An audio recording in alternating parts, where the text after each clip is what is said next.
All right, we are here. The ad break has been pre-run. We have no time for vamping today because I was attempting to assist Z with an IKEA chair that was made by the devil by the Bible. So we're just gonna get straight fucking into it. Let me grab the order for today.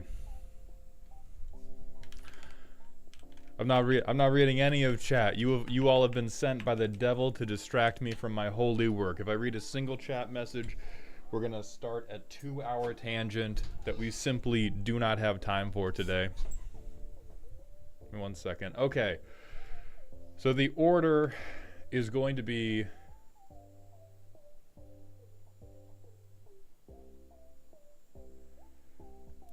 I think we have to do Drivetrain first because they said they have to be near the beginning. So I'm going to post this order and I want you all to understand it's not the real order. These are just the 4 people. But we're going to be doing Drivetrain first.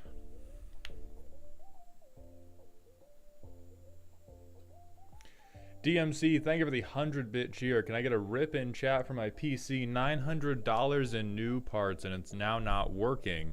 Had to send it in to get looked at. Relegated to Twitch Mobile. Can we get some 07s in chat for DMC's PC pretty quick? Thank you. PETA, I've noticed you, my son. Thank you for coming by the stream. Arya, I will... I will throw hummus at your head, you motherfucker. Okay. Alright, Drivetrain's here. Perfect. And then Gorbash is here, perfect. Then we're still looking for Black Wolf Project. We're looking for Black Wolf Project, and we're looking for Marsh. But Marsh may, in fact, be here. Alias and Halo, thank you for the 07s in YouTube chat, even though you guys don't appear on the screen because Twitch hates you. Okay, hour and a half. I do believe, I am confident that we can fit in Drivetrain and then you back to back to back. To contribute to inevitable tangents is a deck whose entire plan is clone Adrix and Nev to make exponential token copies of them to run over the table, a bad dream, or just boring. It's... The thing that would make that a bad dream is you are really, really close to just having a good win depending on how much overrun you have. The thing that makes... Oh, this is not Scryfall. That's Moxfield. The thing that makes I'm going to kill you with 1,000,000 Adrix and Nevs boring is if you are just beating the table to death with 2/2s, it feels incredibly condescending when you could crater hoof the table to death with like 5 Adrix and Nevs and 1 crater hoof, or like Triumph of the Hordes, or Preposterous Proportions, because then you get like Squirrel, Adrix, and Nevs. Like the thing that makes it a bad dream is legitimately only like, hey, I'm winning, right? I'm winning. I'm going to win this game. It's going to take me 4 more turns because I only have access to 2/2s. But if you're like, oh, I really love Adrix and Nev. I want to clone them a bunch and I want to win with Adrix and Nev clones. That's cool. For the love of God, give the clones steroids. For the love of God, do something. Green and blue Simic has so much access to battle buffs. It's like a... Yeah, or Mirror Box. There's also things you can do just in the clone specific game plan, but like anything. Or well, this is non-tokens only. So this one actually, Mirror Box doesn't work as well for token clones of Adrix and Nev. But regardless, it's a fine dream. Yes, make clones, make them big. Don't just make 100 of them. So Drivetrain, since you're here, we're going to get going with you first. I'm going to do a little sippy of my caffeine, then a little sippy of my gamer subs.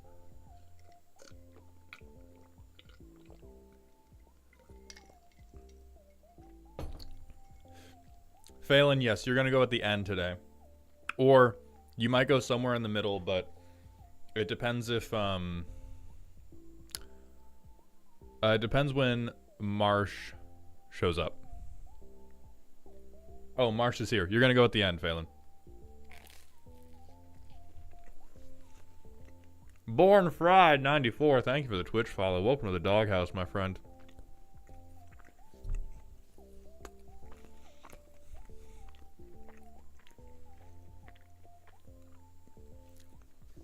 Okay.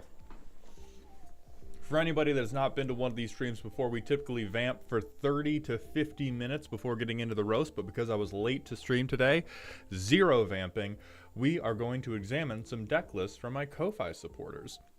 Born Fried, thank you for that Prime sub, my friend. Welcome to the dog home. I appreciate those Jeffrey dollars. Zoria's going to try to make us vamp with a random smasher pass.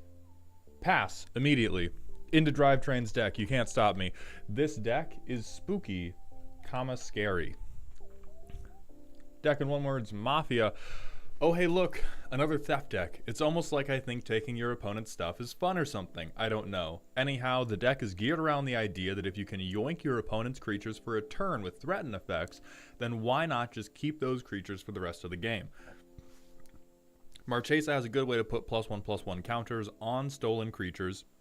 There's a few other enablers, and then there's a whole bunch of sacrifice outlets to off them while they still have the counters on them so they come back under your control after they die. There's also a bunch of ways to leverage persist effects and steal your opponent's dead creatures. Because why rob only the living? Grave robbery is a time-honored tradition. There's not a ton of obvious removal in the deck, but that's because the threaten effects and sack outlets together function as removal. At least at that point, you're removing your opponent's pieces from the board, even if you can't put +1/+1 counters on them, and that still helps a bit. Okay, listen, I'm not just saying this because I would like her to step on me. I fuck with this. I think this is a good premise. I think that you have... So for those of you who are not familiar with threaten effects, very bad. Very, very bad, because they rely on your opponents. They rely on your opponents having good creatures, and then, hey, you get them for one turn, and then that person gets very mad at you for touching their cardboard, and then they start a blood feud against you.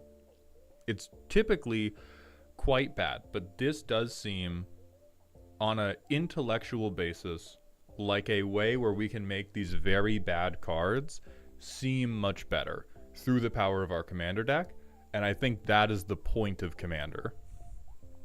Also, Nickums Nickerson, thank you for the Prime sub, as well as Cosmonaut Sheep, thank you for the Prime sub. Welcome to the dog home, my two new friends. I appreciate those Jeffrey dollars. 37 lands, good on you being reliable. So what I want to see is now our removal and our board presence are kind of, they're made via the same engine, which is either going to be tremendously good or tremendously terrible based on how robust this engine is. God, dog, don't do it. Why are we doing this? Why are we doing this? Everything else, I mean, I guess it's all generic. Okay, this is the... That's hot. Never mind. That's hot. Ooh, backup? Oh, wait. You are like almost immediately back to neutral Riz. You've taken negative 100 points for the fish, and you gained 90 for being able to utilize Fair Satoru. See, Arya, that's the thing. Scornblade Berserker is buns, and the literal best part of every Commander game I've ever played is when I play a dog shit card and I go, look how good they're doing. Look how proud of them I am. That's my son. And he's bad at reading, and he's bad at math, but he made that free throw. Oh, and he tripped and shit himself, but he shot that basketball. Like, that's the stuff I live for in Commander, and so Scornblade, hell yeah, this card is awful. This card is fucking awful, and I'm so glad it has a home here. DMC, thank you for the 100-bit cheer. Yeah, like Confessor, right, boss? Wrong. Confessor's a bad card. Confessor's a bad card, and you should feel bad about playing it. No. No. No. Okay. So the rest of these are very generic, but very appropriate. My thing about Mystic Remora is not only are people going to, like, you're going to get clowned for playing it, and at a lot of tables it's just bad. Like, Mystic Remora is really, really good in high power, but at lower power tables, like, dog, for 3 turns, people are tapping out for a creature that is going to eat you. Like, you play Mystic Remora, the dinosaur player didn't even hear you. Mystic Remora is just static to those motherfuckers. Excabur, thank you for the Prime sub for the 2nd month in a row. Welcome back to the dog home. Consigliere, I love that. Okay. Gisa, at the beginning of upkeep. So if something would die, I get it, but it's decayed. But presumably, you can use this to just double dip. Like, if you sacrifice it to decayed and you get dethroned, you just get it back anyway. Yeah. So this seems hot, although Gisa's a totally good card anyway. Oh, that's... Yeah, alright, this one makes some people mad, doesn't it? But sure. Big, loud, expensive thing that will do nothing by itself. We're in Spooky, right? Yeah, we're in Spooky. Okay, yeah, big, loud... I pay $1 million to not get anything done. Hard Spooky. Fuck yeah. Go off. Gang War. I love Insurrection. I love stealing. I love taking things personally. I want to contest all of these. However, I love stealing. I do love taking things. Your curve's gonna look fucked up. Your curve probably looks like a fucking ski slope. Oh, no. Okay. A lot of 3. If we have a lot of talismans, I believe in this, but this is... but I believe a little bit less. Whatever. Goonish behavior. Oh, I want to hate this guy. Oh, I want to hate this guy, but he is useful in here.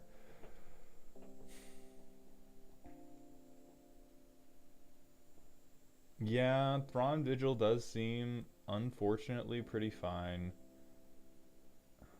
Uncivil Unrest. Getting stuff to ETB with a 1/1 counter on is pretty good, but it's also very expensive. And this is a card that makes me worry, like... Now, it also being a damage doubler is highly, highly relevant, but the Marchesa decks that I've played against that have worked have relied generally more on, like, mid-rangey control-y rather than being like, haha, Grixis damage doubler, pop pop. But I'll let you cook for the time being. Again, seems reasonable, but everything seems crazy expensive. It fell off a truck, I swear. So we have 11 threaten effects. That's not a lot. What I would...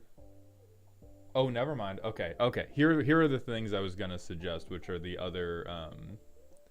So we have 20 single target threaten effects once we include our creatures too, which is good. I think our creature ones are generally better because we can just loop them with Marchesa as well. And then we have 12 sack outlets. That's pretty good. Some of our sack outlets suck, but they're a free sack outlet, so like, yeah.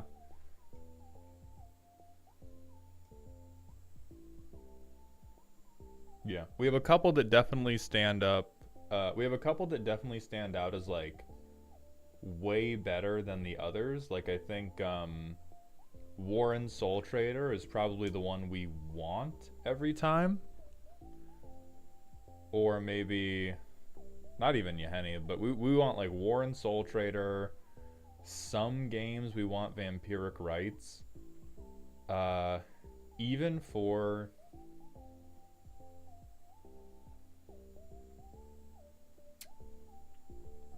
Now I'm going to suggest something and it's going to be bad.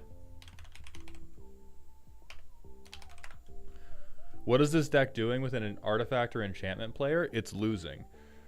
So I understand that this is paid. It's not free, which hurts, right? The other thing I want you to understand and internalize very deeply is the premise of your deck is, what if all my guys sucked? What if all my guys sucked, but they were okay at petty theft and forgery, which makes card draw one of the like most premium things you can get, because turning someone else's creature into your creature permanently is good.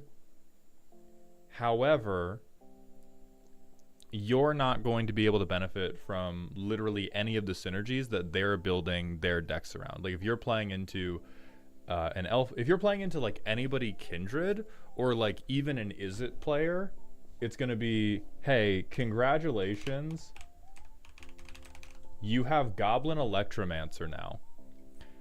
It is insufficient to turn Goblin Electromancer into a 4/4, and then I have Goblin Electromancer permanently.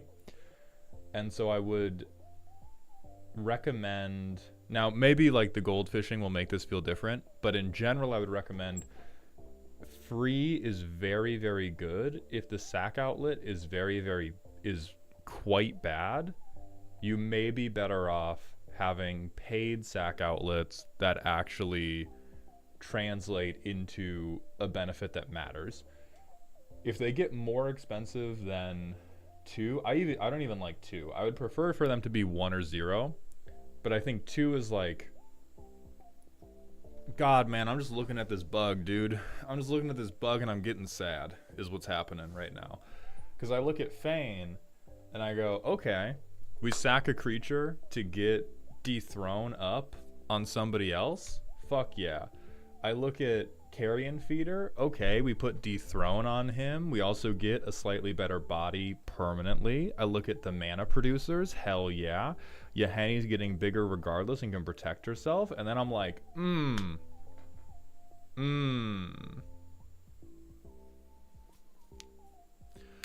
I do not think we just need ones we can spam for 0 mana is correct. I think most of our turns look like casting 1, maybe 2 threaten effects. I do not think we need to concern ourselves with what do we do if we've stolen 87 creatures. I think we need to be concerning ourselves with what do we do if we steal 1 creature and all of our sack outlets are bad.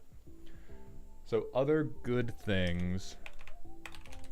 Viscera Seer is a classic. Classic free one. Hey, look, halfway to card advantage. How about that? How about that, buddy bear? There's also Tarian's Journal, absolute fucking heater from Ixalan Draft, which is going to be... Now, it's only once a turn, but it turns into card advantage. It's going to look like you can flip it. Don't read that, all right? You're reading the front half of this, which says I tap, and I sack, and I draw a fucking card. You are not reading the back of this. Another one who's crazy good is Yawgmoth. My biggest worry about Yawgmoth is you talked about persist, and we're talking about like +1/+1 counters. I really worry about this turning into accidental combo food. You are deep in the land of spooky. We are deep in the land of like overcosted, silly, dumb shit, and trying to make our kid who's bad at basketball feel good about their free throw percentage. And Yawgmoth is not only going to instantly become one of the best sack outlets in your deck, I am afraid that Yawgmoth will like incidentally go infinite with something you have, like Thrawn Vigil or something. I don't know how it would happen. I don't play Aristocrats. I touch grass occasionally. But I'm worried about that, but it would be better than like Nantuko Husk. Okay, we do have Zealous Conscripts. Oh, I love Keg at the Tide Star. This is not enough of these, I'll tell you that instantly. For the type of shit you want to be casting, dog, this is... Hey, look at that. We we got Blasphemous Act and Blasphemous Act, but it's black. Perfect.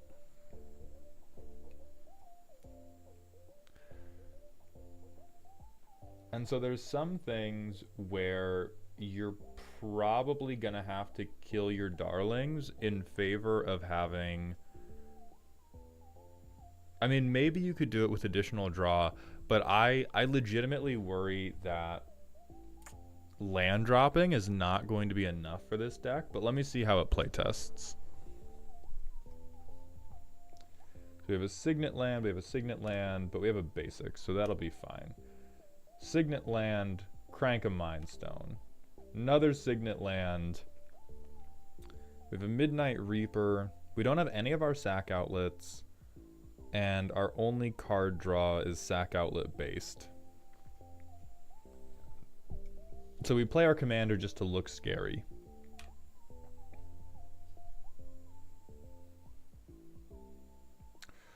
Can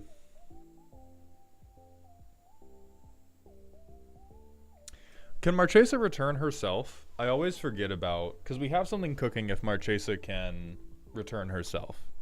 I feel like she can, but sometimes I'm like, there's no way. Okay, they can. All right. So we swing Marchesa. This guy cost 4, which blows mega ass. We swing Marchesa. At somebody's end step, we sack Marchesa. She loops. And then this guy gets a counter so that he'll loop. So ba. All on somebody else's turn, that happens. Turn 5, I think we finally have a stew going. Turn 5, we play Midnight Reaper. We swing Marchesa, and if we can get the dethrone counter on her, yeah, it's just attack. So ideally we get the dethrone counter, we sack her to Immersturm Predator, who gets another counter, who draws us one more card. And now we have a stew going, because now we have an upkeep theft, and we can begin converting other people's valuables into our valuables. I'll spend the rest of this turn playing a mana rock. I get Marchesa back. We go to our next turn. It's turn 6. We're living in the Christmas land of nobody being mean to us, but we have, for one of the first times, a decent conveyor belt going. We have a free sack outlet. We have Marchesa. We have card draw. And we have theft. So on our upkeep,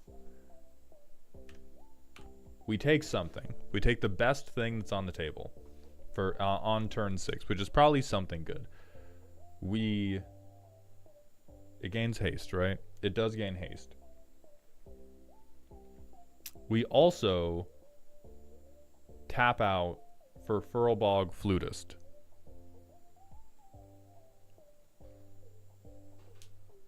So we take another thing. This other thing has Myriad, which I don't think is important to the Marchesa loop, other than... Oh, it's important to the Immersturm... Oh, it's about to get filthy. Oh, okay. Okay. Okay. So we move to combat. We swing both of these. We get Myriad copies. I believe the Myriad copies don't get a dethrone trigger because of the whole they enter tapped and attacking, and they don't attack. Regardless, we can still sack these Myriad tokens to our Immersturm, whether or not they hit. Draw 2 off the Midnight Reaper. I think we're almost completely tapped out though, so I'm gonna tap appropriately for that. And then these guys hopefully get counters. We sack them, draw 2 additional cards, and now they're just ours permanently if we make it to end step. This guy's big, large, and huge. Now, if bad things happen to us, we have hit the ramp to replay our commander at least one time. If they commit continued hate crimes against our Grixis Queen, then I think we start to feel pretty bad.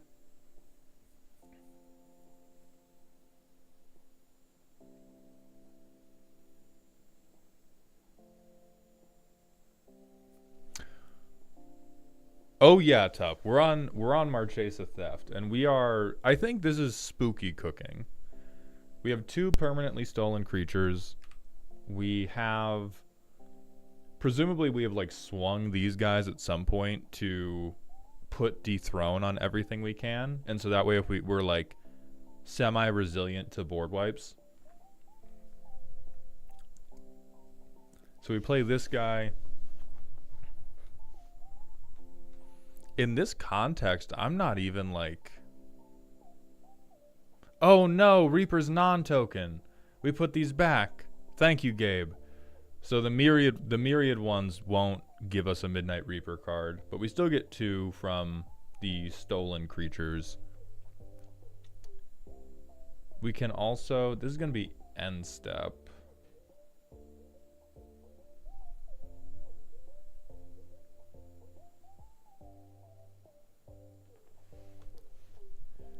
So our next turn, if we want to swing bigly, we can just like, we play this guy, it taps us out, but who cares? We take 1 thing from each person, so we're up to 5 stolen boys. Oh, and there's another because we have an upkeep trigger from Dominus of Fealty.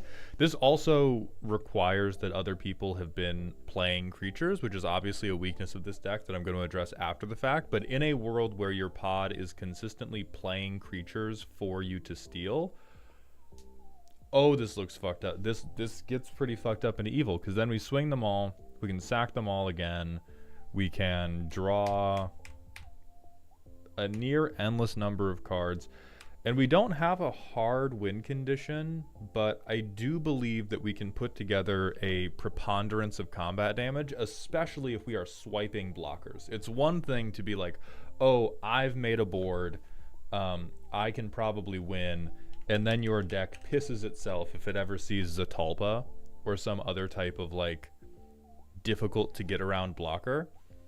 But I think a theft deck that can get a board this wide, you're probably winning via combat damage at most of the lower power tables. Now, the only thing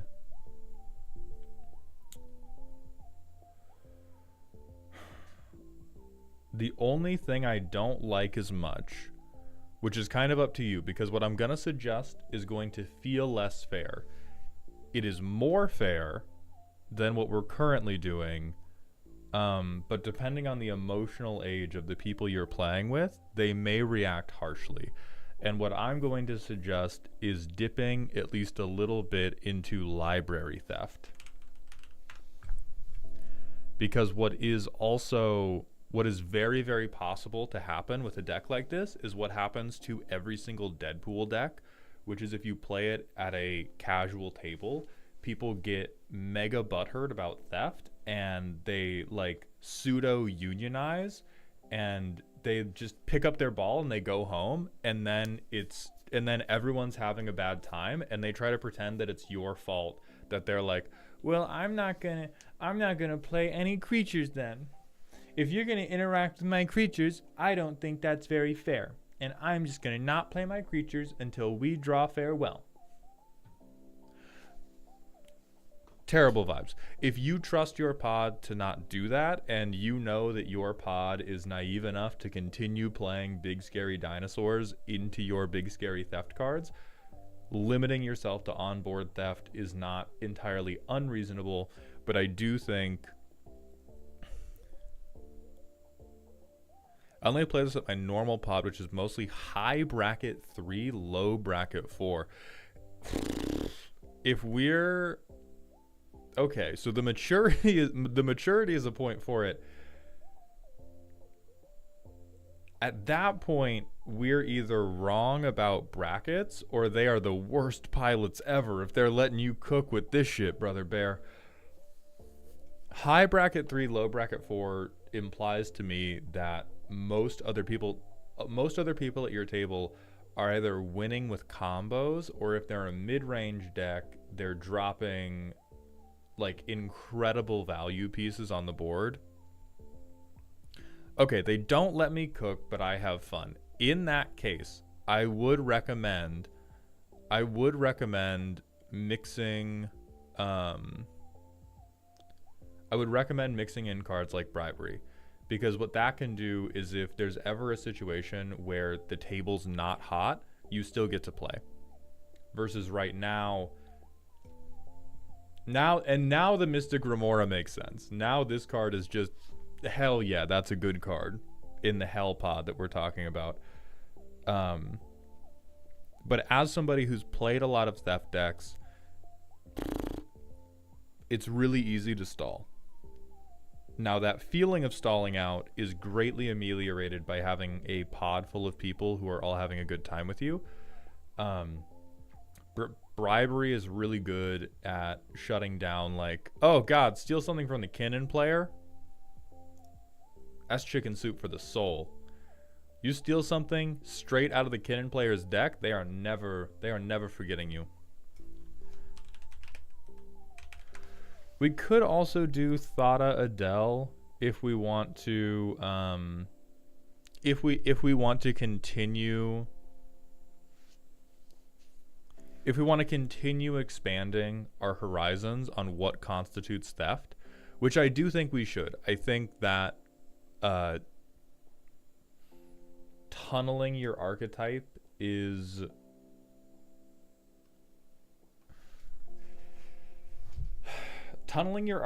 can make a ton of sense if that tunneling is totally supported in flavor. I think that the creature theft on board is totally supported in flavor. However, I also think that library theft is totally supported in the flavor of what this deck is doing. And so I'd really recommend you expand to like Thada Adele, to bribery, maybe even consider inevitable betrayal.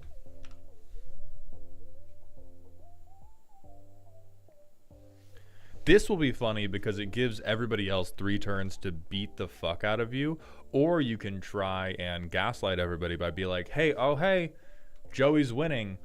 Wouldn't we love it if I just stole Joey's like crater hoof or something real quick?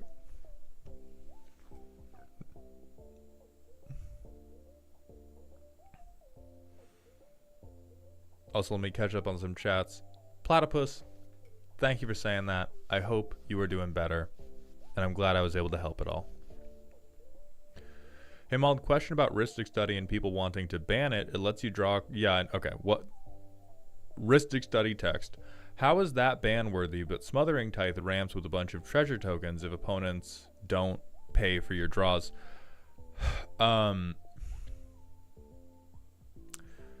So Smothering Tithe, I mean, both are ridiculous. I personally think Rhystic Study should be banned, and I think Smothering Tithe is really frustrating, but not often bannable. The reason Rhystic Study typically generates more anger, and I typically think Rhystic Study is more deserving of a ban, is a lot of decks look like this. They are generally well built, but you have a couple cards that are just infinitely better than other cards in the deck. Like if we could choose to, this deck would always draw Phyrexian Altar or Warren Soul Trader or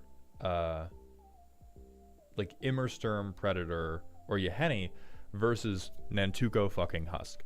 And so in a world where this deck gets access to Smothering Tithe mana, if they don't have the right card in hand, all that extra mana will kind of go to waste.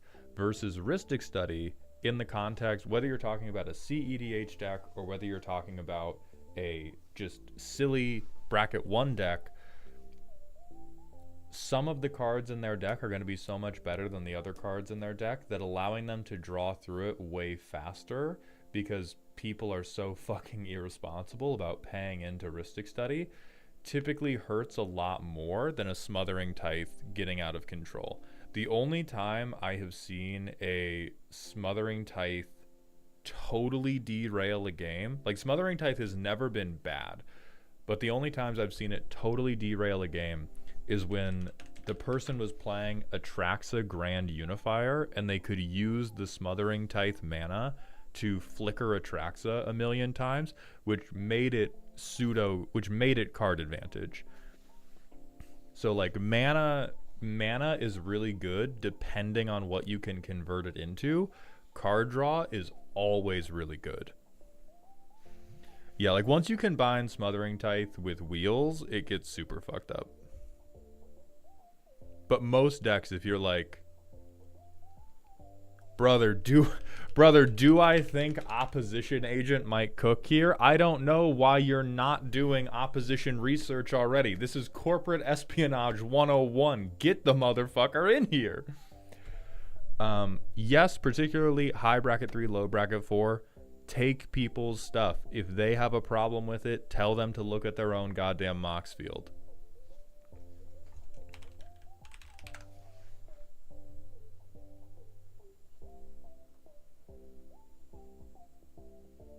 No, hold on. I think I know what card you're talking about.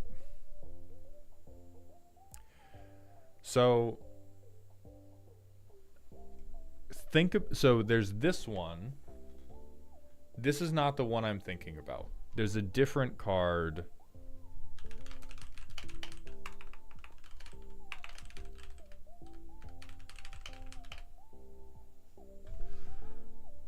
It's definitely blue. It's definitely a creature.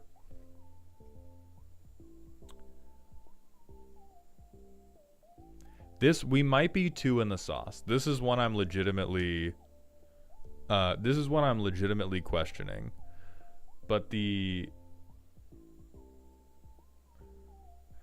this one can be quite funny based on how wide your board can get, but honestly, the longer I look at it, the more I'm like, nah, she's just fine. Because your board was getting relatively wide, but I think 5 mana is too much for this.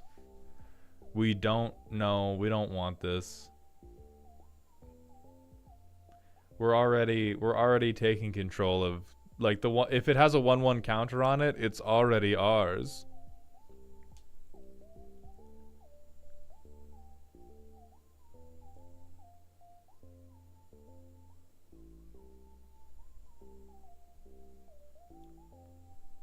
You already have Cytoplast?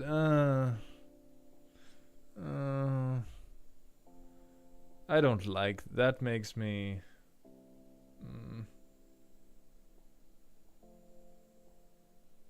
I mean, I guess it is just different theft, but this is the type of thing that I would suggest you replace with bribery or inevitable betrayal.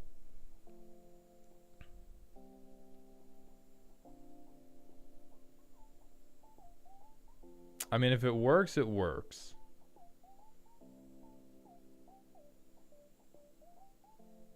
Or I guess it's more of, yeah, fuck it. No, it works fine. It works fine.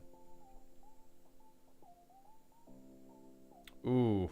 Okay, maybe I dislike Captivating Crew more just because of how but it's repeatable. We're making so many bad cards good, it's hard to make a decision about which bad card dies.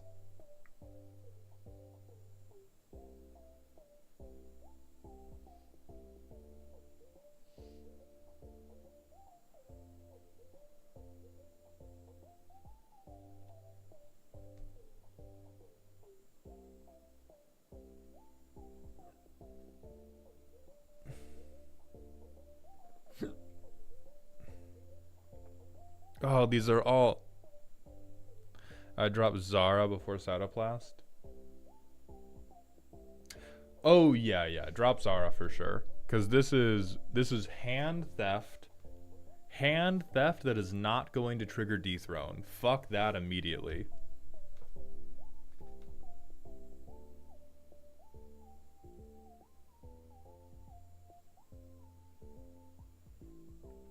Furlbog Flutist, I also don't love for its price because I think we make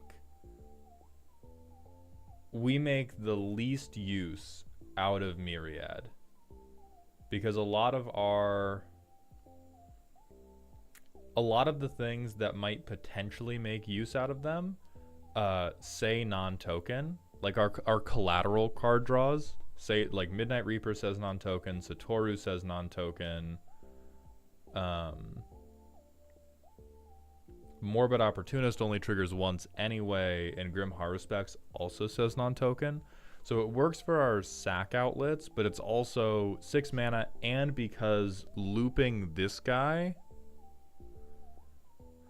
looping this guy is also ineffectual because you give him Dethrone, you sack him, but he comes back at an end step. And so re-triggering his Threaten on a Stick is not going to happen in a productive way for us. I understand it's difficult to find Threatens on a Stick, but I'm not suggesting you just cut them for literally whatever. I'm suggesting that directly this becomes bribery. It becomes 1 mana cheaper and becomes a better effect in 99 out of 100 simulations. Kippers, thank you for the Twitch follow. Welcome to the doghouse, my friend. If we had a way to loop this, if we had a way to bring this guy back in main phase 1, I would be deeply in love with this short little king. But because he stays away until end step, I think we just get a lot of, like, we have to take a lot of turns where we go, okay, I'm going to sacrifice Furlbog Flutist for card draw, and then because he had a 1/1 counter, he's actually going to come back with Dethrone, and that doesn't matter at all. Take your turn. Would Junji work here? Let's look.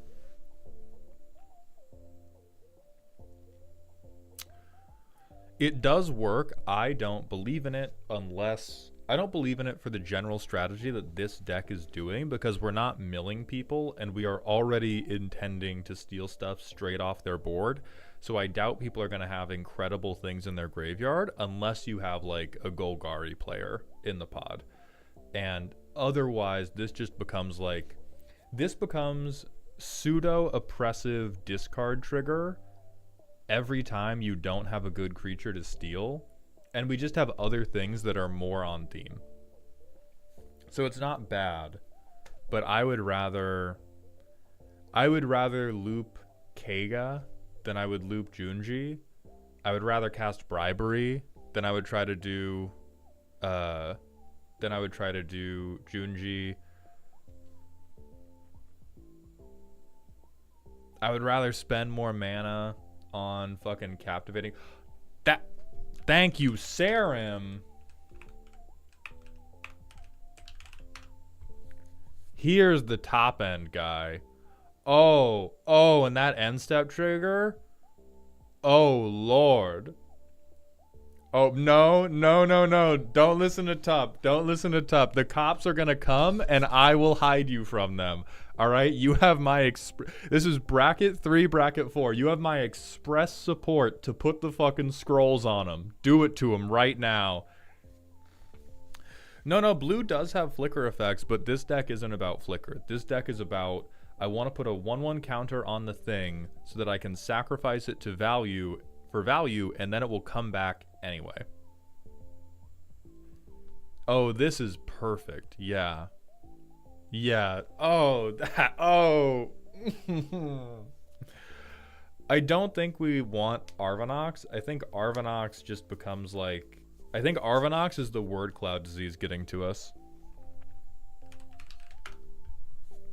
Like, this is an end step trigger only. We might be able to make him a 9/9, but this is just, oh, I pay mana to cast your spells, which is distinctly different from the flavor that we're doing here, which is I am directly robbing you. I am pointing at a thing you already have, or in the case of Bribery, a thing you thought about having, and I'm doing the fucking seagulls from Nemo, and I'm going, mine, and we do that all game. Yeah, this guy is just the 7 mana version of Scornblade Berserker in terms of how bad they are, and we don't got time for that. We have black market connections already. Meat Hook Massacre wouldn't be a bad board wipe, but this deck doesn't seem like it needs to be super in on board wipes because it's controlling the board via taking things and sacking things anyway. Brain Stealer? No. Well, maybe for this... I don't think so with how greedy the curve already is, because this, like... This feels like Win More Hell to me. The effects are appropriate. It does convert to life loss, which makes it attractive. But this kind of... For this to be good... we have to have the loop already established. I don't think... I mean, Atsushi only does anything as the... Atsushi only matters as a potentially loopable ramp piece, which honestly is not the worst idea. But if we want to be all in on... If everything in the deck... Like, I think it would be like goonish behavior. I legitimately could see Atsushi being more valuable to you than something in here. But it would be a departure from the theft theme to have a, like, loopable, meaningful ramp piece. No, Alec, because that's not stealing. That's not taking things. And the deck is about stealing and taking things. We only want to divert from a deck's theme to put in something useful if the deck's theme is not converting well enough already. And I think this deck is converting acceptably. Is Don Andres in here?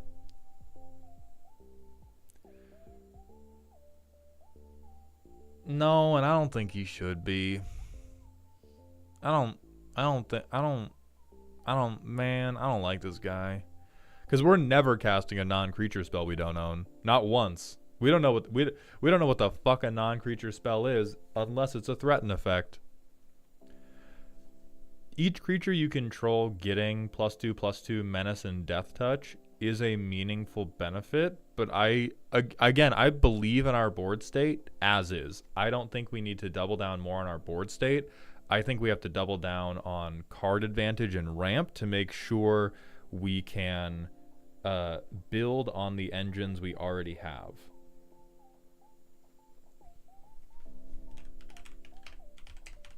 Now that would be faster builder. That's a decent point. Can we do anything looping this dickhead? What can we fetch? Basically nothing. Hell yeah. We can get Cytoplast Manipulator. Is there anything else? We can get Yahenni. Fuck, Nantuko Husk is now relevant. We have Vampiric Rites already, Alec. Could get Dimir Houseguard. Could get Carrion Feeder. Could get Herald. Could get Satoru. Could also get Morbid Opportunist, but it can't get Grim Haru specs.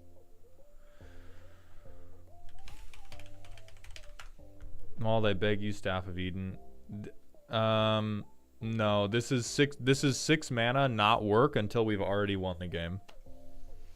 Absolutely not. We need stuff that is going to make the loop complete, not stuff that is going to make the loop pop off harder. The loop already looks fucked up when it's working. We want more stuff that is going to make us very confident the loop is happening. Oh my god, is Imperial... Fuck, I'm turning into elk, dude. God damn it. No, I'm talking about looping tutors. Alec, we already suggested... Dockside Chef was the first creature we suggested they add. This does get Agent of Treachery, though. Ooh, I kind of like that. If your Drivetrain, if your pod is cool with tutors, this gets, this gets fucked up and evil, man. We might be sending you to prison. You might be ending up in prison after we finish reviewing this deck. Cause that's fucked up. Like, it's Imperial Recruiter. It can always either get. We have the Dockside Chef target to have a draw outlet. We can get a free outlet if what we need is a free outlet. We can get a card draw engine if what we need is a card draw engine. Like, it can... oh my god, it can fetch Scornblade Berserker. Put it in. I promise you. You Imperial Recruiter for Scornblade Berserker, your friends are going to kill you. I will say the nicest things at your funeral. I will give the eulogy myself if you Imperial Recruiter for a goddamn Scornblade Berserker, and then, next turn, tutor for Agent of Treachery.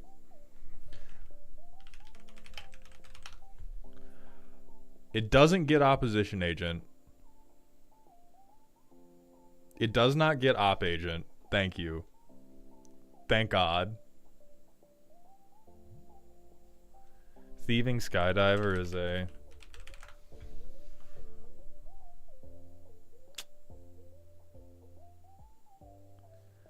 I don't know if we want to take onboard artifacts this much. Drivetrain, I will leave this up to your estimation of how good the artifacts in your pod are, and again, how much you want to diversify your business ventures. But if you do want to diversify your business ventures, then getting things like Thieving Skydiver and getting Broader Theft will allow Imperial Recruiter to carry even harder. You can steal Soul Rings in bracket 3, bracket 4. I don't know who you're playing against. I would not be surprised if there was like an artifact pseudo combo player. And so if there's one of those, oh, this also gets Thada Adele to steal Soul Rings. Is this guy just your Brad Pitt in Ocean's 11? Whoever's putting together the team. This is your new fucking hero. Oh, I'm so sad. I loved this deck and I thought it was so kooky, and now we've brought it to like, but what if you tutored 10 times in a row? But it's unfortunately fire. It is unfortunately hot as shit.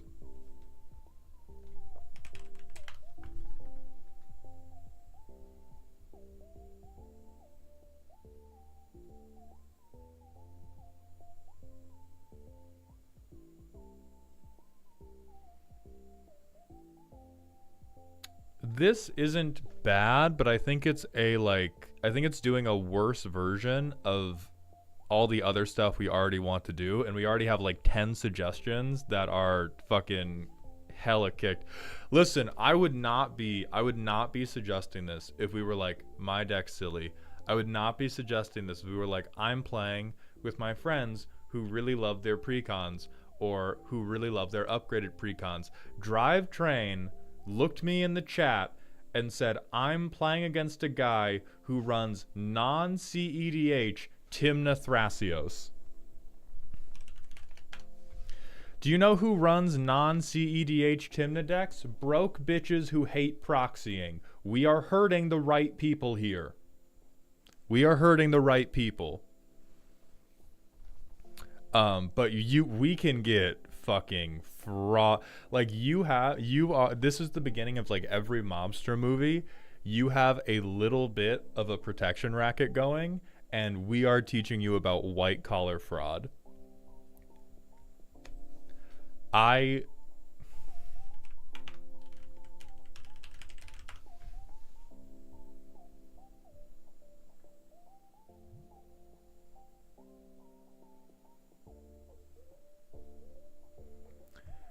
Okay, so I'm gonna place you on the pyramid.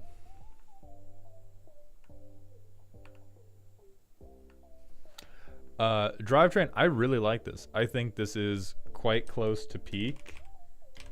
And I think, legitimately, I think the only change is go to jail. That's all you have to go to. We have some truly fucked up suggestions that you might even end up backing away from.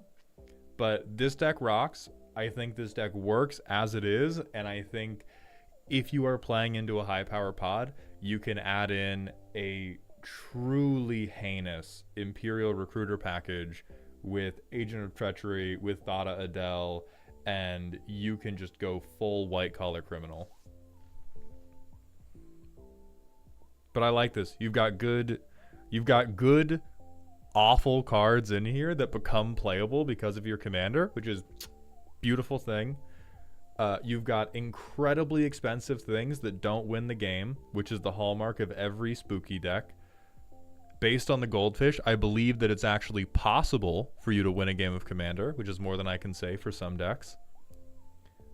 I still think your ramp is a little bad, but again, if we fix the card draw and we fix the cards, not even fix, but if we improve the draw and the tutoring package and all that stuff, it becomes easier to deal with a ridiculous, like you can buy golden toilets. This is the golden toilet curve, but you can have a golden toilet because you can always tutor for the right guy. So we're going to hit another manual ad break and then move on to Gorbash. Gorbash, can we get a time on you?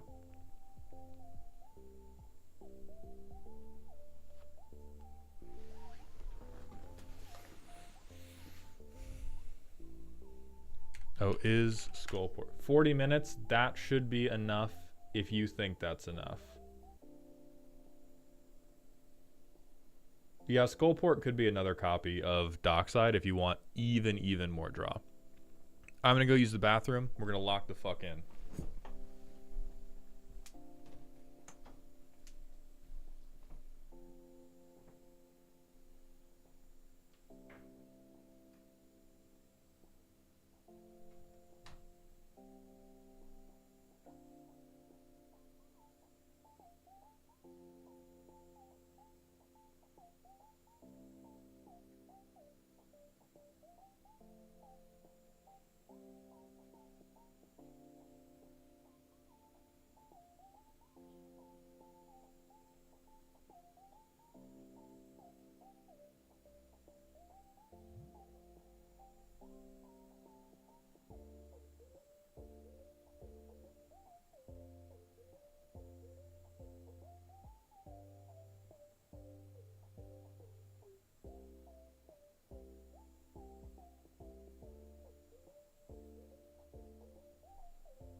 All right, ladies and gentlemen and creatures, I feel the spirit of the Lord in this Chili's tonight. I am very grateful for that deck from Drivetrain to kick us off. Born Fried. After we do Gorbash's deck, I will circle back on Winter Misanthropic Guide if we want to talk about him. But right now, we got to focus on our man Gorbash. Tommy, thank you for the Twitch follow. Welcome to the doghouse, my friend. Let's get into the shit. This is silly, spooky. So there will be no tutor loops. Imperial, I don't know what color the deck is. Imperial Recruiter, forget about him. Agent of Treachery, dead in the water. We Sopranos the motherfucker. We're doing cute shit. We're doing cute shit today. So this is silly, spooky. The deck in one word is jobber. Enter the squared circle. Gornog isn't here for fancy combos or clever synergies. Gornog is here for a fight. And when you get in the ring with Gornog, he's going to expose all your dragons and demons and Eldrazi as the puny cowards they've always been. No one stands in the way of Gornog. No one has the guts to face him mano a mano in the squared circle. Gornog's always one step ahead of you and right behind you at the same time. Ayo? Sorry. Sorry. But what are we even talking about right now? What are we even... You have to expect the unexpected to get one over on Gornog, and that's the whole point. You can't. Gornog is going to run right over you before you even know what hit you and take home the belt. But what Gornog wants most is to see you crawl out of the ring on your yellow belly wondering what just happened. I'll tell you, Gornog happened. All right.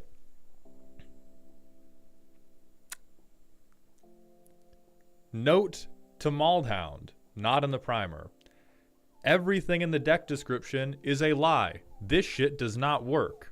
This deck has never won a pod, and usually doesn't even come close. Everybody loves the gimmick, and it has on a handful of occasions gotten just dangerous enough that the rest of the pod teamed up to knock me out of the game, so I've kept at it. The goal is not to make it win. The goal is to make it job convincingly for the rest of the pod so they feel good about winning. But right now, it does not consistently present a credible threat. The current version is a fairly major overhaul to try and at least look scary and cool before it burns out. I don't know if I'm just in the right mood today. This is the only description of I Play Kingmaker that I have ever loved. I fuck with this. I fuck with this more than I thought I ever would for a deck that, because normally any time someone's like, I'm not trying to win or I'm cool with not winning, I'm immediately like, wrong, you're having fun wrong. I'm the fun police. The fun police are real. It's me, the white man, and I'm going to get you. But in this case, I really fuck with I want to lose with agency. I think from a genuine, like, enjoying your time perspective, losing all your commander games but being a threat every game is infinitely more attractive than the thought of, like, twiddling my thumbs to maybe win but having to little bean the whole time. So I like this. Ty Sunshine, thank you for the tier 1 sub. And Tommy, thank you for the tier 1 sub as well. Welcome to the dog home, my new friends. All right. So we're the bad guy. We're big and loud and noisy. And if they don't react to us, we'll die. This is also, honestly, dying in style. That's the best mono red can hope for anyway. We have 21 mountains for 36 lands total. So 15 utility lands. You've probably put something good in there. Finishers, not true. True. All right. 50%. That's, hey, for red players, that's like at least a C+. Hell in a Cell. Creatures have haste and we can fight stuff. Okay. I like that, particularly with we're getting a big buff to power. No Cell. I love that. I like the tags already. Dolmen Gate's good here. Rematch clause. So these are all our multiple combat things. Yeah, I think that makes sense. Booking. So is here all of our... Oh, no. Oh. Oh, Gorbash. It's... Mindstone does draw cards. But I've been at this long enough to know that as soon as somebody is tagging Mindstone under card draw, they need some help. They need some deep help. The Mindstone is mistagged. Keep telling yourself that, buddy. Keep telling yourself that. Okay, we have Exile card draw. We have Lelia for Exile card draw. Glimpse. I like that. Hell yeah. Finally, I get a mono red player who's like, I need to draw cards and pre-commits to fucking wheeling. And War Room is tagged for Alec, man. Perfect. Okay. Legitimately for mono red warriors may not be enough to solve the issue, but your heart is in the right place. Cheap heat. So here's our pseudo removal.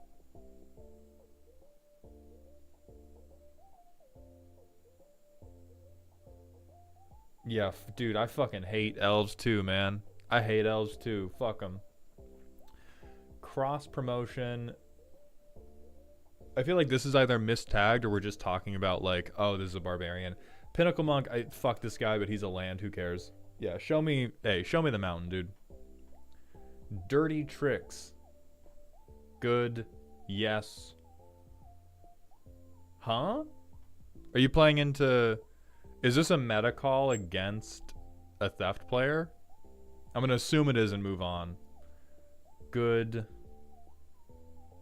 Meta call. Okay. Okay. So we have a theft player. Yes. Generally okay with all of this to turn off Indestructible Justin. Star Athlete. This feels like it's just pushing... Oh, sorry. I was like, wow, this card's so bad. What's it doing here? And then I saw it says Warrior on it. That's on me. That's on me. I forgot that it was all love now. So in the context of this being a Warrior, honestly, tremendous call, Gorbash. I can't believe your massive and deep creative mind was able to come up with Star Athlete for this deck. Props to you, my friend.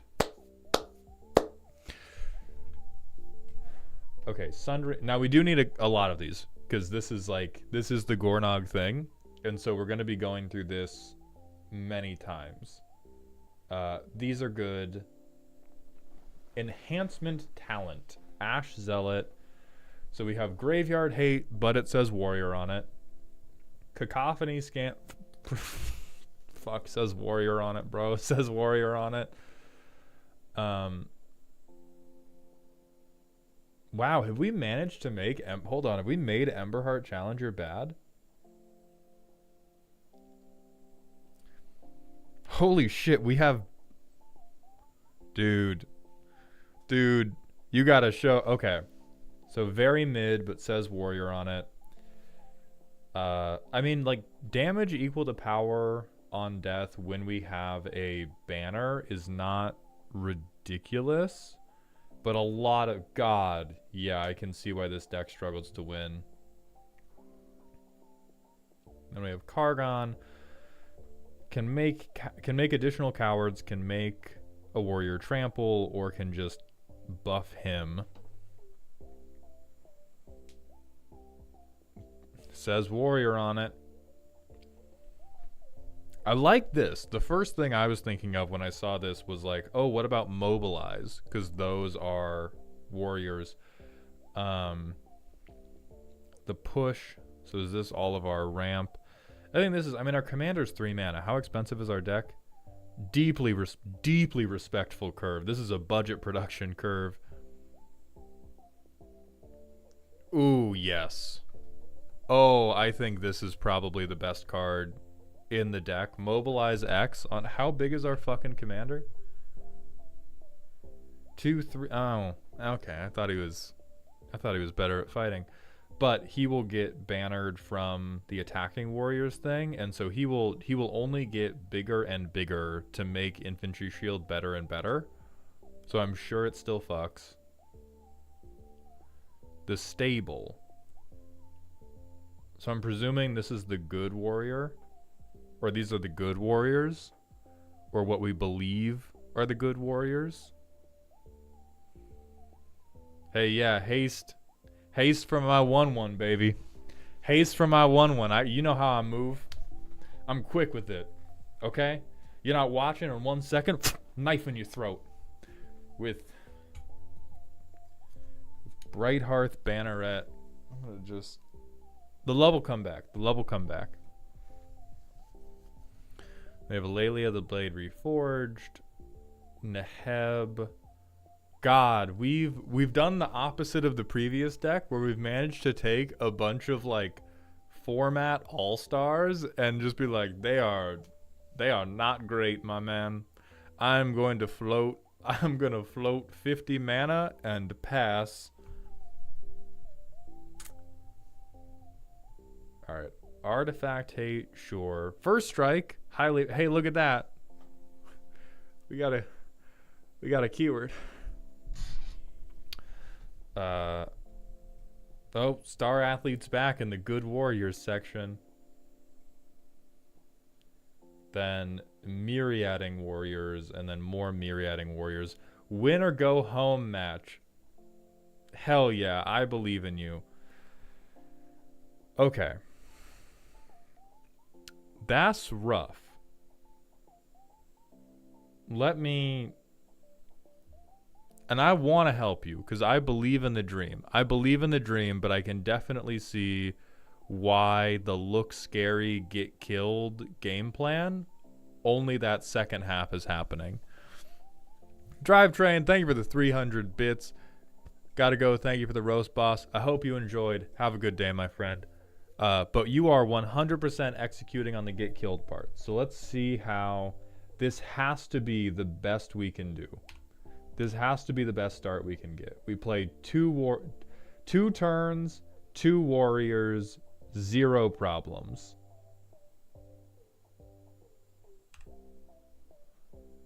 Turn 3, we play Gornog. He has haste. We swing 1 creature at each player. I am going to assume, for your sake, everybody has a Llanowar elf. And this is going to be City's Blessing, will be our coward counter. We have 3 cowards on board. We deal an actually decent amount of damage for turn 3. Next turn. How much does this cost to equip? This is going to scare the host, so I'm not going to play this yet. I'm actually going to Faithless Looting.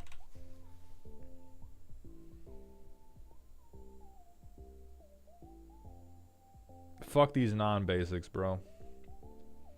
I'm going to play Brighthearth Banneret.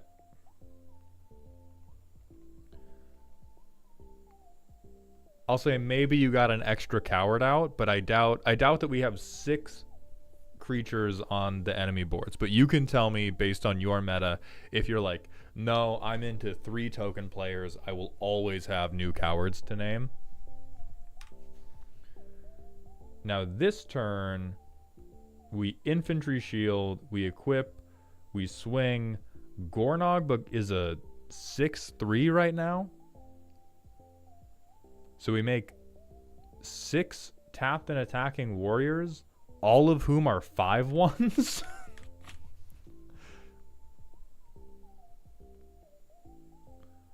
And then I made one warrior too many. But we have all these guys swinging. They're all getting, I'll say you at least have minimum 5. Turn 5 in a commander game, you have at minimum declared 5 cowards. And we are swinging with 7, 12, 19, 49 damage on turn 5. So the ceiling, this is the ceiling. I have now, you're never going to get to do this in a game, but I have now played the best hand of Magic I think this deck is capable of playing. Oh, and we have Banneret, so it's actually over 50 damage on turn 5. So infantry shield with some low to the ground warriors is peak. Number 1 best thing we can do. What I would recommend, rather than Faithless Looting, because we, under no circumstances do we want to go card negative. We are a hand vomit type of game plan, and when this extends to Kindred game plans in general. So what I'm about to say is going to extend to basically every Kindred deck ever. You don't want to do card negative things like Faithless Looting. If all you care about is a creature type, a lot of your hands are going to interchangeably work, and what you need to be worried about is not gassing out. Like, we're turn 5, we're very scary. One bad thing happens to us. Not only do we lose, we like just can't play anymore. So what I would rather see is focusing our card draw on stuff like Ren's Resolve, because our curve is wildly responsible. Our curve tops out at 6. The most important card in our deck is only 3 mana.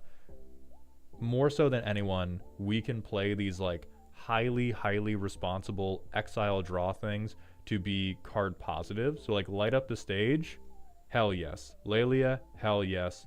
Glimpse, hell yes. Looting, Demand Answers, Thrill, not as big on. and I think we should be just bigger on exile draw. I think the wheels work too, but I also think you could probably afford to cut some of these bad warriors for even more exile draw to just identify like, holy shit, can we get an actual star performer, please? And this will also allow you to play extremely, extremely responsible and fun cards like Dance with Calamity. Oh, Dance, yeah. I said it right and I typed it wrong. Look at that. Please, please, come on. We're talking about big finales. When you're telling me this does not look like Hell in a Cell 2007, come on. What are we fucking talking about? But the more realistic versions of this that I think you can run are like Count on Luck. You're mono red. You can afford the 3 red pips. You can also do Wild Wasteland. Because these become... like there's almost nothing in your deck that you would ever totally lose to exile. And I honestly think the most expensive things in your deck are not the most necessary things in your deck. I think the most necessary things in your deck is Infantry Shield and Infantry Shield. It was too expensive. Oh, Throne came out. Throne is fun. We don't need Throne. You looking at this curve? We don't need ramp. We do not. This is like one of the first decks where it's like, don't ramp, dude. Just draw the card. They are cheap and bad. This is the CC's Pizzeria of decks. We do not have to pay big mana for anything. And so after we do all that, there's... hold on. Yeah, this bitch.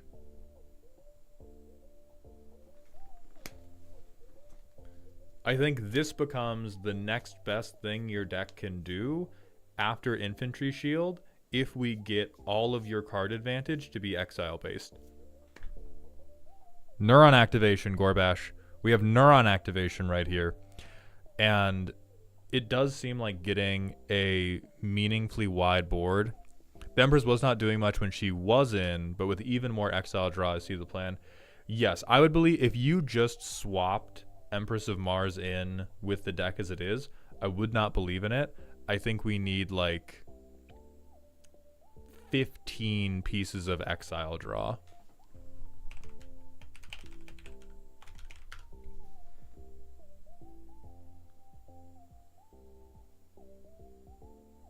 I don't know if we Will of the Jeskai. We're not slinging spells like that.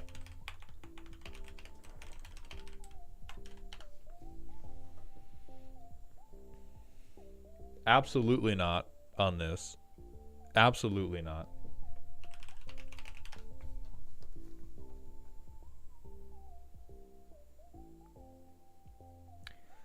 Yeah, I think World at War is fine. Is it better than... I think World at War becomes better than Overpowering Attack if we are more on Exile Draw and Araxa's Exile Synergy. Yeah, it's a static banner. And the fact that you get 2, like, again, I think we don't have to worry about cheap. After we have hit our fifth land drop, our money situation is completely covered.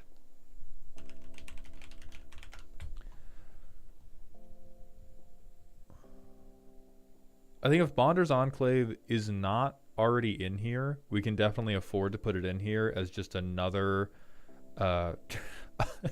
another desperate way for the red deck to try to draw cards.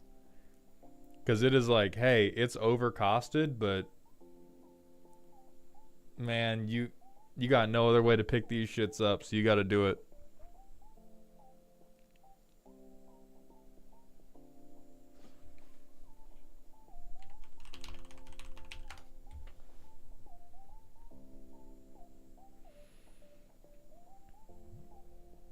I think Zenith Festival is not Zenith Festival is not bad. The thing I dislike the most about Zenith Festival is not War Room, Gorbash, Bonder's Enclave. I may have misspoken. But anyway, for Zenith Festival, I basically think we're never getting good value out of the Harmonize because all of our stuff is only going to have high power if they're attacking. And if they're attacking, they're already tapped. And so we're not going to tap them to do it.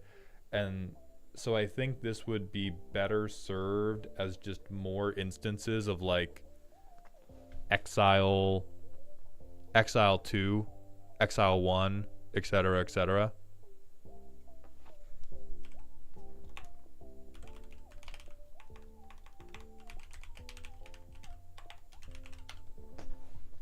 Of course I spelled that shit wrong, dude. Of course I did.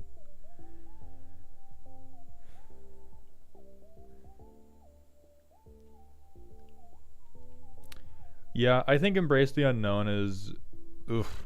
It's not great, but it's... Hey, neither is anything else in this deck.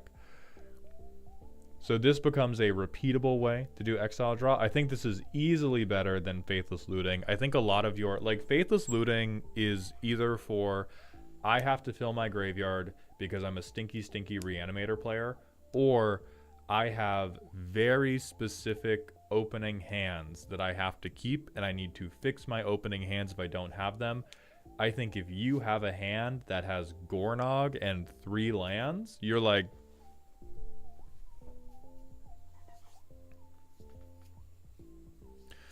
It's hard to repeat, but it's not impossible to repeat, and it's also a way to, if we get like a land drop late in the game that doesn't matter, we can just dump it for Embrace the Unknown. We have Shared Animosity already. I am only allowing Archetype of Aggression because it says fucking warrior on it. God damn it. King Cow, you raise an interesting point. I think Coveted Jewel would be a pretty cool theme card to put in here if we want to lean more into the like WWE execution stuff. But oh lord, is it bad. It doesn't do anything mechanically for your deck. It's going to get robbed instantly because you're never holding up blockers. It is going to accelerate the games quite a lot, and you can treat it like the wrestling prize, and we are deep in silly. We've kind of already accepted the deck as a labor of love, not a labor of playing Magic. It's also a good way to just like incentivize more attacking in general.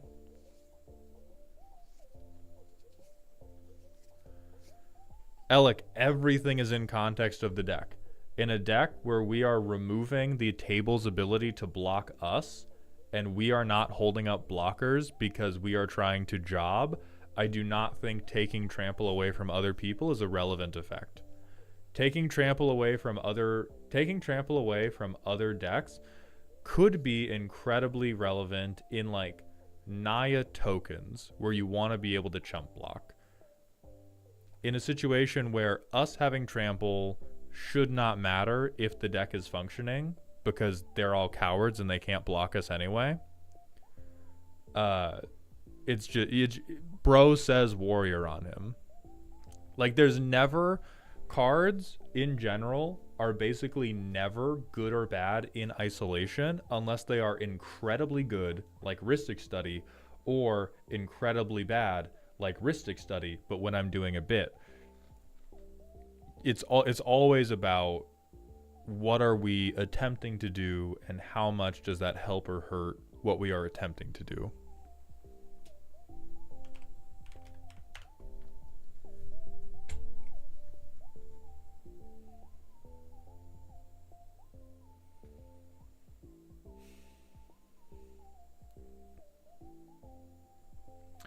This ain't the worst, and I'll be real. This is, listen, the equip cost is way too expensive.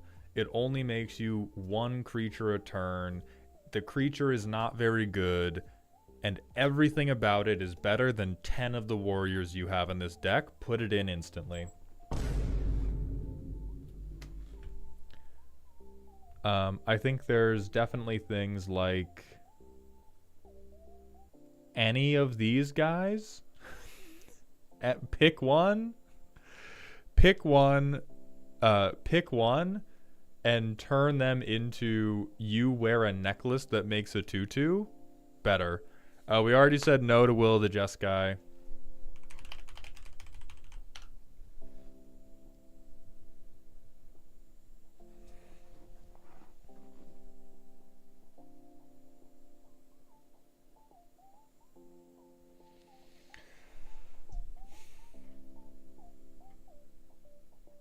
Icon of Ancestry isn't bad. This would be the type of thing. So Gorbash, after you spend 5 hours retooling the deck entirely around Exile Draw and Empress of Mars, if that does not work, go back to the card draw you already have and then things like Icon of Ancestry.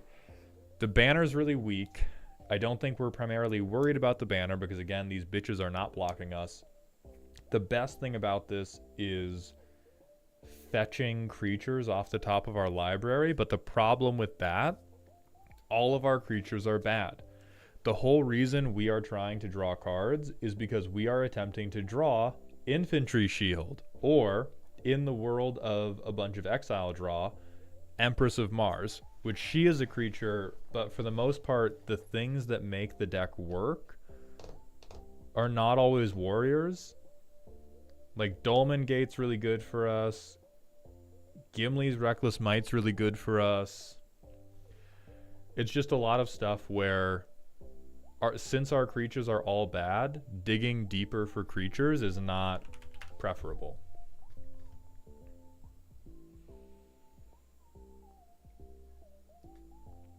She looks pretty strong. Banner plus haste does seem quite nice. If it didn't have the haste, I would probably think the banner's not quite good enough. But if Big Blonde Barbarian is not in deck, please insert Big Blonde Barbarian into deck.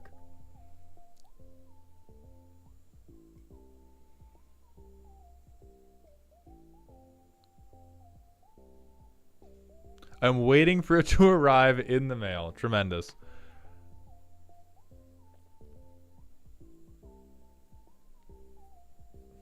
Yeah, let me see what happens when we don't have the best possible hand of Magic. I play Urza's Saga because I'm a loser. I'm a loser who tutors.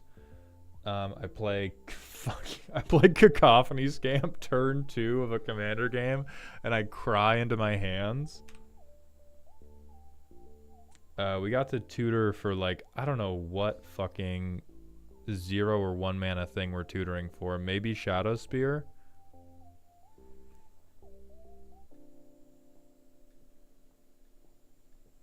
Yeah, man, I guess Shadow Spear. Hell yeah, brother.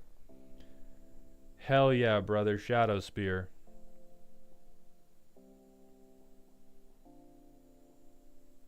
And then using the floated mana, I tap out for Gornog, and I swing Cacophony Scamp at whoever only has 1 blocker. Hell yeah. So now we have demand answers. I'm going to pretend this is Ren's Resolve, and if I hit any other 1 mana warrior, I'm going to pretend that's Empress of Mars.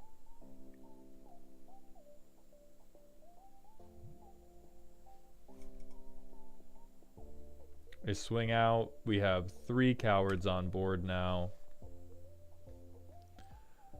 I play Gimli's Reckless Might. This goes to the exile zone forever. I have Cacophony Scamp fight something and blow up something else. Hell yeah. I cycle. God, I cycled this shit. All right, we have Empress of Mars. Hell yeah. Hell yeah, I say, tears running down my cheeks.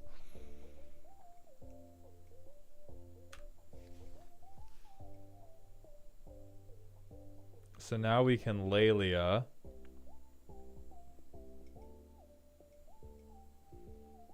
I really don't believe in these. Looking at this, looking at this goldfish of the deck, I am believing less and less in flings because our individual creatures are not getting big unless we're already succeeding in the game plan, and we do not have a lot of extra creatures to be throwing around.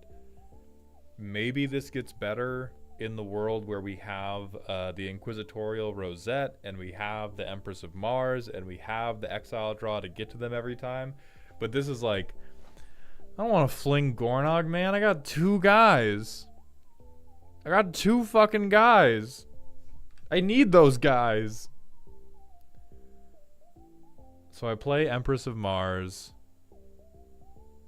I get to exile something. Hey, I cast Commander's Plate. I get a 2/2. I'm very happy. I'm very happy now. And then you just kind of loop that. And this becomes exile draw as well. Boom, I remove something, but I also get a 2/2. And I play this for turn.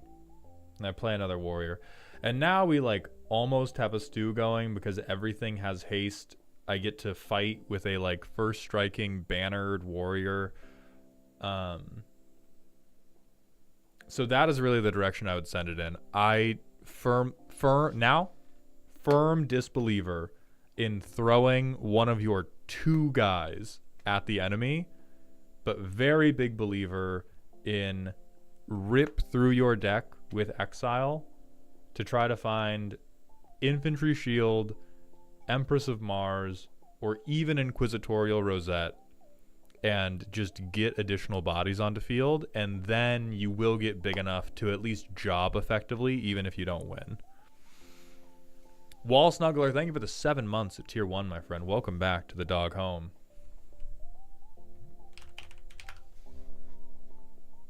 The Theft deck had this in, Drew.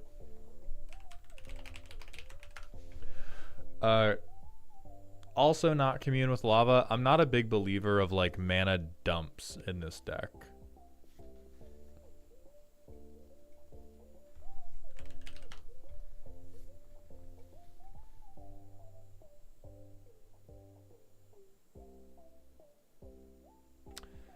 I don't like this as much.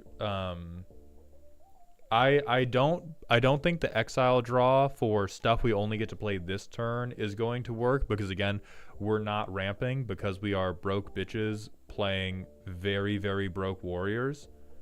And so I think if we're like spending mana to set up impulse draw for play this card only this turn, all of our good stuff is just going to exile. And bro is not a warrior.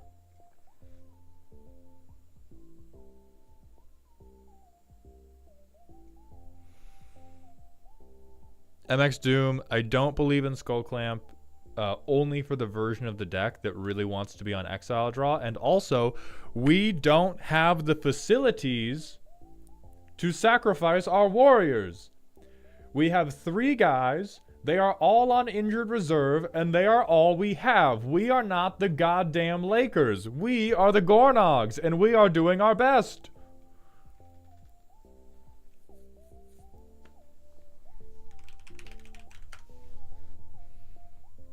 What do I think of Mirror March in this deck? Could be funny sometimes. For the most part, is just going to be wildly expensive to do nothing. But it is like, if you really like coin flipping and you want the possibility of a big finish, we're in silly. You can have pet cards. 95 games out of 100. This is 6 mana, achieve nothing, die sadly.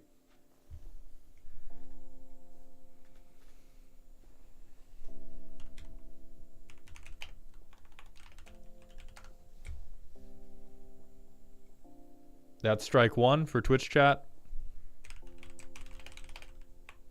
Yeah, we don't need roaming thrones. I think this is again like you guys are just throwing, oh, what are good card kindred? Yes, we are almost certainly not being bottlenecked on coward triggers. What we are going to be bottlenecked on is having enough warriors to be imposing.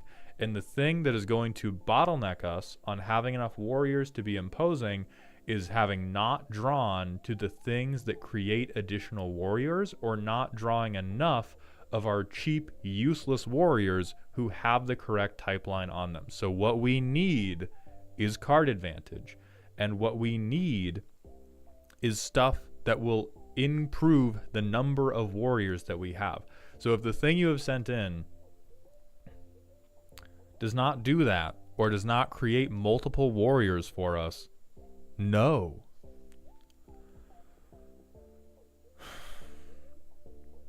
I don't think we like this, because right now we are on the Empress of Mars sub-theme, which very specifically wants us to be casting from exile rather than putting things to hand.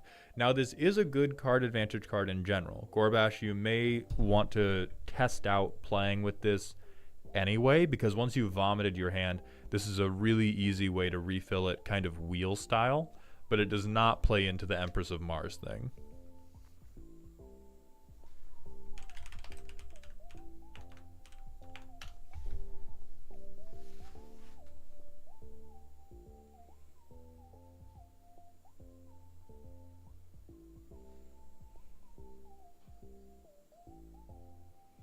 Gren, thank you for the Twitch follow. Welcome to the doghouse, my friend. What the fuck are we doing?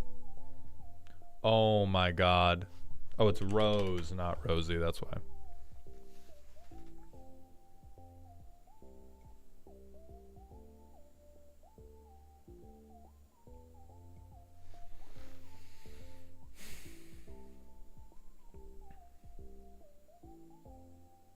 Rose could definitely be good. I think we are pretty highly incentivized to attack as many opponents as possible.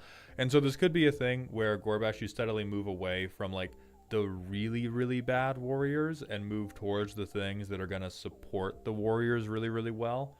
You would have to wait for like the next turn and then sacrifice the junks one by one by one. Morag's in the deck already.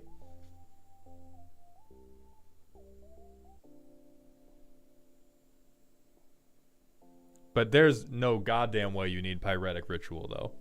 There is no... I don't believe... Whatever you tell me this funding is for, you are lying. This is the Coke budget, and I'm going to force you to cut it.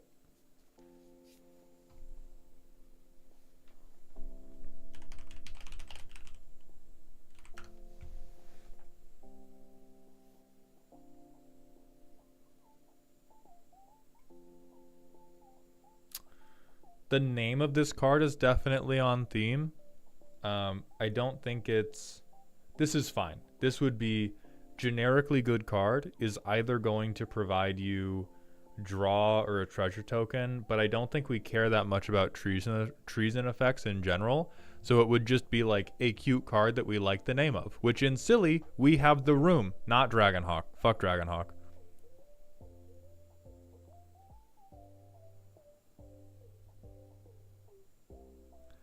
Luxanu, we're not going to have Kazul's Fury.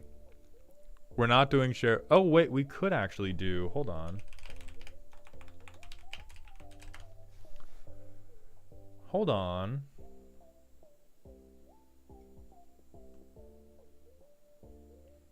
If you want to make everybody really goddamn mad, this is a great card. I play it in Prosper.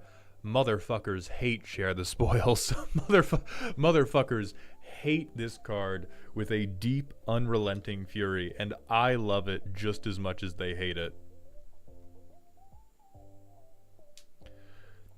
Gorbash, don't feel bad about not tagging the rituals Coke budget, but do cut the rituals right now. I don't know what the fuck you think you need to pay for with the rituals. It is not true. If on turn 4 you are using a ritual to get 1 extra combat, No, You gotta stop. You gotta slow down. Take some fucking breaths, King.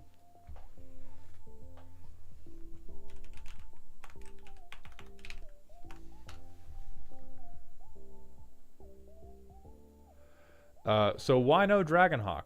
Because we are going to have very, very few creatures with power 4 or greater. This guy only cares about attacking warriors, so when we're outside of the combat step, Dragonhawk is going to have fucking 0 valid targets for their exile draw.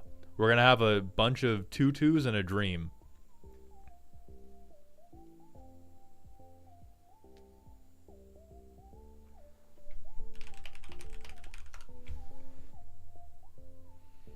Okay, Twitch chat is now banned from suggestions. Gorbash, the last thing I am going to... It is attacking only, White Bread. It is not until end of turn. It is literally in the combat step. So unless we are flashing Dragonhawk in, I do not believe... Oh, okay, so we could get it off of Dragonhawk attacking? Still no. I still do not believe in it. You could try it. I still do not believe. Horn of the Mark I especially don't believe in, just because draw versus exile synergy, and we have a lot of non-creatures that we care about.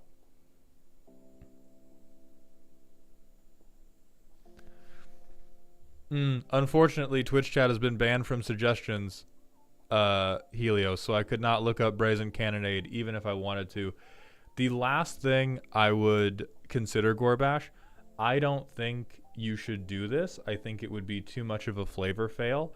But one of the last levers you could pull on trying to make the deck more effective is giving into the Changeling sickness. Because goddamn,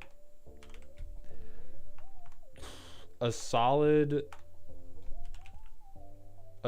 like half or more of your warriors are just worse than some of the generic changelings. There's like the colorless ones that, like, Bloodline Pretender, better than many of your warriors.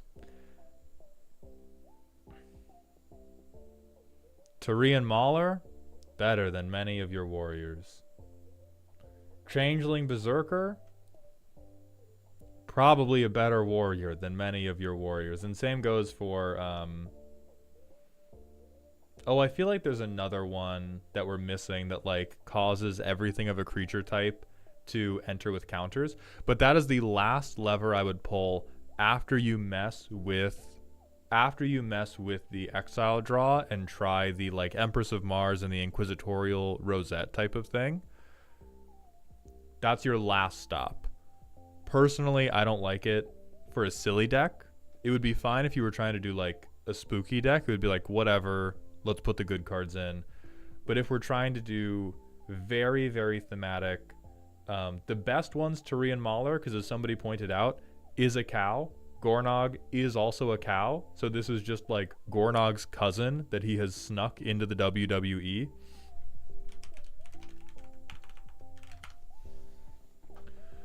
This is the one I was thinking of. There's Metallic Mimic, which is not good.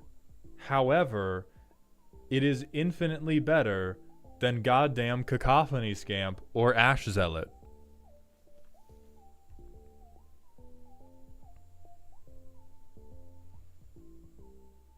Oh yeah, and then broadly replace one of your mana cards at random with Patchwork Banner.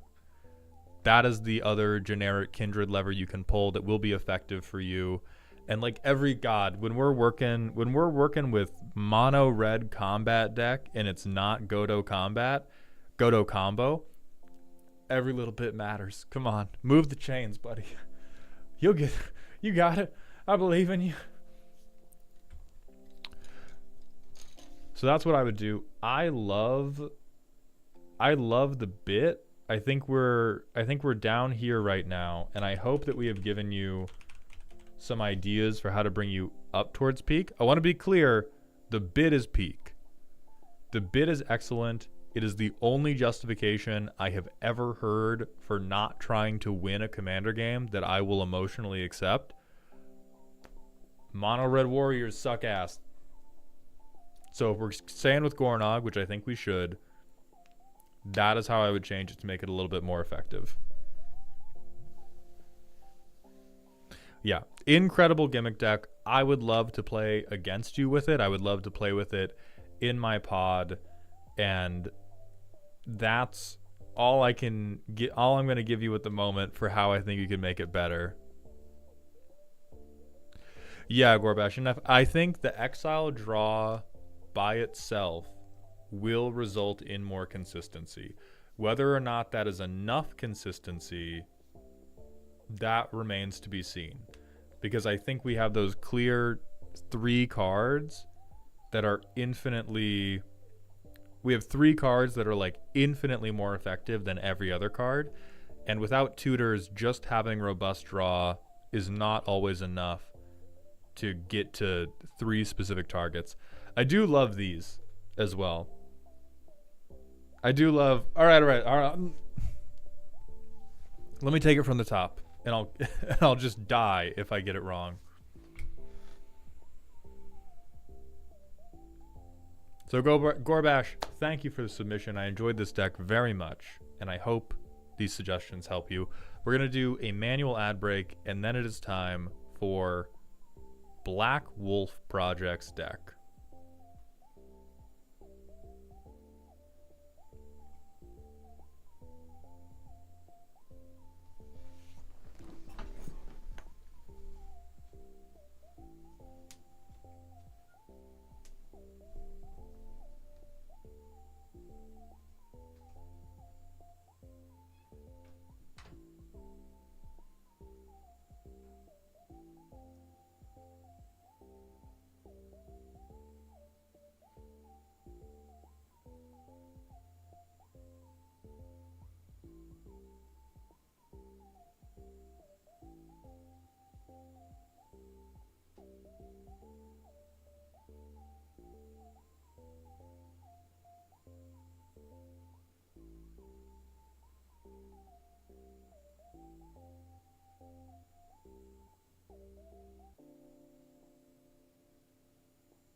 All right.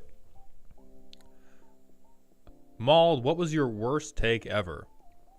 MLP, I legitimately do not know because I am trying not to hold in my head all of the things I think I've done wrong, or God forbid trying to fucking rank them. I feel like that can only result in unhappiness and additional bad takes. So I have no idea. I'm sure people could present me with ridiculous takes I've had throughout my time as a content creator, and we could designate one that was like the wrongest.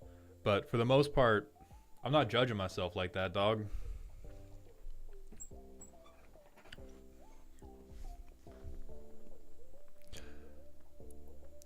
Then Black Wolf, sound off if you are here. Katazoomi, thank you for the 100-bit cheer. Sorry to bother them all, but can you check if my Ko-Fi donation went through? Kato, thank you for that contribution to the dog pile.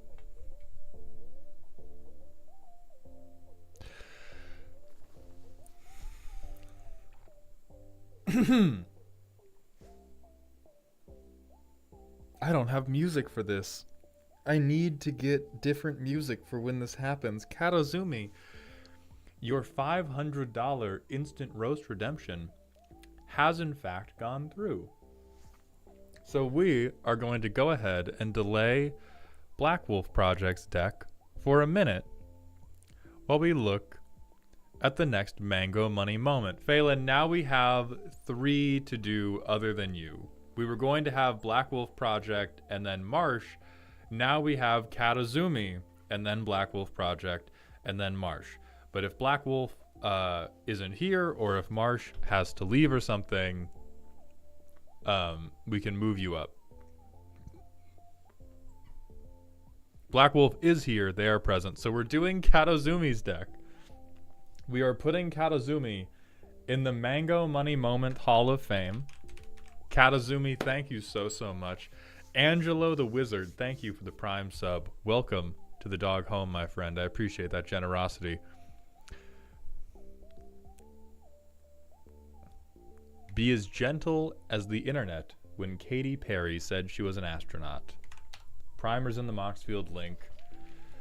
Oh, god damn it.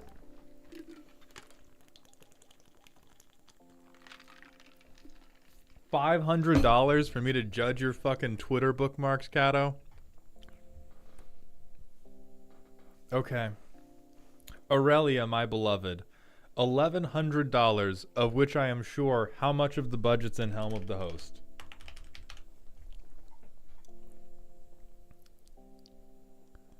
Okay, so it is $1,100, 20 of which is Helm of the Host. What's the primer? This started off as a pet deck, but slowly morphed into a counter for the Salt deck in our pod, Grand Arbiter Augustine IV. I've only played this deck 3 times, and I haven't even played half of the cards in there. Right now the deck feels spooky, but would love any ideas to push this closer to spooky scary, as mana ramp / card draw feels lackluster. The only rule 0 for the table is no infinite combos. I love my +1 counters and big stompy angels. It's an incurable disease, don't ask. Okay. Okay. So we have no Helm, because we're not fucking with infinites. I like that. So all Aurelia gives us is an extra combat phase the first time she attacks every turn. This is broadly not very good, particularly when you are paying 6 mana for a 3/4. Like, this is one of the only Magic cards where you are paying mana for the art. Didn't make the varsity team Levels of Hate. So we have 14 pieces of interaction. Wrong. I'm almost on a moral level, I'm almost positive you're wrong. We can get into why, but you're definitely wrong. Also wrong.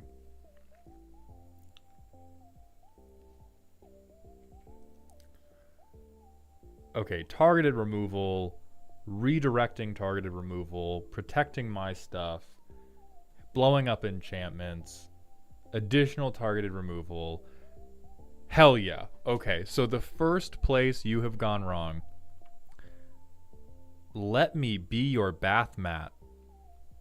The second place you have gone wrong is, in a deck like this, there's almost no situation where you want to be the person clearing the board.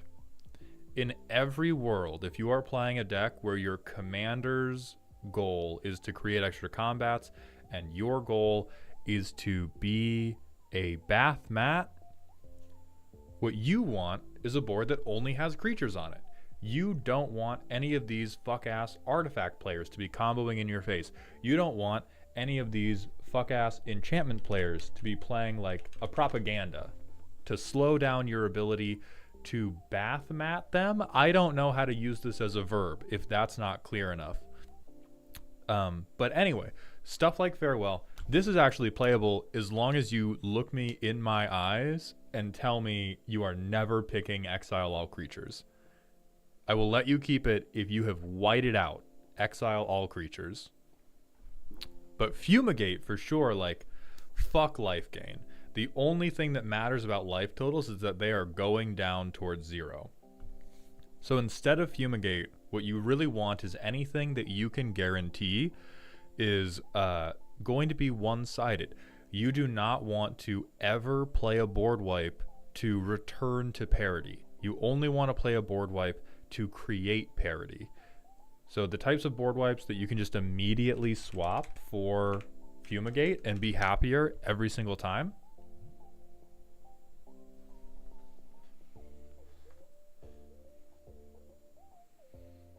If you are playing big booty angel bitches who beat you to death with Chanel bags, all you have to do is never select destroy all creatures with mana value 4 or greater.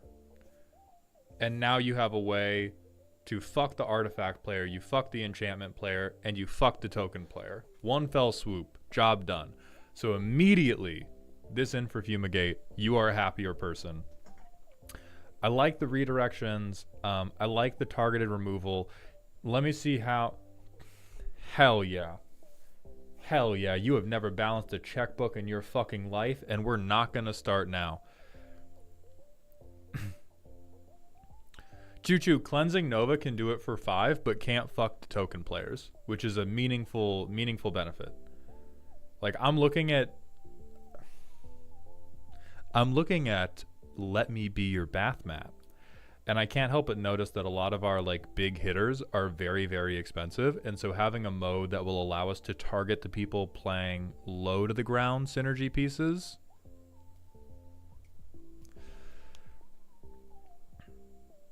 So other thing we're going to talk about, doing 1-for-1s, not the best thing. Choo Choo Beans, if we rewind the stream 15 seconds, I said never choose the mode, destroy all creatures with mana value 4 or greater.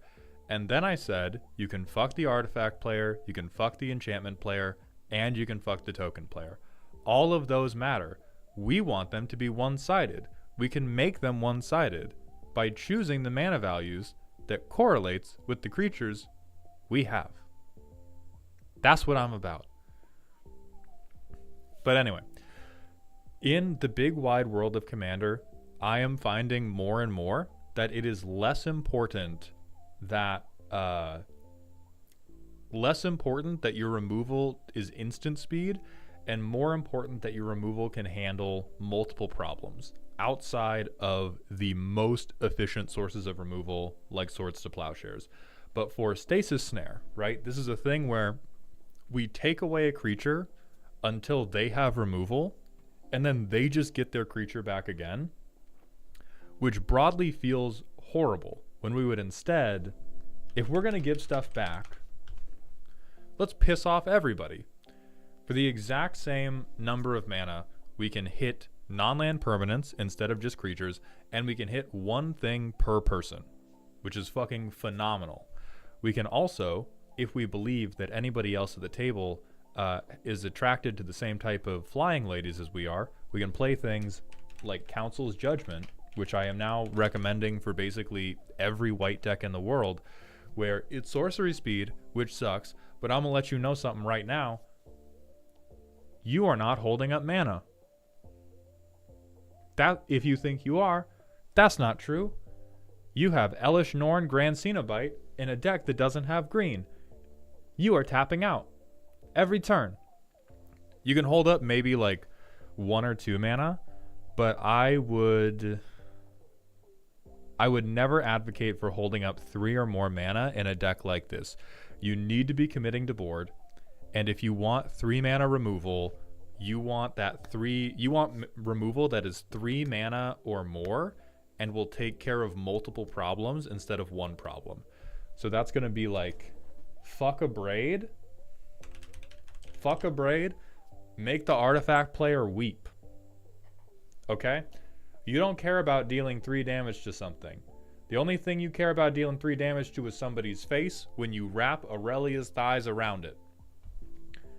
You want to make the artifact player cry.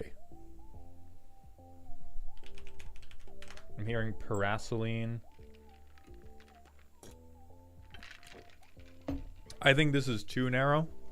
I think the most we want to tunnel down is if I'm either hitting creatures or I am hitting non-creatures. White is good enough at things like Austere Command, things like Grasp of Fate, things like Council's Judgment, where we can just say, fuck all this noise, that's not a creature, get that lame shit out of my face. Felt obligated. What? Hold, what? Did you pull this specific art and you were like, it's so expensive, I must play him? What is, he does, oh my god, you did pull him. No, Vine Boom instantly. Vine Boom instantly. When you pull the $500 magic card, you play it. That's why you have a bad life, Storming. That's why your life is bad. Every problem in your life is caused by playing expensive magic cards that you pull.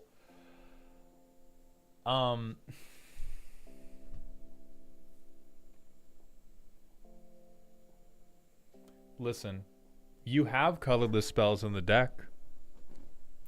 I'll give you that much for free. I'll give you that much for free. Instead of charging you $179.99, you do have colorless cards in the deck.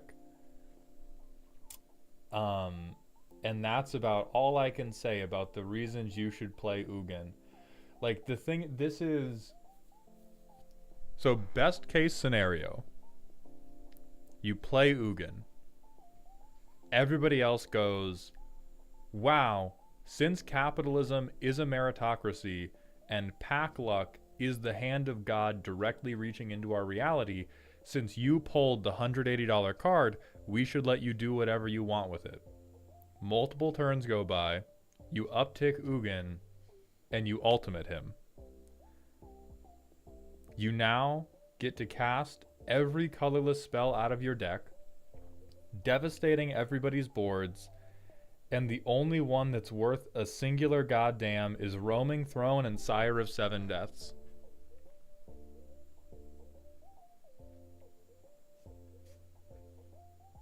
And the rest is ramp that you would have had to play to get to Ugin. So, now what I will tell you, there's an Eldrazi deck or an artifact deck that loves Ugin deeply. There's just a different deck that loves Ugin. It's not this one. Stuff that sounded fun for Boros. No! No! Why are we have 5 enchantments! Why are we playing enchantment recursion? We have to have done the first round of this just based on the art looking cool. This card reads, if we control every enchantment in our deck, we can turn them into creatures. We have 5 in the deck, and it requires 5 to turn on. We were saying, you said yourself, I've seen less than half of the cards in this deck. You do not even yet theoretically perceive a world in which Starfield of Nyx has done something. I'm going to recommend you cut this.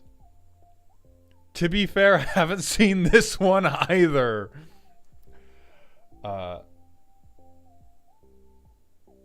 I'm also going to recommend you cut this. I think these are, again, like, these are cool cards that just beget having a deck totally built around these. If you are building around Aurelia the War Leader, you are, and Angels in general, you are building around creatures.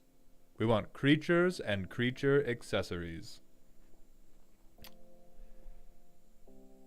Throne of Eldraine, I can almost believe in. Your deck is very, very mana hungry, so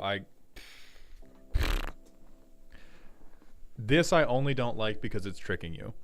This is one of those cards, Smothering Tithe is one of those cards where because it's in the deck, you are going to have a game where you get Smothering Tithe, and you're going to be like, oh, my deck's so good.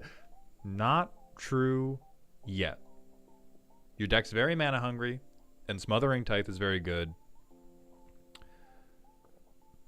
You know what? A better person would have more cards in this section. And you probably should. Is this like...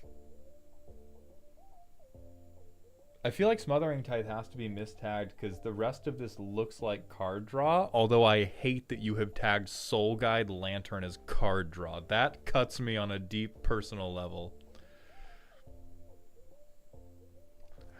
Also, Chingle Bells, Shogun, Wrath HD, Feathery JP, Lionheart, and Janice the Janitor, thank you all for the Twitch follows. Welcome to the Doghouse, my friends. And Wrath HD, thank you for that Prime sub. Welcome to the Dog Home. I appreciate those Bezos bucks very, very much. So we have mana over here, which...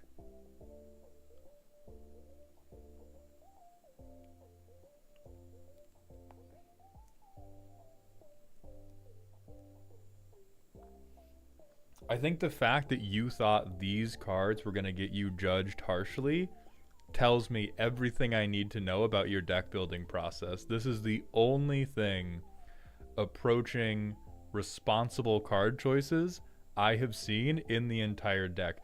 You took me through a hoarder's home, and I had to step over like 5 moldy McDonald's bags. And now you've shown me a bunch of broccoli. Even the Soul Ring, which I hate. Holy fuck, does this deck need it? Holy fuck, I want to Vine Boom you, but also, it's big angel ladies who beat you to death with Birkin bags.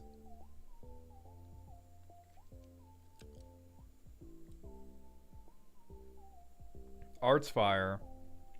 Just some silly little guys. Dog, you're... It's one thing to put the Ugin... Did you buy this? Did you spend $14? You spent $14 on tutoring the Ugin that you put in because you pulled it out of a pack like fucking Charlie in the Chocolate Factory? Motherfucker. I don't even want to admit this. There are good planeswalkers that could be in this deck. There are like legitimate planeswalkers you could just play and just be happy about in this, and instead we have Ugin. You didn't even have sacrifice outlets. You have to swing. Okay. Kato? Better combo for you? Say, here's my deck. I'm playing Aurelia. But first, let me show you this really cool Ugin I pulled. You get just as much neuron activation, and it does not fuck up your deck. Maul doesn't see the vision. I'm fucking cross-eyed right now. Don't see the vision. So that's two cards we have spots for. Hi. Yeah. $300 on a 3-card combo to tutor, play, and shut off our Ugin. This is not one-sided. This is your Planeswalkers too, Katazoomi. This is a...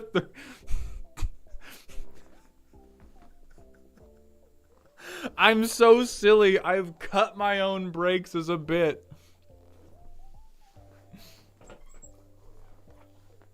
Totally knew that. Understood. Okay. Now, legitimately, in a different world, Clarion Conqueror is not unplayable here.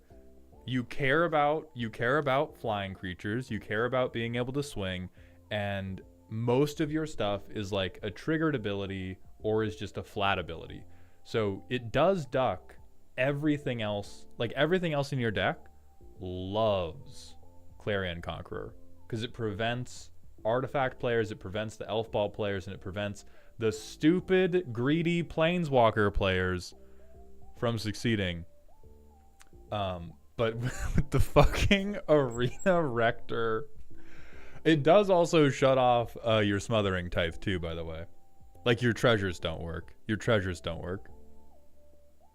Oh, and it turns off all your fucking ramp. Never mind. What the fuck? I'm chill. So what we're gonna do first to fix this deck is you are gonna get a trade binder for all of the very pretty cards that you pull out of collector boosters, and you're going to put all of these cards into that trade binder, and as a pre-game action, you are going to ask your pod if you can show them your trade binder.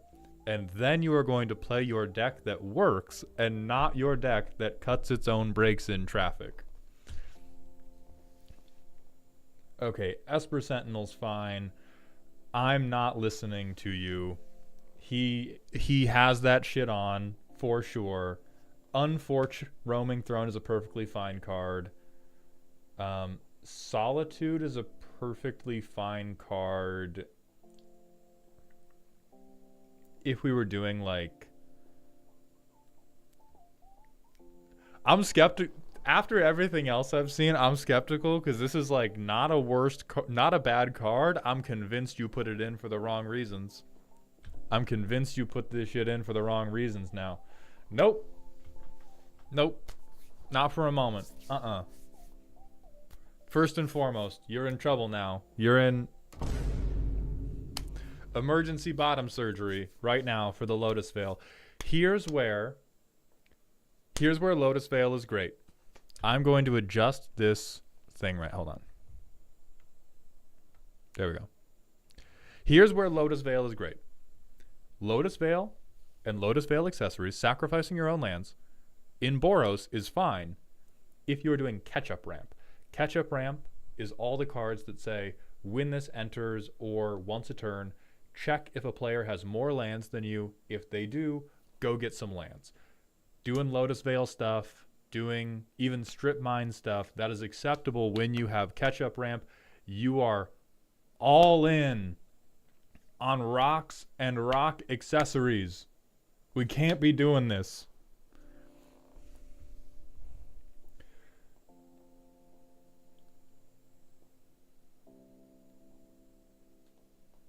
Nah. What?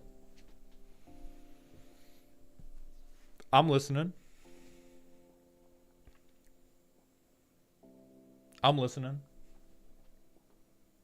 Explain me. Explain me the 4-mana 2/2. In our big scary angels deck. Explain me the 4-mana 2/2. Right now.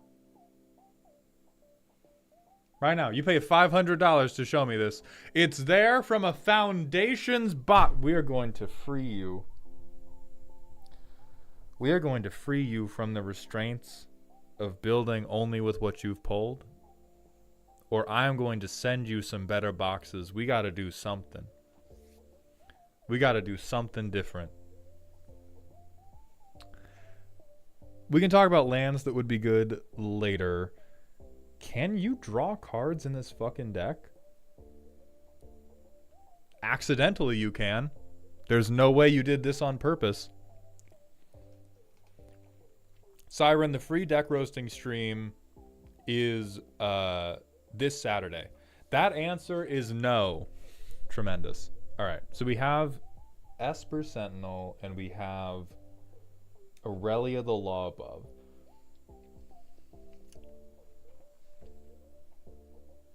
I can save this person. I can save this person.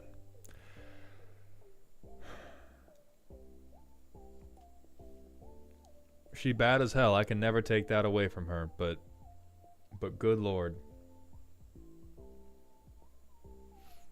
Okay, so what I'm going to hit you with really quick is just some generic angelic good stuff.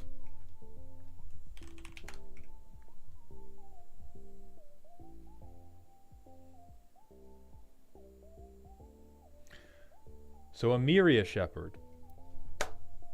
Big lady, big wand, 2 interests in 1, and you are going to be able to recur stuff.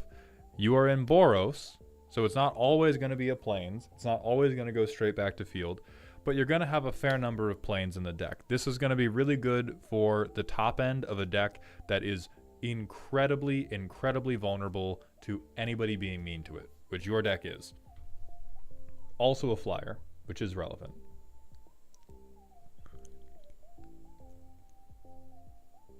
And if you have catch-up ramp, also very good. I think you probably need to be less on artifact ramp and more on card draw.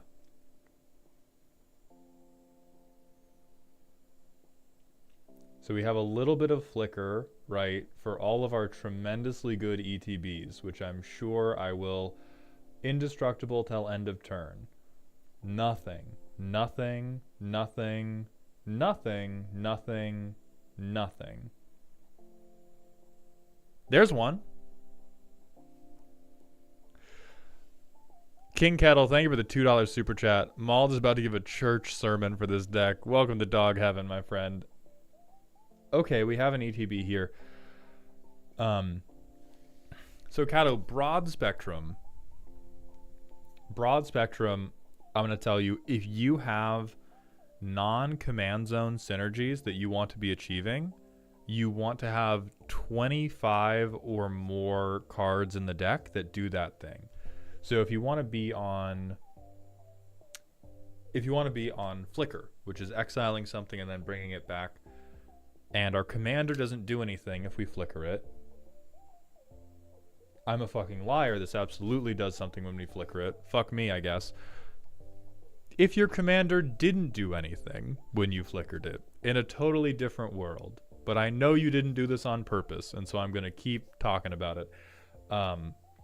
We would want to be much more on angels that get fucked up and stupid. We're not on Philia for this deck, because Philia returns at end step. So what I would really recommend you be on is, I think, ramping to having no card draw and having all artifact ramp means the most likely outcome for any given god damn, he is taunting us from the rafters. But let's pretend you have all of the really good artifact deck, or all of the really good artifact ramp in your deck. We take some turns, we play lands, we like do fucking Soul Ring into Hedron Archive, we end up pretty much running out of cards in hand, and then we play a Chroma, or we play Aurelia, and then they get shot one time, and we're cooked forever. Versus hitting our land drops really, really reliably. We can utilize things like land tax if we want to be on land sacrifice. There are other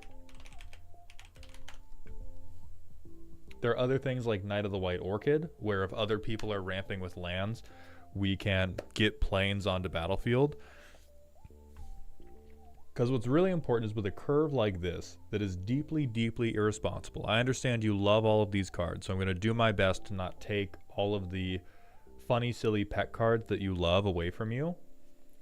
But when we're trying to afford these, there is like no world where you are casting Elish Norn and Avacyn on the same turn.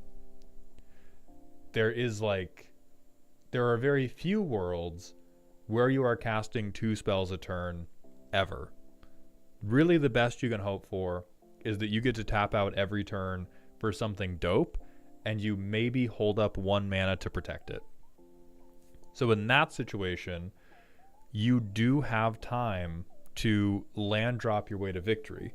But if we're land dropping our way to victory, we want to be doing it with things like Knight of the White Orchid, or land tax, or Weathered, Wayfarer.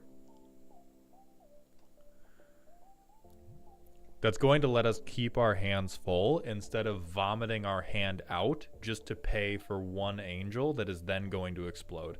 This also makes us less vulnerable to our own board wipes. It makes us more able to go like, fuck it, farewell, and I'm hitting artifacts too. I'm going to do Austere Command, and I'm going to blow up everybody else's mana rocks. Yeah, Wayfarer also notably, this does not say non-basic. This is as close as you or anybody else is getting to prime time. And the stuff that you are going to grab for it, you can grab things like War Room that are going to let you draw cards. There's also, I wonder if like OTAG, I wonder if this is a thing.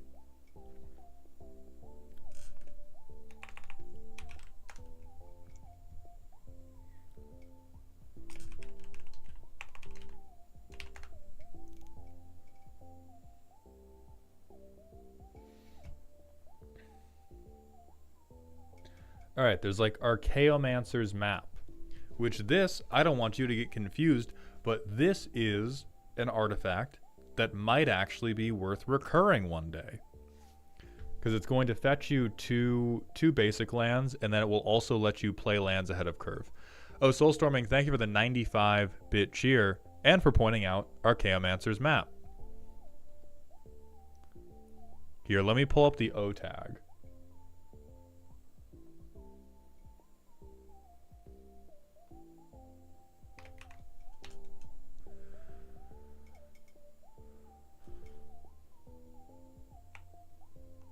Only white has this shit anyway. So this is the Scryfall syntax you want to use for these 40 cards. Color equals W, O tag, colon ketchup. Also, Taharis, thank you for the follow and the Twitch Prime sub. I appreciate those Jeffrey dollars. There's also just other good angels you're sleeping on, presumably because you've never seen them before. But this is very solid angel that has the potential to draw you cards, make you treasures, or gain you life, and will give you a ton of damage.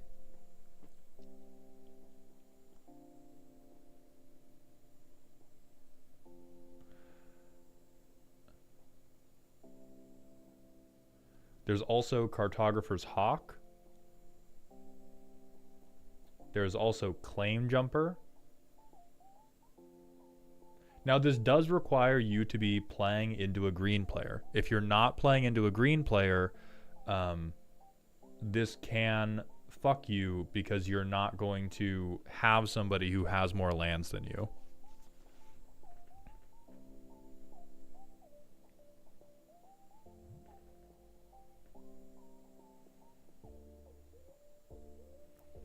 So most of these are going to be acceptable. You can look through these and pick your favorite ones, but the important part of them is going to be, I think you want to be less all in on artifact ramp. You can still have some artifact ramp, particularly for things like, you know, your signets that are kind of low to the ground and not very onerous, but I don't think you want to be tapping out for Hedron Archive, because then if you ever lose the Hedron Archive, your game plan is just permanently fucked. Versus the power level that this deck looks like it's playing at, you have time to drop lands. You also have time to utilize things like bounce lands and sacrifice lands to turn on Surveyor's Scope.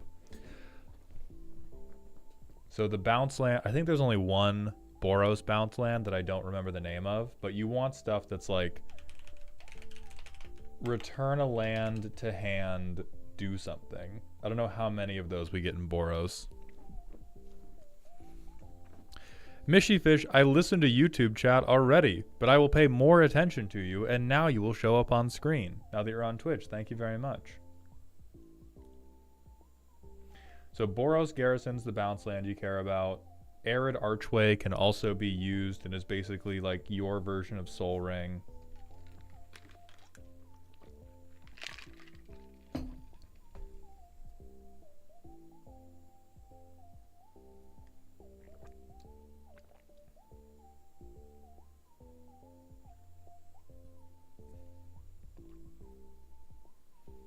There's Dormant Volcano as well. All of these are going to be really, really good for you. Guildless Commons as well. The ones that don't provide you with pips are going to be a little bit worse. But when everything you have is super expensive, you want to be crazy, crazy greedy about keeping cards in hand so that you don't end up on that like turn 6, I have one card in hand, somebody board wiped me, and now I'm crying forever.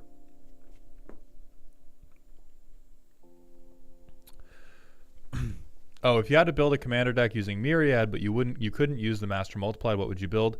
I'm not sure, and I generally don't answer questions like this while I'm doing deck roasting. So I likely just flicked by it because in the middle of the commander deck roast, those often take quite a long time, and so I try not to go off on long tangents. So Katazoomi, that is scarily accurate. Perfect. That means... Oh, you're good, Mishy Fish. You didn't know. I'm just explaining. I'm not condemning. So Katazoomi, that is scarily accurate. Turn 6, no cards in hand. Very, very sad. Perfect. So that is how I would fix the ramp section. That will turn all of these 11 cards. These can now be different fun cards. These can be things that draw you more cards every turn, which in Boros are not particularly many. DMC, thank you for the 100-bit cheer. This deck needs War of the Last Alliance.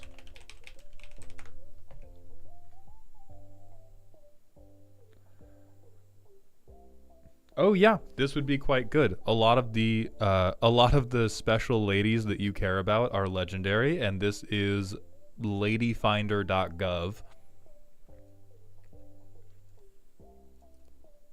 Then other things in Boros that are going to get us more cards are a little bit limited, but what we can do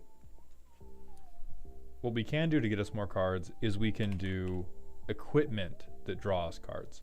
So we can start replacing a lot of these like greedy mana rocks. Hold on, gifted subs for the Angels. Jesus God. Oh no.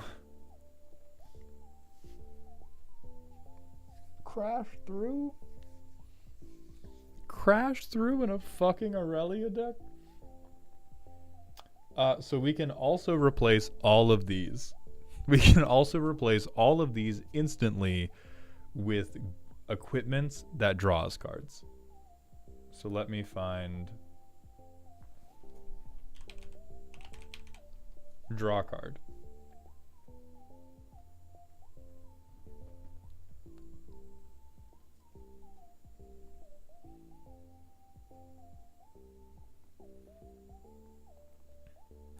So there are things like Mask of Memory that will allow us to go card positive on attack. There are things like Infiltration Lens that if they do not let us crash out, they will have to pay for it by letting us draw cards. There are things like Glimmer Lens, particularly when we want to be playing like a lot of Angels to crash out reliably. This plays into the same type of thing that Aurelia the Law Above plays into. I'm less up on things that are card neutral. I am up on things like Rogue's Gloves if we feel good about our ability to connect.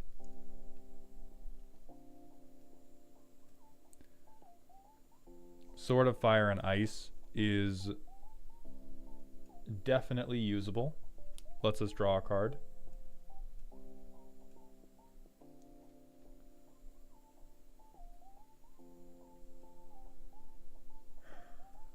And then I guess we could potentially reach for things like Stormbeacon Blade, but rather than things like Stormbeacon Blade, I would recommend things like Secret Rendezvous. Being able to do a little bit of targeted group hug and make an alliance with another player who's behind is very, very useful. There are also things like Tempt with Bunnies, which is a little bit of group hug, but you basically always benefit the most, and you're going to give people 1/1 chump blockers, but giving them the 1/1 chump blockers isn't going to matter because you're all on flyers.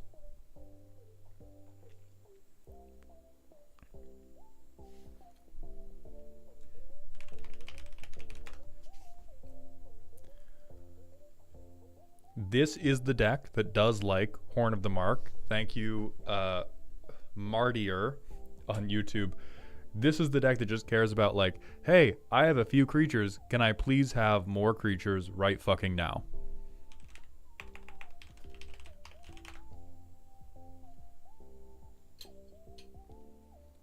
I like this a lot. You cry, piss, and shit the moment somebody points a board wipe at you, and you're often card negative. This is another way to generate goodwill or hold up mana for indestructibility. I don't like how expensive it is. This goes against the earlier rule I gave you of like only hold up 2 mana. However, because both modes are pretty decent, I think you can get away with this one.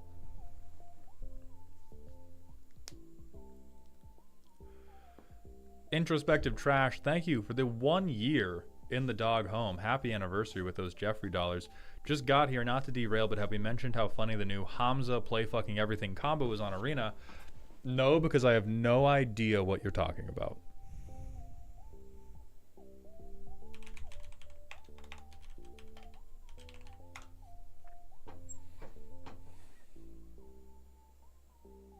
Don't like this. That's strike one.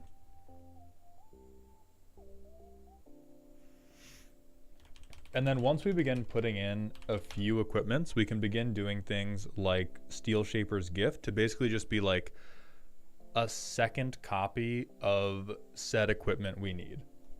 Another really good sword that you can put in to give to your big, tall, angry ladies is Sword of the Animist, because this is going to, again, fetch us more basic lands out of our deck. We just want to get to the point where we have 7 lands to turn right as quickly as possible.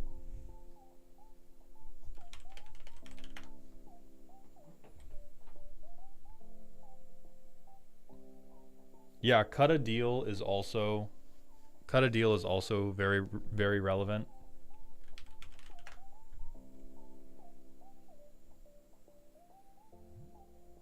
No, because now we're on swords.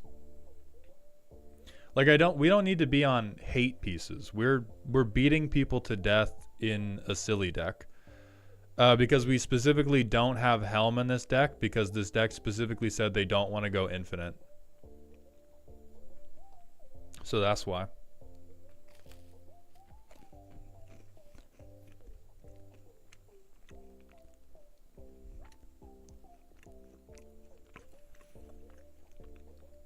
Rowan, congratulations on getting your doctorate. Could we get some claps for Rowan on YouTube's official PhD?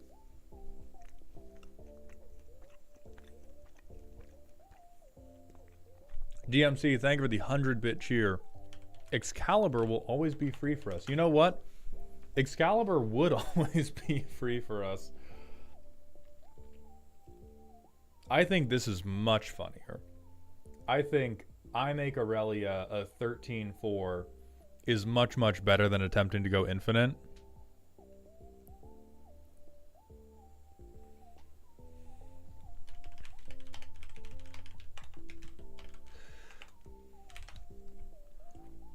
So here is the very important thing about Sword of Hearth and Home. This goes infinite in like 5 seconds with Aurelia, because as soon as we have somebody other than Aurelia that can swing with Aurelia, this is now infinite combats. So I'm gonna say don't play this unless you want it to be a scary deck, and then it can just be a very bad scary deck because you're just playing like Voltron combo.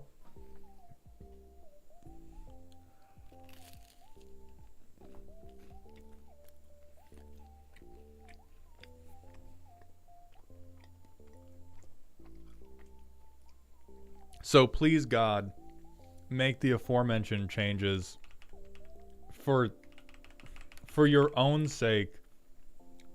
I am begging you to get a trade binder. They're not even generically, we're just like, where the fuck are we?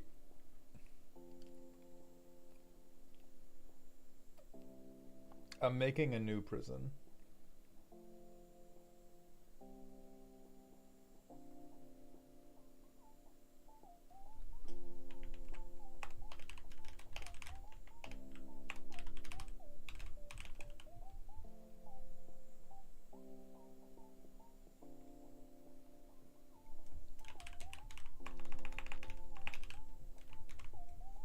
There we go. You're in the I pulled this penitentiary, Katazoomi. It's only a little bit horny jail. We've seen some real horny jail, but I am going to actually that fucking bath mat tag. I forgot about the bath mat tag. We're in horny jail for that too. But there's just a lot of like, holy shit, I pulled Ugin. Holy shit, why are we playing Ugin?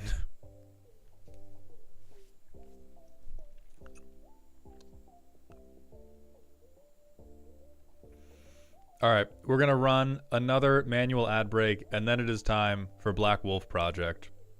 I will see you all shortly.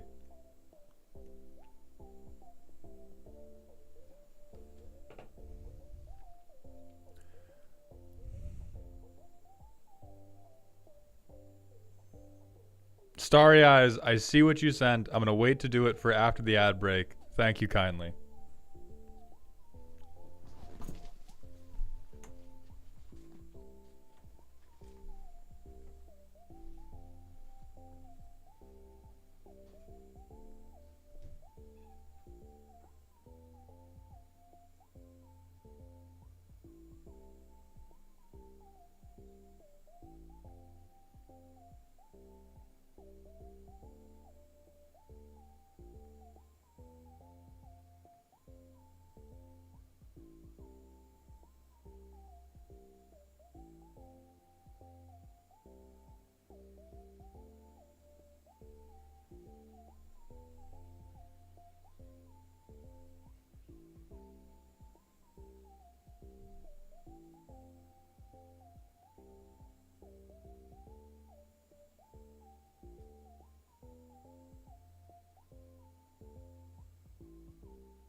All right, we should be back in from ads.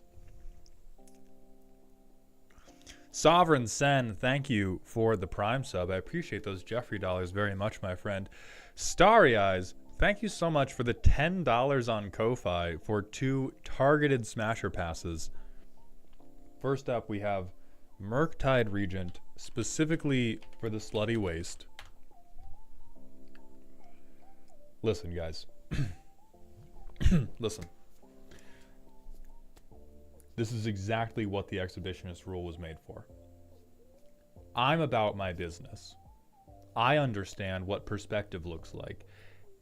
You might not think that is peak sexual performance. If I told you that was my girlfriend, you would be impressed.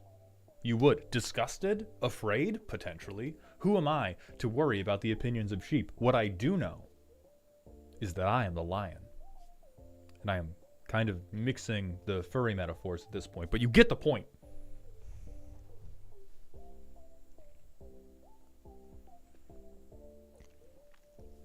Thank you, Mythological. I appreciate that. 7 mana for a 3/3, even with the Delve growth, seems really bad, though. Tell that to fucking Modern, dude.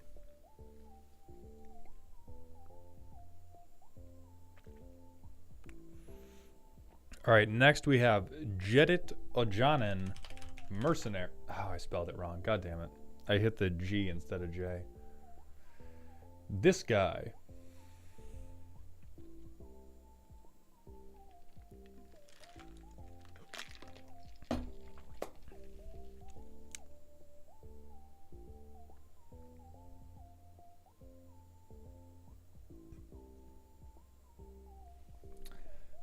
Listen. I'm not a complicated man, and I'm not going to pretend right now that I am a complicated man. The most I will give the furry allegations at this point, if it had massive Chumbawambas, you probably got me. You probably do. The cat head is not it for me. That said,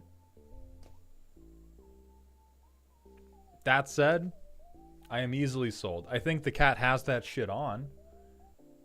I would do a modeling show with this gentleman on the catwalk as it were. You can't kiss that mouth. Or at least you shouldn't.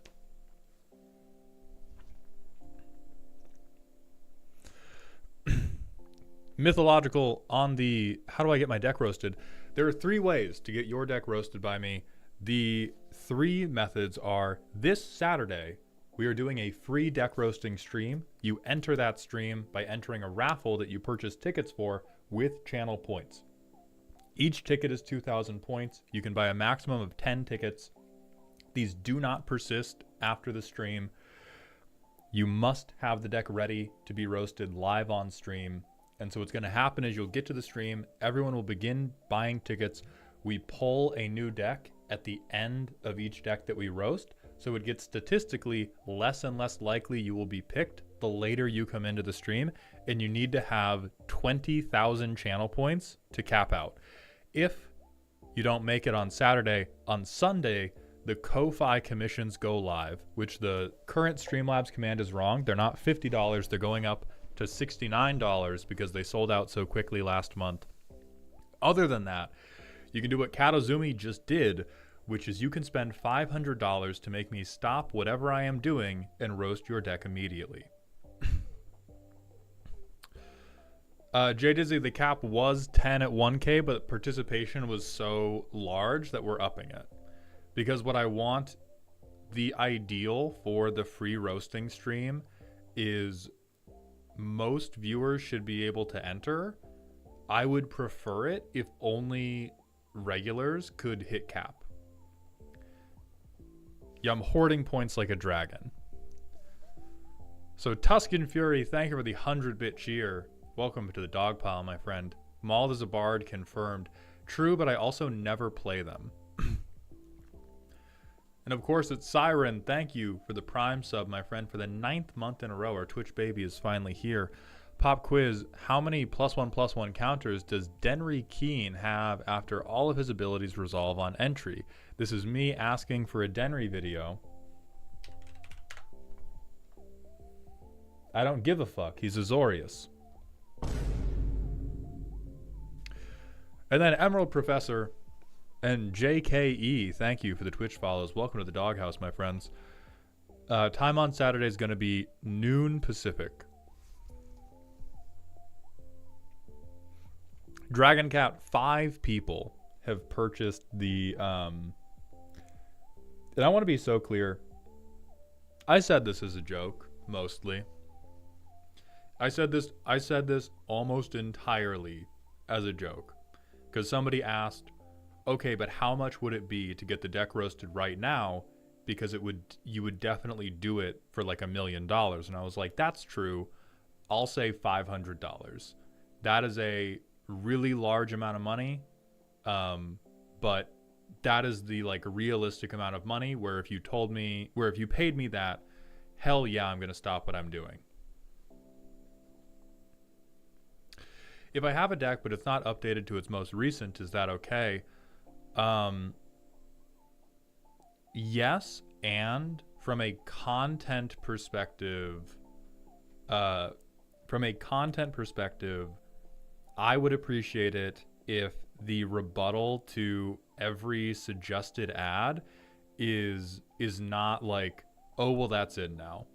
Mainly for if you don't care about the back and forth being in the VOD, then it doesn't matter. Then you can defend it with that. But if there's, if we're trying to like, if I'm trying to have a funny back and forth with you and your part of the back and forth is always, oh, well, that card actually is in now, but it's not in what I'm showing you at present. Like you have to be emotionally ready for me to judge what is in the Mox field and not what is in paper or whatever the like updated version of it is.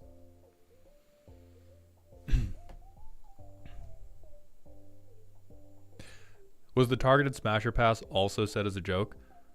Kind of. I mean, I legitimately don't want the channel point stuff to be, I think it being random is part of the fun. And so the $5 was just said offhand, but it was 100% like, Yeah, if you want this to be on purpose and deliberate, it 100% has to be financial incentive and not just channel point incentive.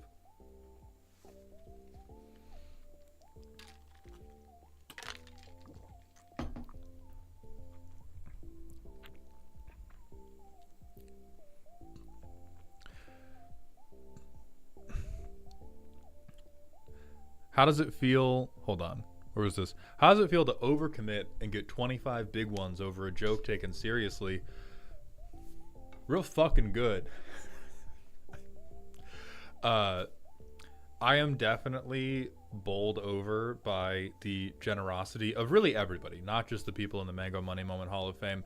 And also, it is just proving what, like, every quote unquote successful, every other full-time creator that I've spoken to about making it full-time had been telling me, you have to have a semi-ridiculous, like, multi-$100 redeem. Doesn't matter what it is, tailor it to your content, your audience. But there are people who have the money and want to see you be supported, or will do it as a bit. And, like, you have to have that option available. Otherwise, you're just like, yeah, you're leaving money on the floor. And so this was my version of that, and it's been instantly proven correctly.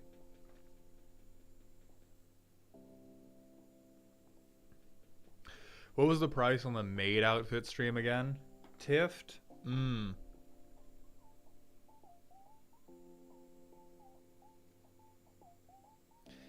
It depends what the maid outfit stream is doing. Because there's like...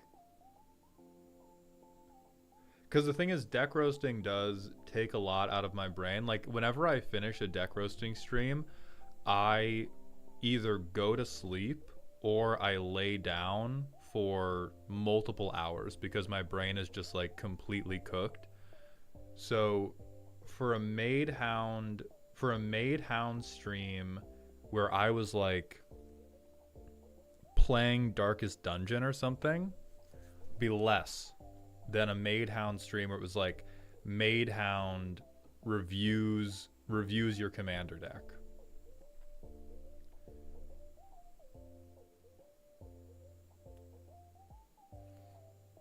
Grapples, thank you so much, my friend. I appreciate those kind words. And I would like to say, as a general thing, I love money.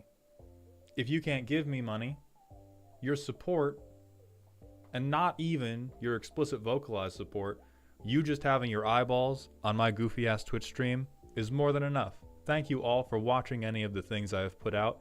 If you have ever liked or commented anything, thank you for that too. But thank you for being here, no matter how your support is expressed. Thank you for being here. Captain Visser, thank you for subscribing with the Twitch Prime sub, which makes you explicitly more important than everyone else. I appreciate that money, my friend. Thank you for the Jeffrey dollars. Hannah Sows, thank you for the kissies. And Trolley Kick, thank you for the Twitch follows as well.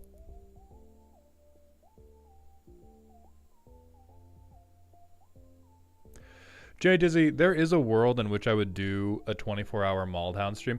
Oh, actually, that's probably what the price would be. Here, I'll lay it out now. I'm not going to lay the numbers out right now.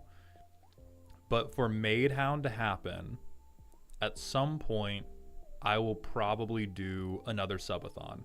We've done one before. I think it's almost been a full year since we did that one. But I would do a subathon, and it would be a stretch goal for, like, I don't know how much money it would be. But I think it would be after a certain point, we put the maid outfit on.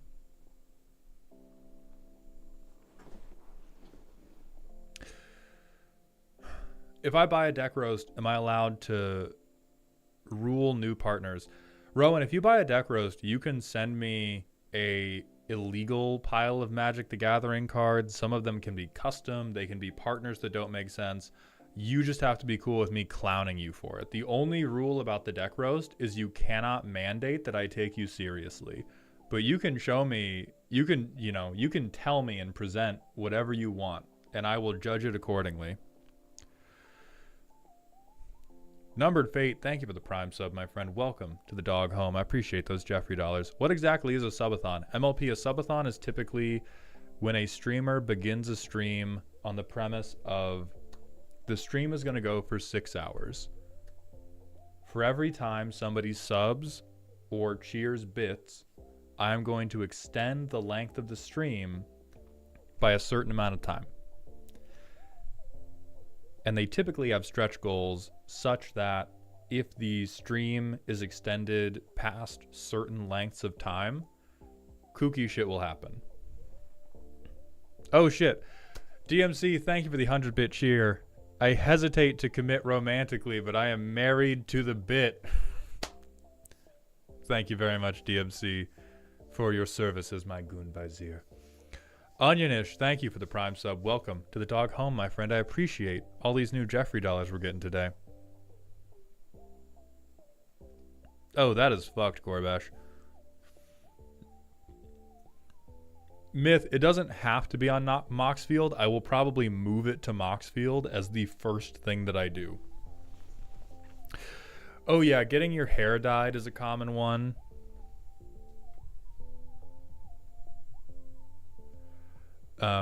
Getting your hair dyed is really common. I know that like Batty was doing like temporary tattoos. Batty had a very, very successful subathon. Bartleby, thank you for the Twitch follow. Welcome to the doghouse, my friend. So we would probably do some type of subathon where if it lasted for like more than a day, the maid outfit would come on. DMC, thank you for the 100-bit chair. Tiamat, the boss can't afford to do anything to the little hair he has left. Thank you for that support. That feels really good in my heart.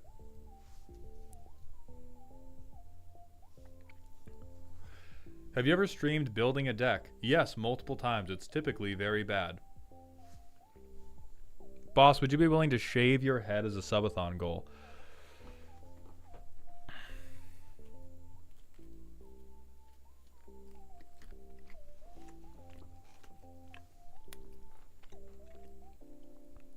So here's the thing. There is an amount where I would do that. It is more than would ever be made. It is like, there is 100% a number. It would have to be like 5-digit subs. Because it would fuck with... I know what I look bald. I know what I look like bald. Because I've been bald before. I do not like it. So it would fuck with my self-esteem for a good bit. It would, I think, screw up a lot of my content because like the bit of all of my content would have to be, oh, I'm bald hound for right now. And so like every comment I would see for the near future would just be about being bald.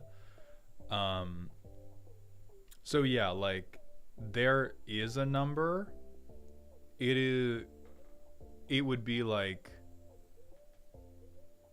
legitimately like 20,000 subs. That is a conservative estimate. So it's not zero. It is an explicit number, but I am supremely confident we are not hitting those. I think getting a bald cap, oh yeah, very doable. We could absolutely have a stretch goal for the subathon of like, oh, now I'm streaming in a bald cap.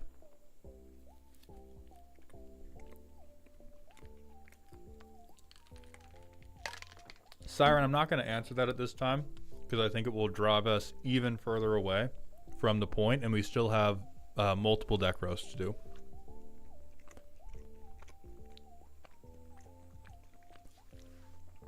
Zenorum, I've also streamed Commander content before. Streaming Commander content is awful.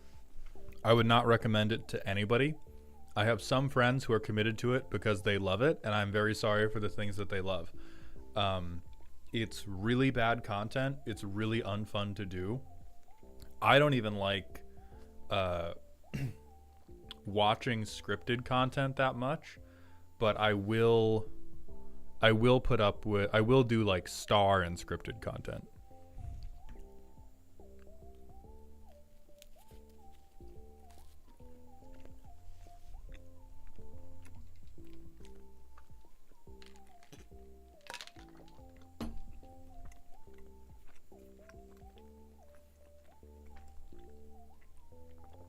All right.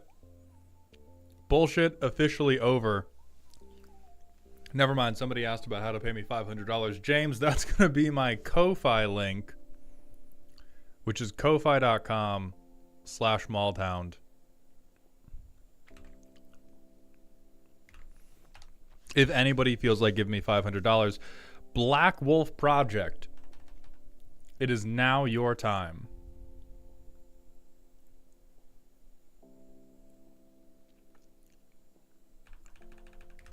This is silly, spooky. The deck, in one word, is strap-on.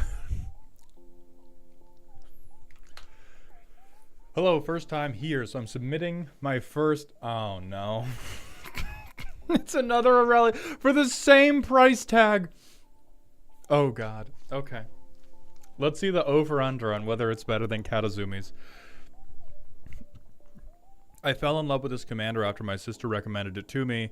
She saw I enjoyed playing big angels going sideways when I first started out, so naturally extra combat sounded amazing. Thus began my indoctrination into good Christian Boros, and I haven't looked back since. Over time, it's morphed from large angels and streamlined towards equipment theme with big fem hitters. Primary outs are combat combos. Okay, so we are on infinites for this version. But the board can get tall and wide enough that by the point Aurelia comes down, everyone's been primed to finish. With the right build-up, Aurelia can wait until the very end to bust. There is also a recursion side plan here that can get really funny if an opening presents itself. The deck is primarily intended as a high 3 and is threatening to whoever doesn't appreciate lots of big women with lots of big toys. Okay, so perfectly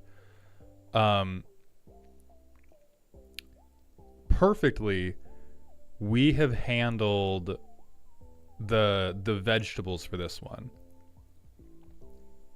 Card draw in my Boros deck. Hell yeah. Oh, this is not happening. Whenever a creature you control with a legendary equipment attached to it deals combat damage to a card.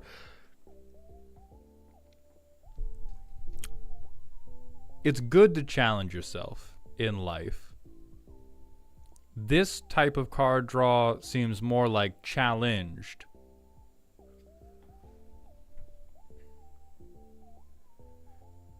Alright, Nahiri the Harbinger. Card selection in my Boros deck? More likely than you think. Softball Angel League. These are, oh god, keyword Odric.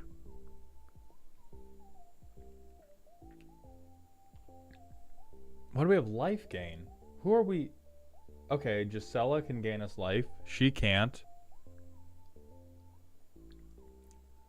No. No, not four mana for a temporary banner in my high 3. Or you said combat? You said combos?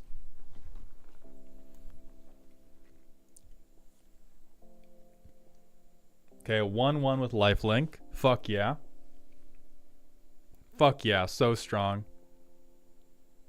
Makes an angel on... I'm paying 4 mana and down-ticking my planeswalker for 1 angel.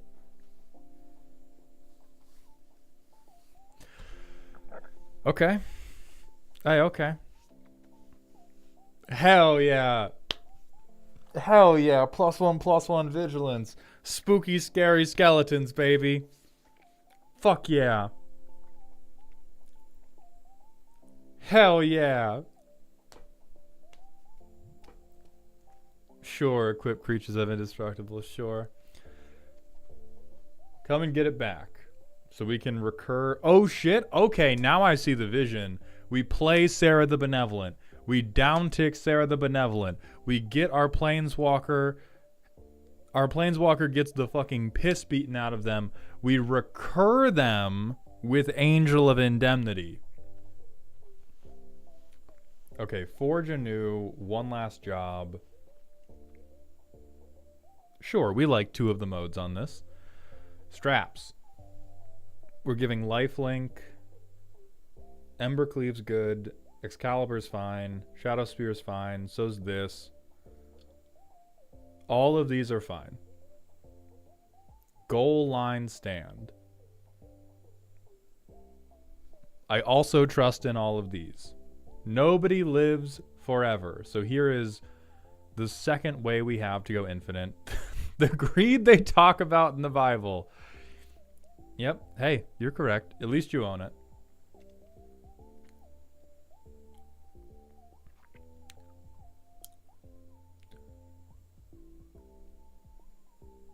Yeah, I like Legion leadership. You need to buff Aurelia very, very little before this becomes a murderable instant.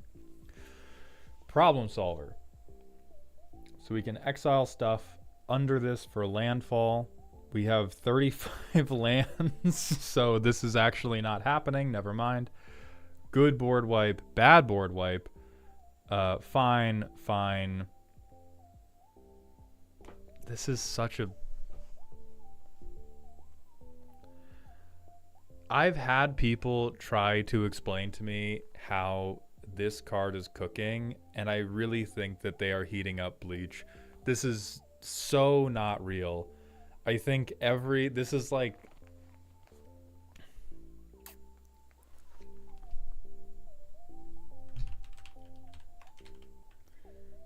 Every time I see this thing, I just look at Council's Judgment and I hear the extremely loud incorrect buzzer play in my mind.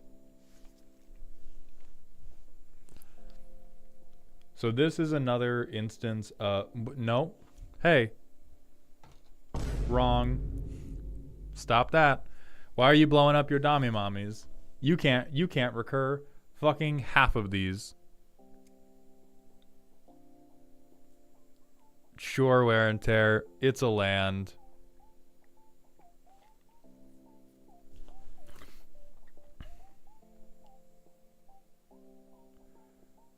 Runway ramp.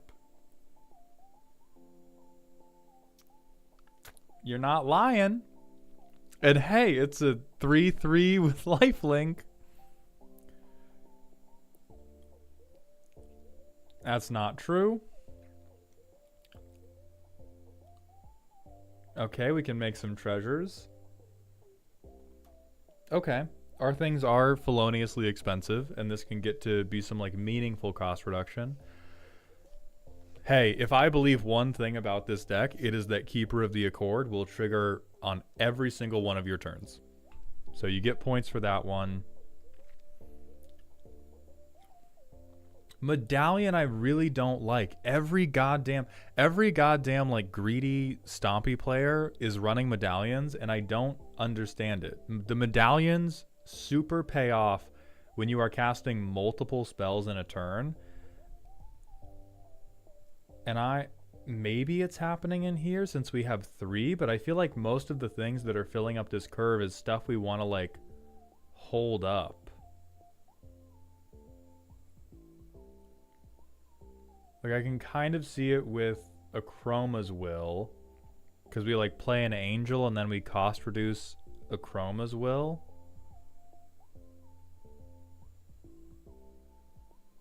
But I really dislike the medallion plan when compared to the typical Boros like catch-up ramp game plan of what if I just played more lands.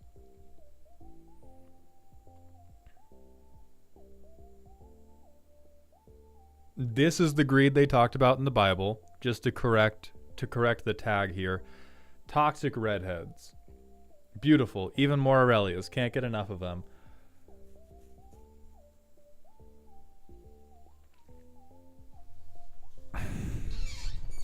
Let's see how the scary 3 navigates the goldfish. 2 or more other lands, don't have them, who cares? Talisman of Conviction.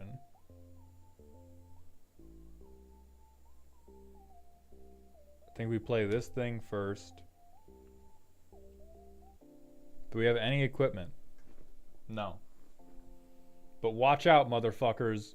I'm playing Sarah Angel, and I'm gaining 4 life. Hell yeah.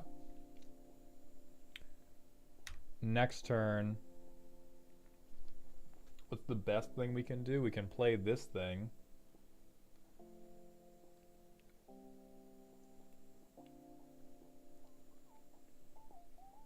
So we play this, we swing out.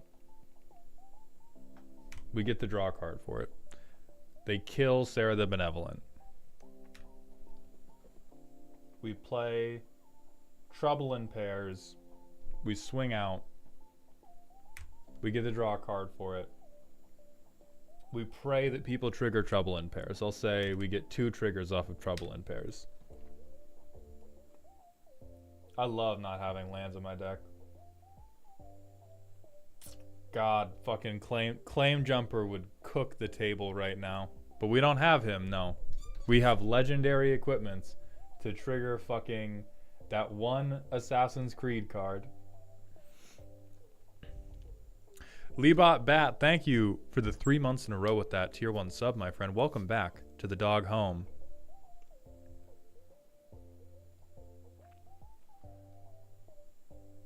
Okay.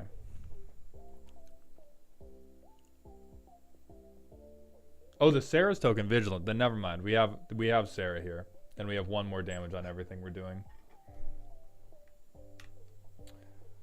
Now we get spectator seating. We can't free cast this. How many historics do we have? We have 5 mana, 7 mana, 11 mana. Okay, so this is 1. I think we just play this.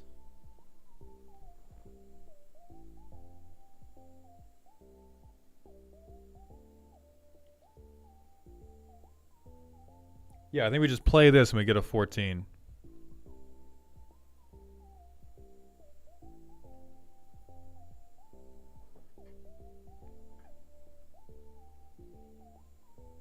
I'm sorry, did you just say Reaver Cleaver discounts Excalibur if you... Nah. Nah.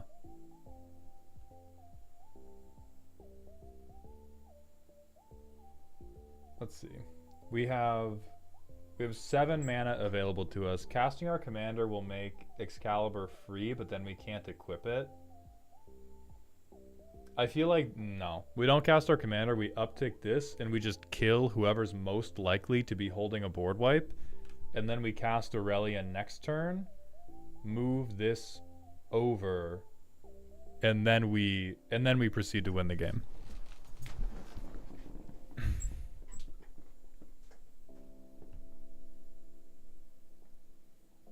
Okay, turn 9. That's not bad. We can fuck up some precons with that.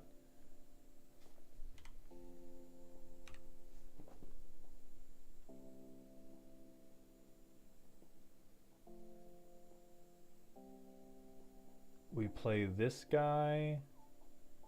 We can haste them because of the reductions.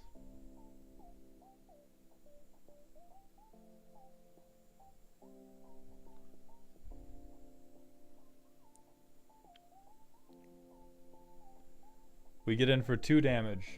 Turn 2. Tremendous.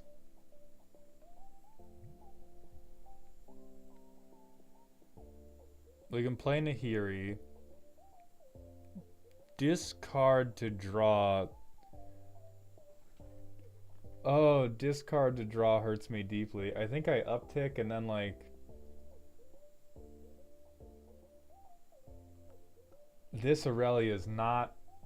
I mean, this Aurelia is a big booty blocker to eventually alt Nahiri. Oh my god, and we bounce to hand. Holy fuck.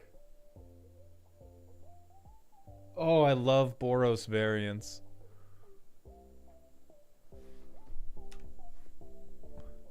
Black Wolf, the treasures do not have a mana value, and so they don't I mean, you can like use them to pay for Excalibur, but they do not discount Excalibur if we're going to be nitpicky about terms, because treasures have a mana value of 0, I believe. If they have a mana value of 1, though, then cook. Yeah, Goten, that's what we did. So I play this thing. I uptick. I don't draw discard.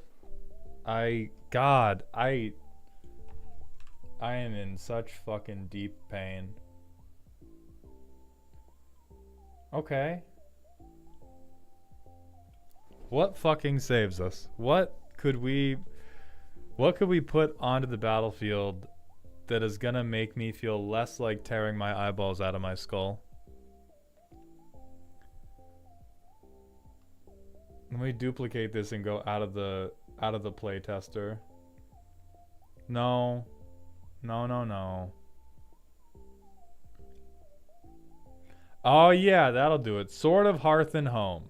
We fucking kill Nahiri to get our infinite combo engine value producer. We equip Sword of Hearth and Home to this guy. We get a basic land. And we fucking, I don't know, flicker the other Aurelia for no reason. There we go. And now we play Aurelia. And now we win the game. There it is. Yes. Excellent. Now I'm happy. From a moral standpoint, I find you despicable. I generally dislike when a deck can do one thing much better. Oh, the sword does bounce to hand. Okay, so we don't win on the spot right there, but we have the pieces of our infinite combo in hand, and if we are not shot turn 6, then it happens turn 7. You are within tolerance. You are within tolerance for bracket 3. With the speed of which this combo can come down. And I guess if we want it to be a high 3, it's unreasonable, but at the point it's a high 3, I just like I really start to get angry at cards that are in here for practically no reason. I mean, Wolf, the problem with the recursion side plan is that the recursion side plan is never what Boros wants to do. Choo Choo, 2-card infinites are allowed in bracket 3, but you have to wait till turn 7 or they put you in fun prison. So the thing about the recursion plan is you only have like 2 recursion pieces that actually matter, and that is not Gisela. I think it's maybe Bruna. You have Bruna, but it's only a cast trigger, and so we can't do anything clever about like flickering Bruna. The best we can do is if we had a way to bounce her to hand, but then we have to spend 7 mana to cast the recursion spell every single time. If you want to do a deck that's about consistently recurring an army, you want to be on like, you could do Mardu, you could do Jund, but you want to have something that involves black. Black are basically the kings of being able to bring stuff back to life. Choo Choo, yes, in the article they specifically call out turn 7 as the internal breakpoint they were working with.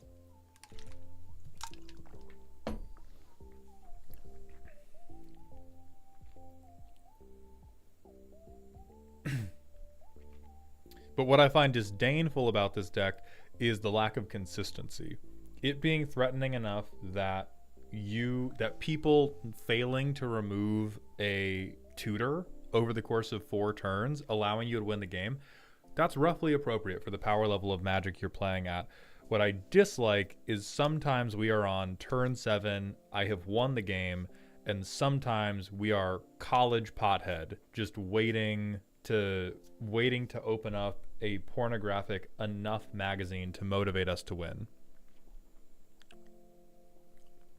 I mean, Juju, we're just quoting the...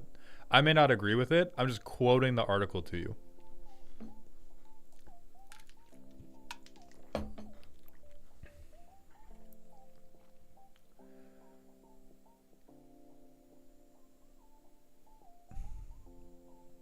Yeah, and so Black Wolf, the other thing I want you to consider is muscular women is a totally fine theme that you can make at bracket 3, but what we have to do is we have to be very, very selective about who our muscular women are, and all the ones that don't make the cut have to get replaced by tutors if we want to give it consistency. Because if we're being realistic, you have 9 cool straps. Literally one of them matters. I don't think you could... we could concoct a made-up situation where another equipment was optimal, maybe because you only have one attacker on board, and so Sword of Hearth and Home doesn't immediately go infinite. But in all of these other situations, if you had the ability to be Yugimoto and choose what card you drew off the top of your deck, and you chose to draw Shadow Spear instead of choosing to draw Sword of Hearth and Home, you're monologuing. Which is fine at like bracket 1, maybe even bracket 2. Bracket 1 is like the home of the monologuers. Bracket 1 is the home of, I think all of these cards just look so neat. And bracket 2 is the home of like, hey, all of these cards work, but I sacrificed consistency to have a bunch of pet cards in. Bracket 3 and especially bracket 4 is we need to start being very, very responsible. Our room has to be clean. The pot has to be hidden until mom is gone for work. And we need to have tutors to get to our better cards rather than just having worse cards. Need is again a very strong word. This is not a spiritual recommendation. That's just the reality of what most other bracket 3 decks are playing like. And so every I mean, the thing is, Black Wolf, Admonition Angel would be good if you were on the like Boros Bounce Lands game plan. If you were doing shit like this, Admonition Angel is a fucked up removal magnet. Because now if anybody else wants to play the game, they have to get rid of Admonition Angel. And if they get rid of Admonition Angel, they may not have removal for your commander or for the sword that makes your commander peg infinitely. That is the goal, is infinite pegging. It is not board wiping myself. It is not the funny, silly, haha, I put your commander on top of your library and then you moved it back to the command zone. It is Aurelia pegs forever.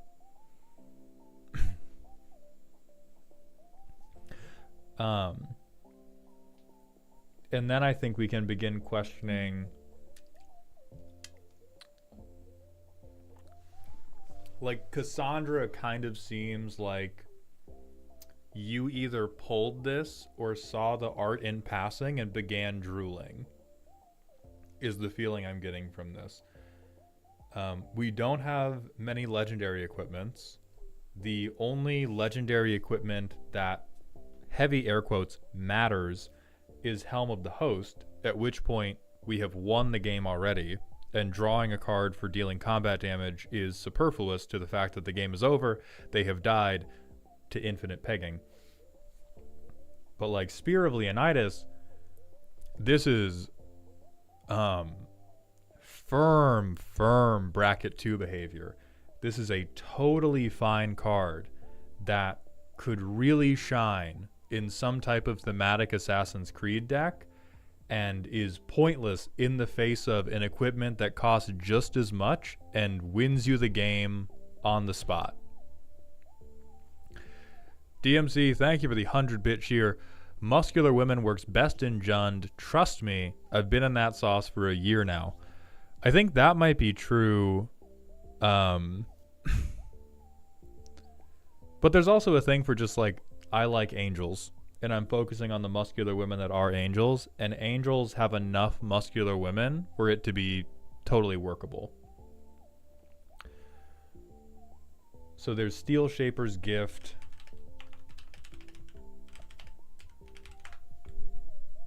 There's Forging the Tyrite Sword, which is really just the third step that you care about. Then I believe Siren was dropping other ones. Fighter class as well.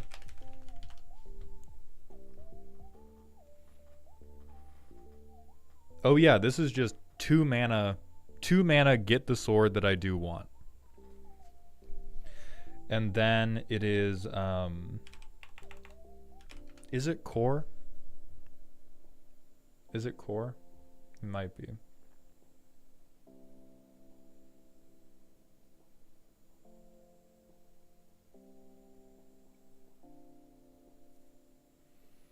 Might not be. Stoneforge, yeah. Thank you, Siren.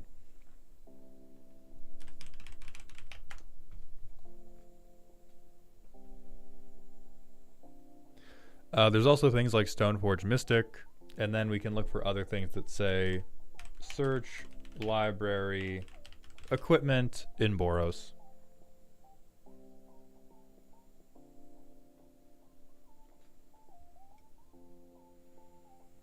So there's Axgard Armory as a land. There is Godo, but he is not muscular. Well, he is not a muscular woman. There's Birthright Boon. There's Open the Armory. And what I also want to impart to you is if what I am suggesting right now you don't like, that's cool. Please depower the deck. If you if all these things I'm suggesting you're like, oh, but I don't want the game plan to just always be I tutor for Sword of Hearth and Home, or I tutor for Helm of the Host and then I win. If that's not what you want, I am going to suggest lovingly that you don't actually want to play Magic at that power level. You actually want to play weaker Magic. You just like it when you get to win automatically sometimes. We all like that. That is not a specific combination. That is not a specific condemnation of you. There are a lot of people who in their heart and soul want to play bracket 2 Magic, but sometimes they just get to win, and that ends up pushing them over the edge to bracket 3 in a way that is legitimately less fun for them. And so if getting infinite pegging sounds like what you want the deck to always be built around, then we fuck it up with all these tutors. A lot of the like worst equipments, like Shadow Spear, even Caduceus, Spear of Leonidas, we get rid of those and they become other ways to get Sword of Hearth and Home, or Sword of Hearth and Home, or maybe Sword of Hearth and Home, and we're just always on how quickly can I assemble Strap-on Exodia. And for you, Strap-on Exodia is either Aurelia, an extra attacker, and Sword of Hearth and Home, or Aurelia, Helm of the Host. Those are fine. Those are not unfair game plans. If anybody tells you that game plan is unfair, they're just a little bit butthurt. But if you don't like the idea of consistently going for that, I'm going to be the one to tell you, whether you like it or not, that is what your deck is always trying to do. Sometimes you're just doing it badly. And people typically have a lot more love for doing these kinds of things badly when they're newer at the game and it's still a novelty. And the combo is still this like new thing that you haven't gotten to see go off very many times. And after you see it go off like the third or fourth time, it defines the play pattern of the deck. Whether or not you want it to, and whether or not your deck is full of tutors, I guarantee the people that have to play against this deck think about your deck in context of the infinite combo and not in context of your cool Cassandra Spear of Leonidas deck.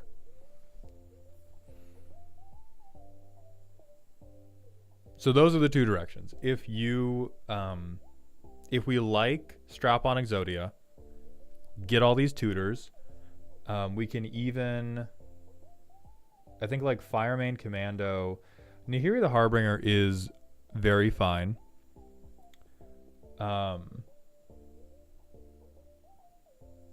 I would recommend leaning more into land ramp than I would cost reducers. I understand you do have a like quite expensive, you have a very expensive helmet to pay for, but I would recommend the catch-up ramp land package we said to Katazoomi, because what that's also going to do is you can run more cards like Demand Answers and potentially discard lands to draw more things via things like Cathartic Reunion. They are not particularly muscular, but I will be goddamned if they are not women, and they can help you dig through your deck to find the necessary strap-ons. And so that's what we do if we're going higher. If we're going lower, I would just cut the things. I would cut the things that support the infinite. And then all the stuff becomes fucking awesome. You see that woman? Look at the deltoids on that bitch. This card is peak in the bracket 2 muscular women deck. She is chaff in the like high power spooky bracket 3 deck, and she is the hero of your bracket 2 goofy zone deck.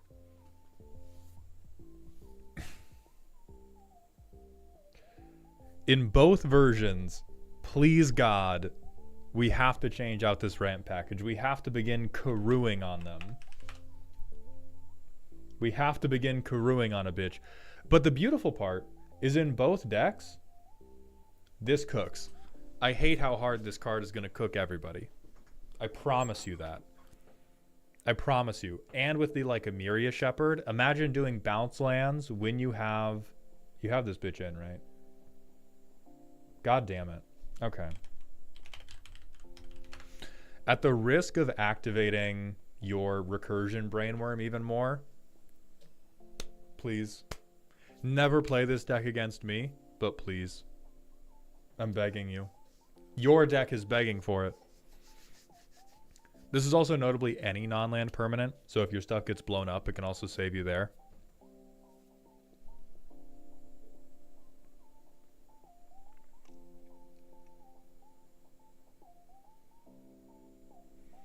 Luxanu, that's not true. Iona would not mean a goddamn thing in this deck.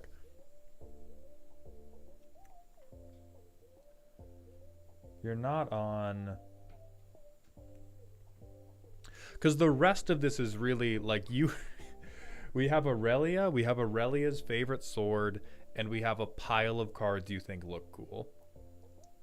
As long as we're in bracket 3, and as long as we are on combos, the deck tautologically cannot escape being Aurelia, the thing that makes Aurelia win the game, and pile of cool looking angels. I will agree with you. They look fucking cool. Not this guy. I fucking hate this guy. So yeah, let's do a quick spin of other cool looking angels who might provide something valuable.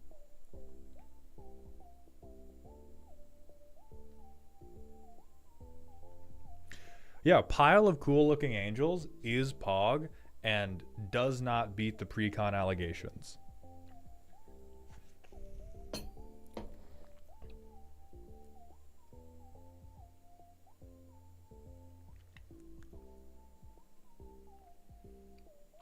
Listen, we have more Twitter bookmarks than you can fit into the deck, so pick your favorite ones.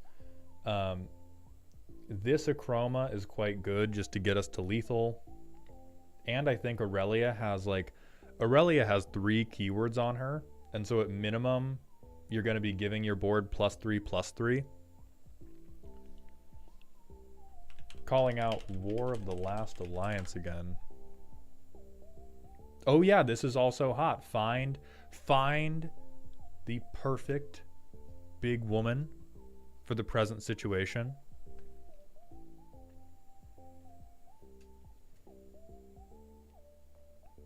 But yeah, like we want +2/+2 and vigilance. We have like, I think we have a worse version of this in the deck, or one that only works when, or I guess it's not worse because this one needs our commander and this one doesn't.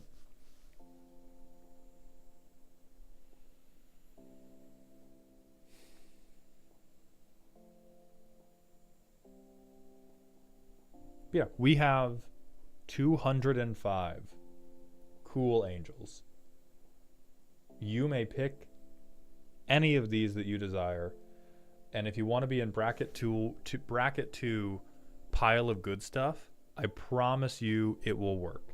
If you have the correct ramp package and the correct draw package, which we touched on earlier, pile of dope angels will play good Magic. But if we're in bracket 3, we just got to be on the where is Strap-on Exodia. This one's also very fucked up, honestly. Very, very fucked up. We have Fireman Commando already.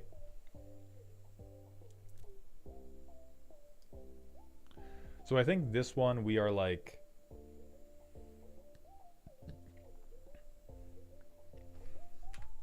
We're kind of pulled halfway into the middle because we have this one combo that is dragging us up towards a much higher level of gameplay. And then on the other end, we have, damn, I think she fine as hell. And on that note, Tulok the Barbarian, thank you very much for the raid, my friend. We have just finished looking at a Boros Buff Women deck, and we were talking about how to best assemble Strap-on Exodia, which has been a just tremendous exercise in my own sanity.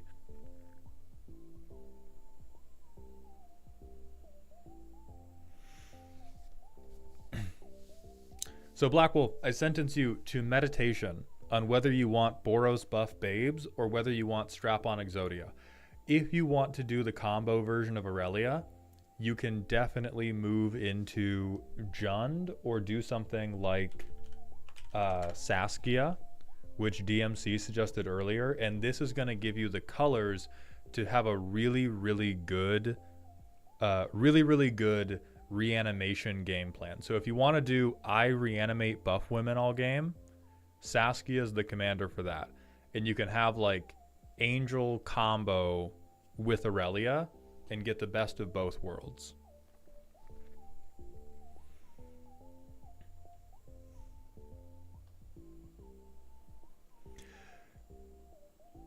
So next we're going to move on to Marsh's deck. And I'd like to apologize to Tulok's viewers. We're going to hit our manual ad break because we try to prevent mid-rolls and pre-rolls from going in the middle of deck roastings, and we're back to the pre-roll demon time. So I'm going to hit a long manual ad break. I would appreciate any patience you can provide, and we will be back to look at Marsh's deck.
All right, my children. All right, my children. I'm sorry for the delay. I made myself tea.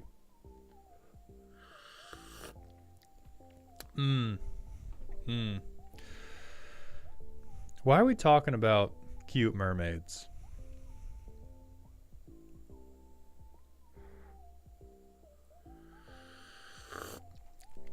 Oof, not great to be listening to the Aurelia video and Malda's like, I hate this guy.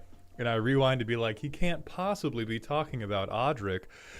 So DM, there's an Audric that I hate, and there's an Audric that I love. I hate keyword Audric. That's generally because I lose to angel players, and that's my own bias. However, I'm right because I'm me. I love Master Tactician because I love being a jerk.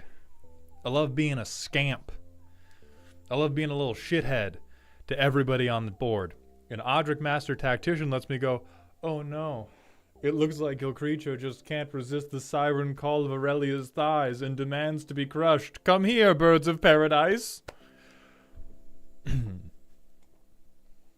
But what I generally find with Lunarch Marshal, and in this deck, Lunarch Marshal is much better because it basically just reads, if I control my commander, everything has vigilance. I don't think I have ever seen Audric Lunarch Marshal consistently pay off for keywords other than just like everything has vigilance, which is not hard to give. Like I've never seen a deck keyword soup hard enough for Audric to really be worth playing. For 4 mana specifically, if Bro was 2 mana, he would be incredible heat. If he was 3 mana, I would accept him. At 4 mana, I'm like, I don't know, dog. I could play literally anything else. I could play Angelic Field Marshal.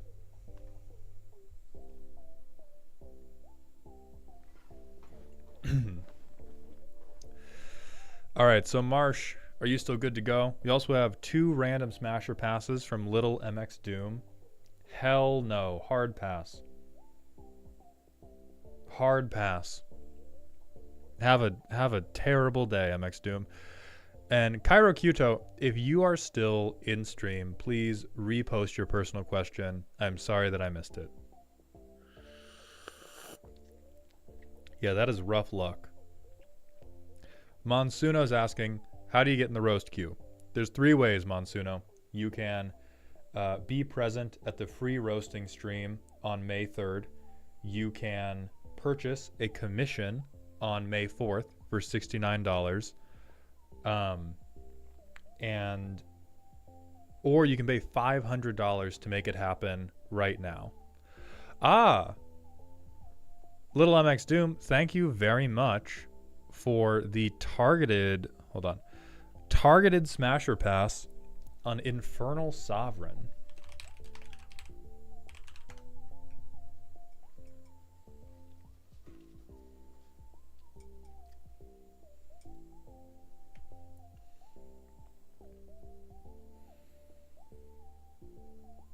Listen, in his favor, exhibition rule for sure. Exhibition rule 100%. However, he looks like he smells quite bad. So if I am allowed to bring Vaseline down into the pits of hell, I will allow him to bottom. He's got to be facing away. Those are my conditions. Potential smash. Resident, go outside. Think about what you said. No, bad. I'm not even going to say it. I spray you with water. Take a walk. Take a fucking walk.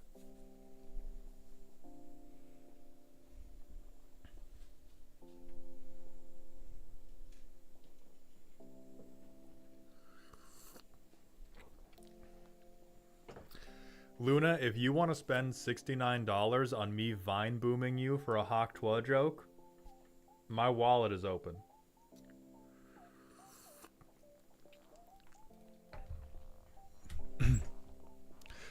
All right, let's get to Marsh's deck. This is the aforementioned Keurig deck that my girlfriend plays. This started because the Post Malone Secret Lair was so fucking funny that she built a deck for it. I was just getting back into Magic last fall when I initially threw this together, and she was new to Commander. As jank as this build is, it still gets plenty of wins out of nowhere with all the different lines to draining us out there are. The most common wins so far are either the classic Sanguine Blood plus Exquisite Bond Infinite, my favorite jank, or from incidentally getting there with Extort triggers and a full grip from Necropotence. What? What in the Sam fuck did you just say to me, boy? As jank as my Necropotence Infinite is. Content warning, sure.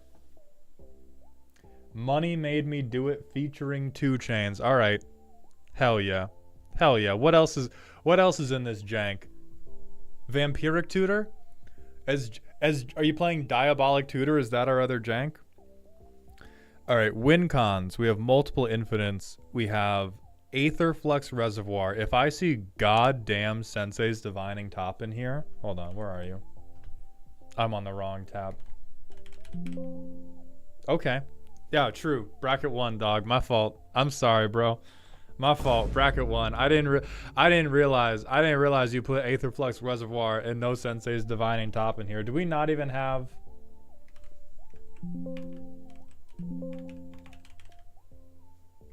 No, we do. No, we do. Incredible. Incredible. So this is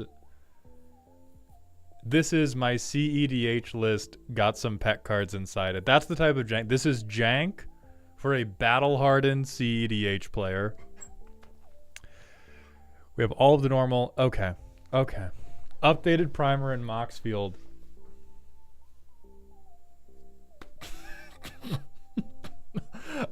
Updated primer on Moxfield. Incredibly loud, incorrect buzzer. Okay, started as a meme. Not so much a meme anymore. That makes sense. The true meme is the friends we fought in the Denny's parking lot along the way.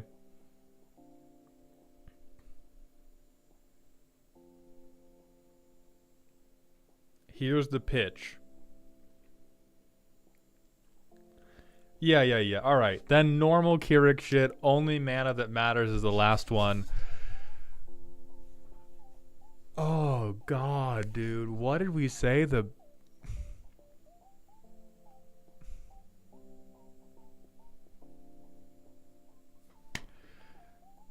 I find the Post Malone secret lair so funny that I had to build this.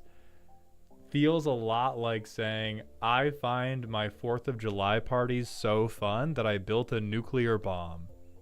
Because more 4th of July, right? This is why we built Hashathon the way we did last month. Listen, Marsh. You do whatever you want. Alright, buddy, you gotta play into this. I'm sorry for you.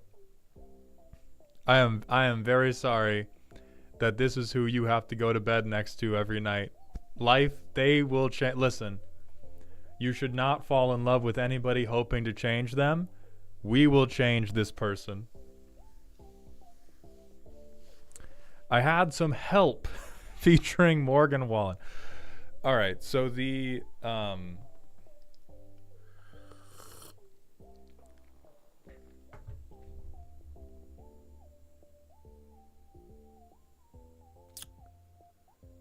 here's how I'm going to try to assess this deck.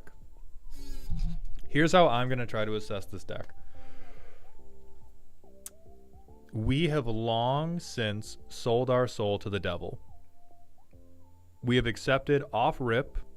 We are going to hell, but we are going to hell with a grip of 7 and a win in our next main phase. Which means we should be running every tutor card advantage setup piece possible.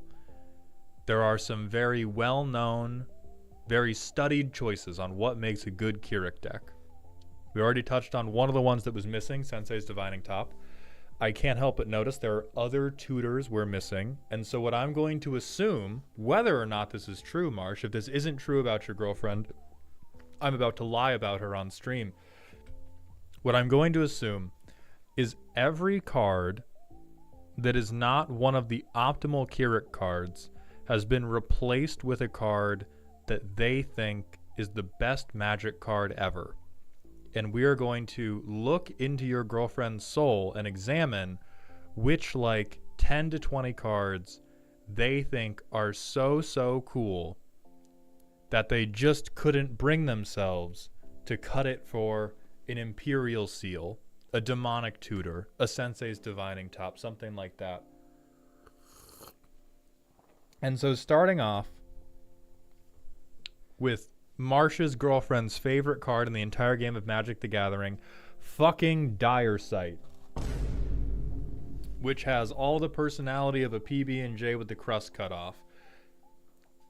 3 fucking spots away from pay 39 to draw my entire library and go for the win. We have Surveil 2, draw 2. Okay. Greed almost makes sense in a different blacklist. I like this. 5 mana, draw 7. Hell yeah.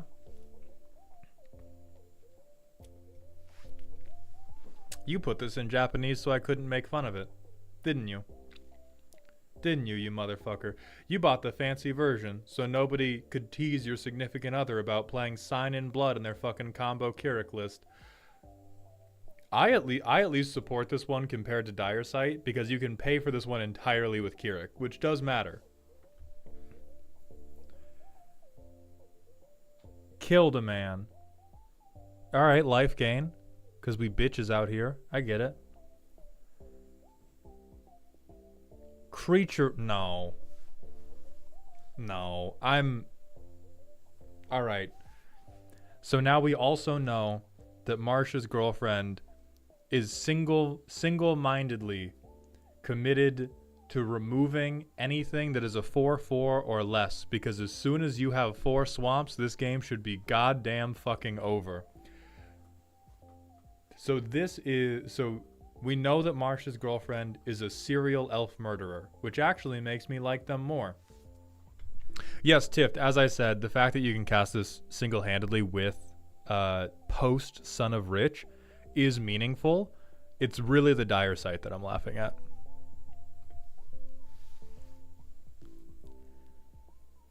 We have Eliminate, okay, for our Draneth Magistrates of the World. We have Feed the Swarm.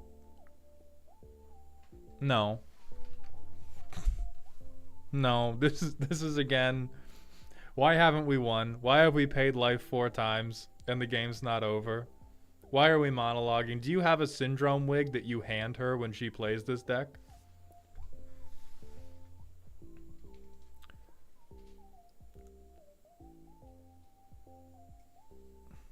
Oh, Lenny Dick Fingers, we don't...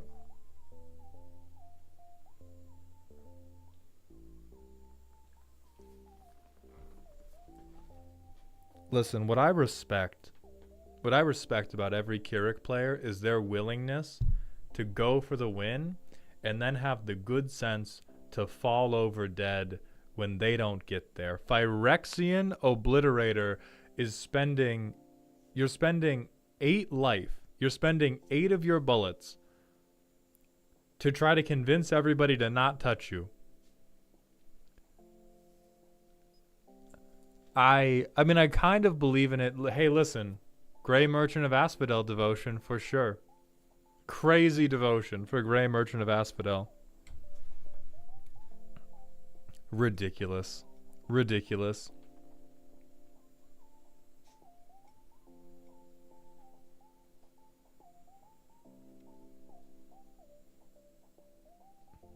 This is funny. I like this one the most. This is my favorite card in the deck. But not even to win with. I don't like this card if you win with it. I only like this card in the context of like, fuck, I didn't get there. Everyone's a 1. Black World Fire, eat shit.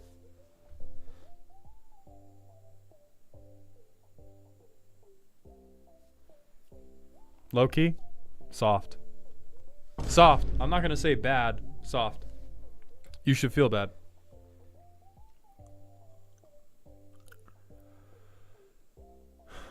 I hate extort, but it is correct. I hate this, but it is correct. Soft. No. No. 10 ply. Get out of here with that shit.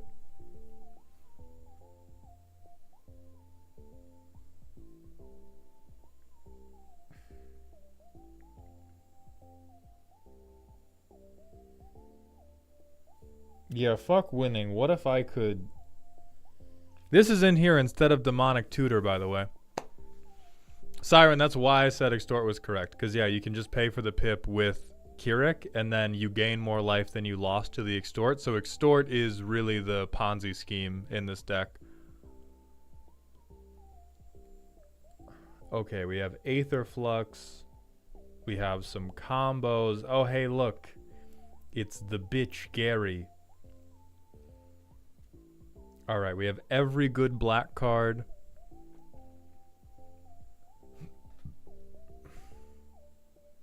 Deja Vu featuring Justin Bieber. This seems crazy that there has to be a way...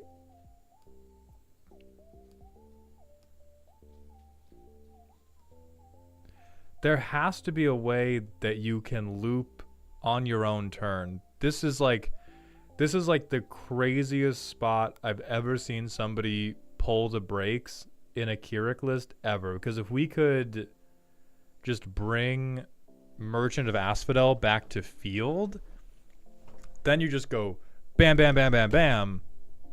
You all die. Excellent. Where's Massacre Worm? In bracket 3 where he fucking belongs, Nero Jester. Shut the fuck up about the worm. We've got like... Hey man, I love this guy. What the fuck is bro doing here? Bro is lost. In the...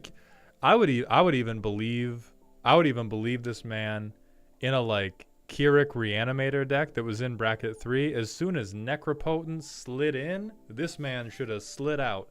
This Mothra should have looked at the draw my entire deck button and been like, damn, shit ain't about me anymore.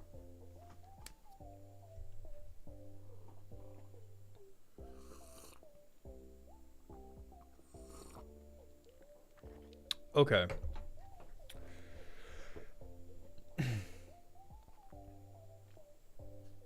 Now, I'll be honest. Deck probably wins a fair amount of time. I don't... Yeah, we have infinites in here. It's crazy to me that you're turning down top. Marsh, you gotta explain that to me. Notably, because this just becomes another 3-card loop with Bolus's Citadel and Aetherflux to win the game on the spot. So this becomes another thing of play top, off the top, over and over, Aetherflux Storm, piss laser everybody. Like we have the pieces, we have other infinites, so we're not above doing infinites. And then instead of fucking Sensei's Divining Top, what do we have? Worst life gain. We have Coward life gain. We have Coward life gain instead of Laser Beam life gain. Explain that shit to me, Marsh. This does feel... You can like see the new player love in this deck though, because you can see the parts. You can see the parts that got Googled, and you can see the parts... You can see the parts that were clearly like... I've just started playing Magic and somebody played this against me and it was the most fucked up thing that ever happened to me, so now I'm gonna play it. So somebody resolved this against me and it made me so mad that I promised myself I would play this in every deck I ever built.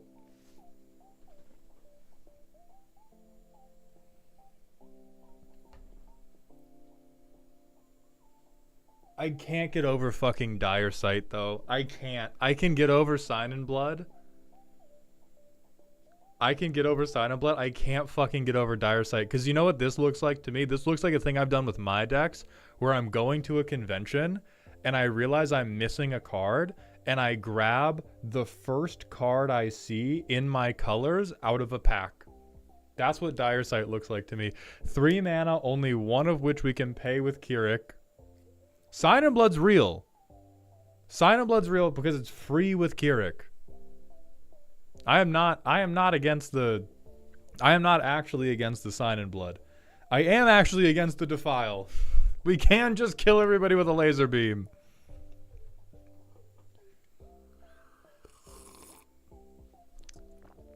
So Zenorum was asking, how does top gain you life? The 3 cards are Post's Citadel, so you can pay stuff from the top of your library, but you have to pay life instead of mana. If you have that, and you have, where is it? Aetherflux Reservoir, and you have Sensei's Divining Top, you tap Sensei's Divining Top to put it on top of your library. You pay 1 life to cast it from the top of your library. You gain 1 for Aetherflux Reservoir. You tap it again, you recast it, you pay 1 life, you gain 2 life this time. That's going to keep stacking up. So as long as you have more than like 10-ish cards remaining in your library, you will be able to continue tapping Sensei's Divining Top, drawing a card, and placing it back on top of your deck to recast it for 1 mana to gain more and more and more life off of Aetherflux. That is like That is the most standard Aetherflux win, is looping something like top off the top of your library. I do love Sugar Wraith. I do love that. Let me just see how this...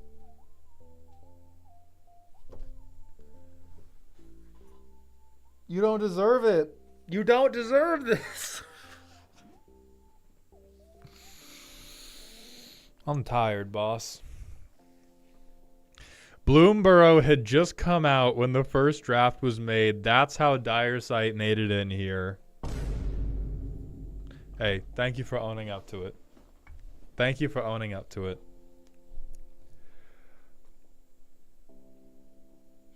Okay, from a...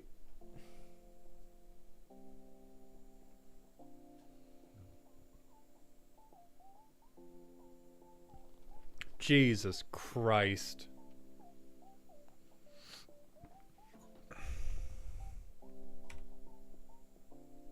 I play Thrall fucking Parasite. I play this thing. I play one of the worst cards I have ever laid eyes on. I pay for Extort. I gain 3.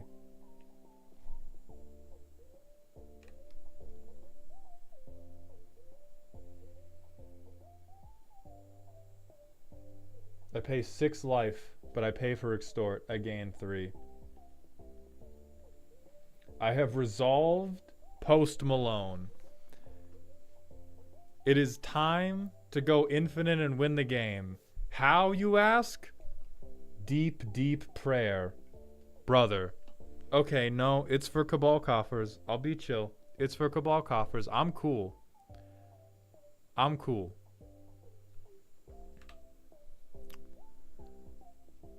Hell yeah. Hell yeah, we play Necropotence right now. I can't pay for Extort.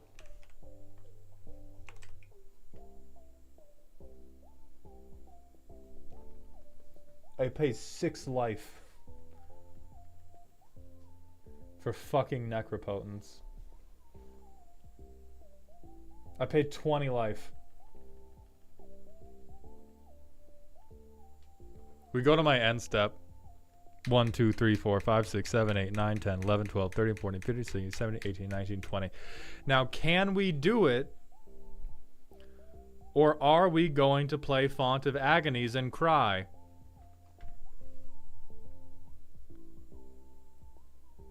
We get to keep 7. Let me find the 7 that are going to win us the game. Hell yeah, Vampiric Tutor. Diabolic Tutor. Something's got to work. Something's got to work now. I guess we're up 1 life from casting Post, 1 life from casting Dark, 1 life from casting Necropotence. Alright, so we have 3 tutors. We have this. We have this land. No.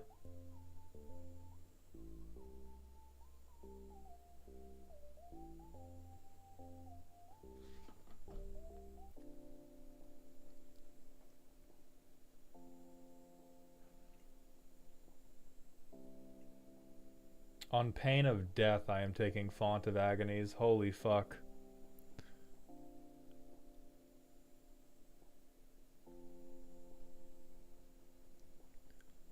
Okay, so worst case scenario, we tap out 2 turns and we get Sanguine, and we get the Sanguine combo. It's not tutor into scoop. We have infinite lines, and so the fact that we have 2 tutors in here and we have 2 card combos that win the game means we are cooking. I just hate what we're cooking. It's not casual, Lebot. It is not casual. It is lobotomized CEDH. Accidentally. This is like watching cavemen discover CEDH on their own. Because they built the Marsh. I will stop blaming Marsh's girlfriend. Marsh built this as a youth when he was beginning to understand the intricacies of Magic the Gathering, but before he understood that maybe Dire Sight wasn't the absolute fucking heater he thought it was. Perhaps Perhaps Dire Sight was not on the same level as Necropotence. I'm gonna throw up.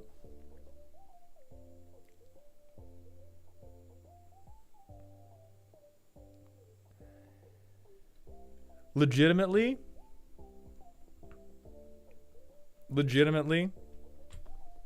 you might have something hot here if you're, if we had some like true fucking pet cards. I would like this deck more if I saw 10 more Sugar Wraiths. If I saw 10 more Sugar, because here's the thing.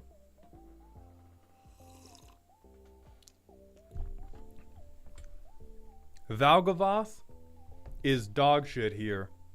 However, he's got some Riz. Valgavoth is obviously in here. Valgavoth is obviously in here as a dumbass pet card, and we are justifying him by being like, he lifelinks for 9, that pays for Necropotence, right? And then you explode. The cards I hate are the ones that are allegedly on game plan and still bad.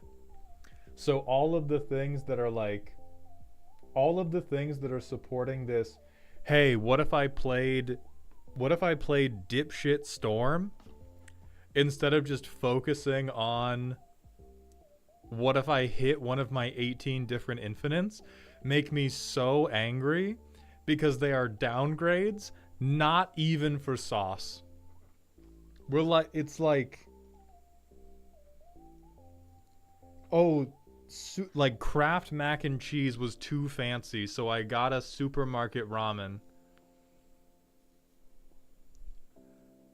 So I would actually, there are upgrades to bring this even closer to CEDH.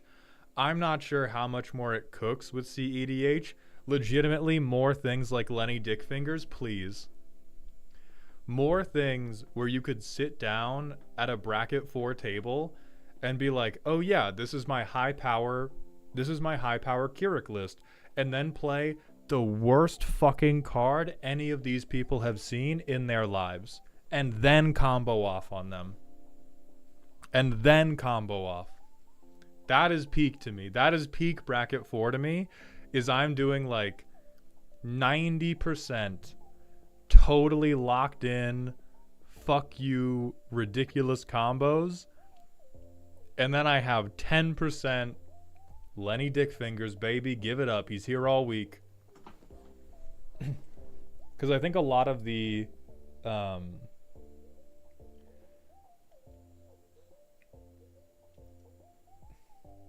Because if you tell me that our pet cards that make us laugh are Witch of the Moors, this Sheoldred, Defile,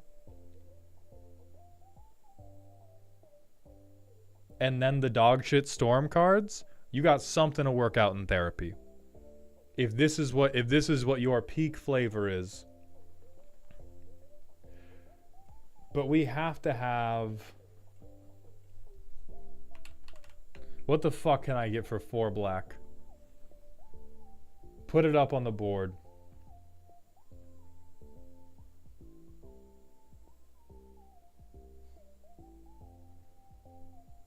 Show me this dog shit. Show me this show me fucking black extra turns, bro. Pick who's gonna die to the drain game plan first.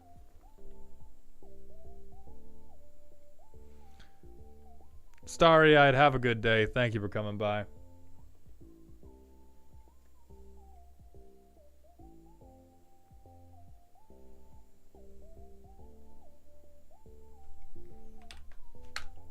What's even higher? What's at 5? Show me 5 black. Nothing's at 5 black. Show me 6 black.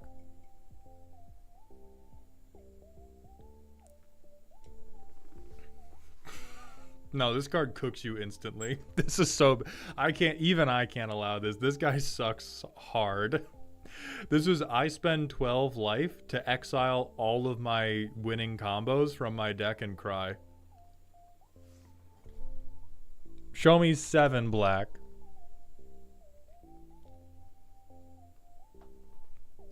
Show me 8 black. Alright, show me 3 black.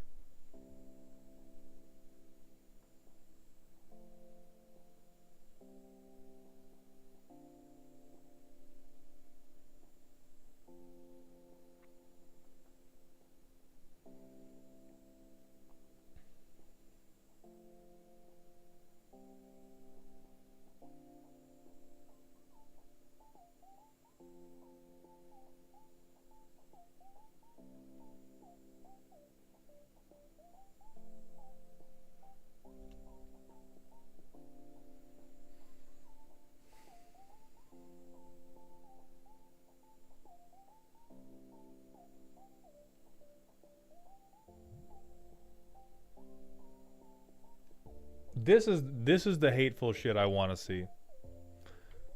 I don't want the hateful shit to be like, ooh, gain 1 so that I can maybe take even another turn. I want to see 6 life, I uncombo your deck. This is the haterade I want you sipping on.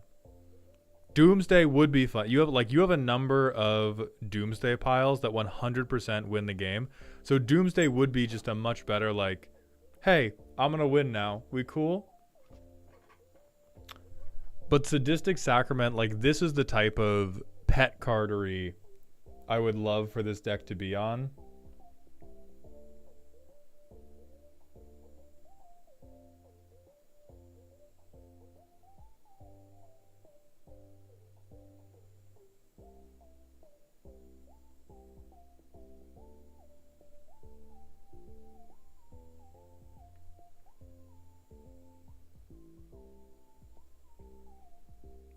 Hear me out. Hear me out. If you get them close, this will finish the job. Just hear me out, all right? This could be the game winner. Think about how much more... No, not even... This will never win you a game on accident.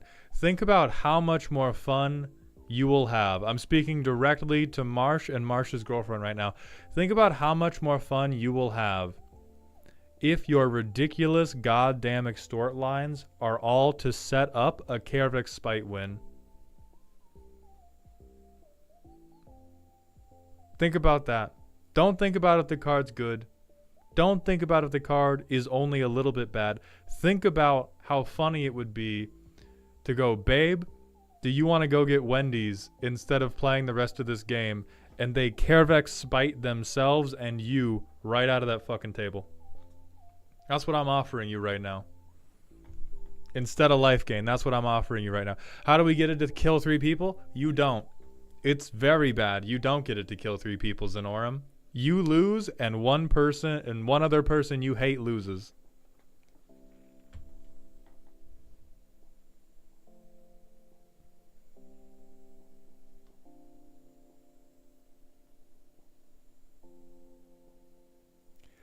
I mean, you are despicable. We are deep.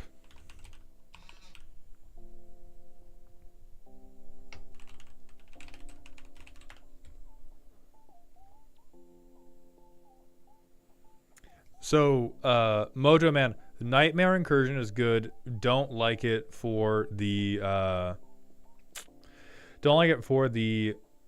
Keurig deck because we can pay for almost none of it with our commander.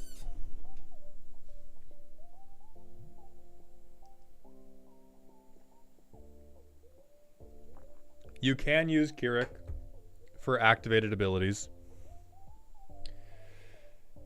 There is, who's the guy of like pay black, get mana?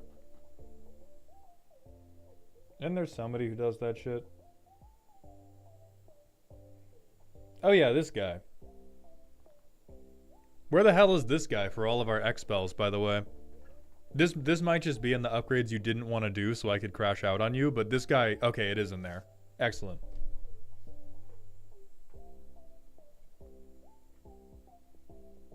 Yeah, I just can't fucking read. Very good. Very, very good.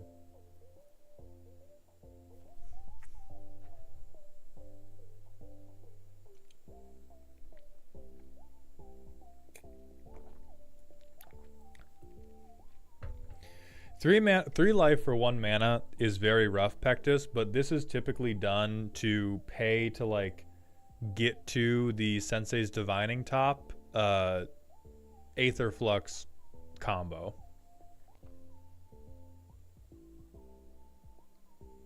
Or it's at least on rate for Exsanguinate. Because if you pay 3 life for every X, this gains you back 3 life for every point in X.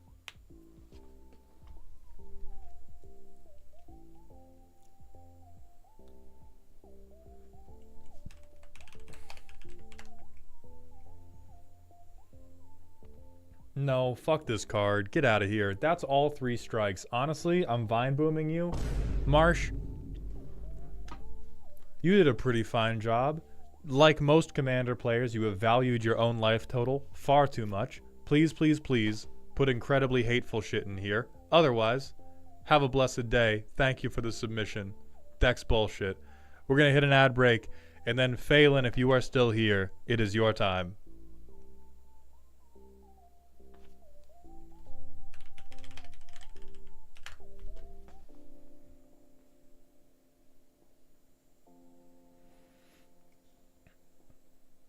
Oh, true. There is a combo trench coat with, as Carl's pointing out, there's a combo trench coat if you have Chainer, Grey Merchant of Asphodel, and then a way to sacrifice him.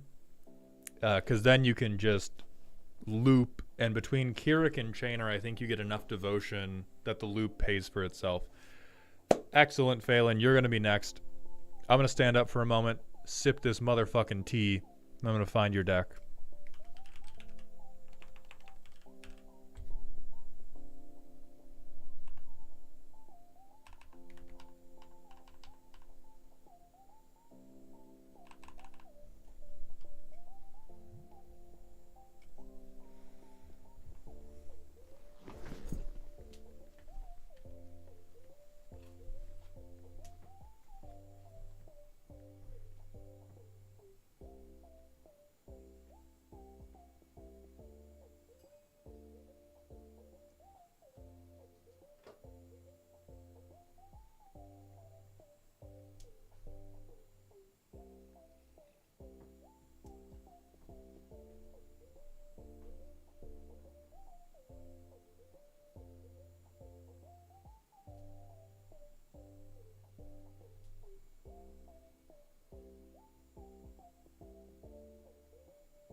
Alright, Phelan shitting. Let's vamp, everybody. Mauld, what's your favorite a deck can have any number card? Unfortunately, I think the best one is, I think it's Slimes Against Humanity. Mainly because those are the closest I've seen to executing like an actual commander deck instead of it being a tutorial boss. Because all the other ones I've seen, if you do Shadowborn Apostle, or you are doing Relentless Rats, or those types, I want to be so clear, I'm not using this term like alt-right shitheads use this term. You are basically a video game NPC. You are doing an incredibly specific gimmick that will act as like a hard timer. Like you'll win the game if people don't respond to your very specific gimmick. And if they do respond to your very specific gimmick, you get blown out instantly. That sounds awful to me. That sounds exactly like what a tutorial boss is meant to do in a video game, and I want to have more agency than the ghosts inside the machine. Same goes for Dragon's Approach, and same goes for Persistent Petitioners.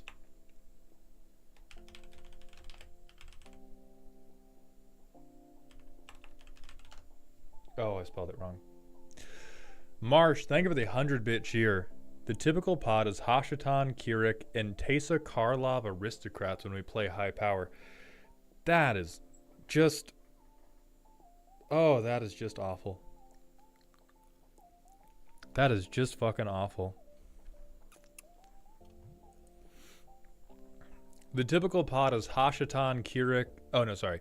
DMC, thank you for the 100-bit cheer. Finally seeing boss recommend my two favorite black cards, Sadistic Sacrament and Temporal Extortion. Oh, god damn it. They're good, though.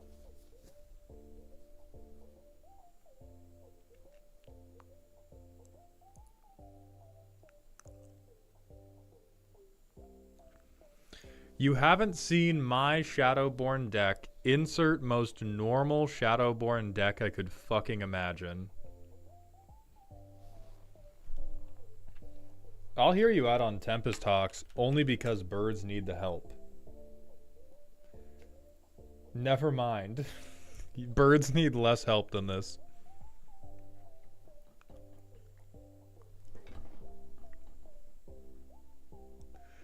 Zenorum, yeah, you can absolutely submit something under 100 cards to get it to 100 cards. Phelan, thank you for the 100-bit cheer. I will use that as the starting gun to kick off your roast, which is spooky. Deck in one word is timeshare. We've looked at the deck before. I've made changes that are a little more straightforward, at least in my head. The reason that land destruction is reasonable...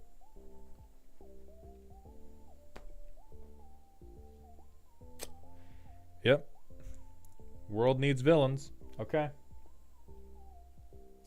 Battle Cruiser, Combo, and Control all tagged on the same... Like, at this point, just tag the deck jank to make people angry. We have Omo. So in Omo, ETBs or attacks put an everything counter onto a land and a creature. So we make stuff all types. Oh, this is the deck that gave me an aneurysm trying to figure out how to play it. So what... Hold on. I do actually have to read the primer for this deck. Bienvenido, you motherfucker. Favorite casual deck, a strict bracket 3 I've been tinkering with ever since MH3. I've made a couple changes and would enjoy your opinion and suggestions. I'm open to ideas on how to make it a little more consistent and value your judgment. I don't know, maybe do anything other than copy Cloud Post. Utilizes politics, creativity, and mind control. Fuck.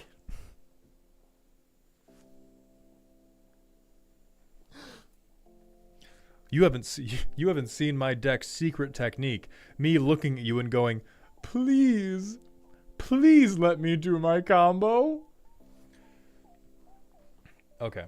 So it takes a long time, but I have enough interaction to make the game last long. I have ridiculous success among bracket 3 and bracket 4 and over 50% win rate. Most common win con is Maze's End. The deck makes a ton of mana. I am definitively the reason that my local players started adding more interaction and land destruction in their decks. Almost everything counters are the key. We're doing Lands Matter Toolbox Control deck. We're not playing Staples, which is based. I'm also not playing Landfall. That makes you a good person, no matter what else you do. You will make it into heaven.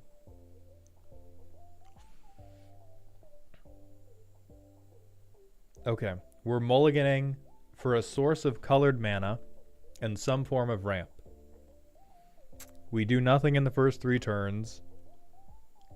And then we float 40 mana turn 7. Alright.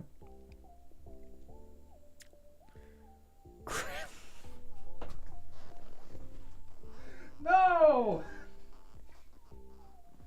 No! Cradle these. Oh. I refuse to enjoy any type of joke made by a Simic player, so this isn't funny. This isn't funny. This is probably fucked up, but as long as you have a win condition, I will support it. Surprise motherfucker into small fries motherfucker.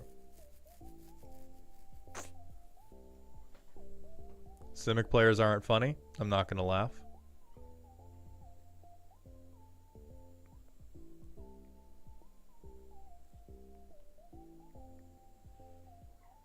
Dragons.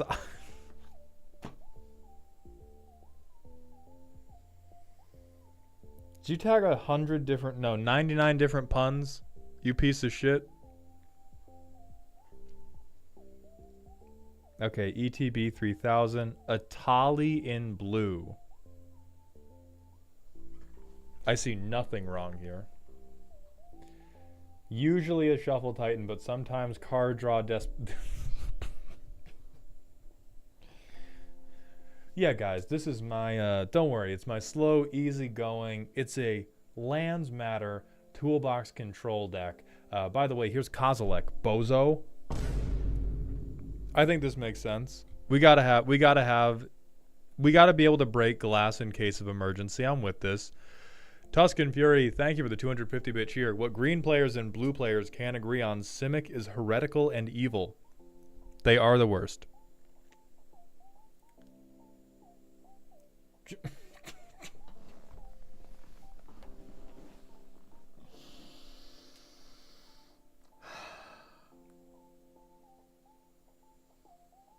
Notable generic value card that has never done anything fucked up or evil.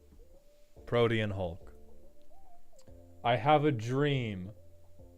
You have bad dreams, Phelan.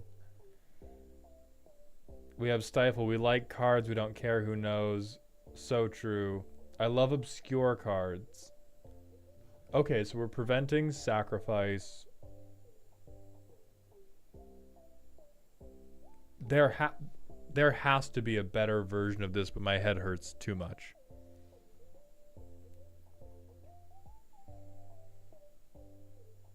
Okay. These all seem fine. Life gain is a thing. It shouldn't be. And then we're copying a bunch.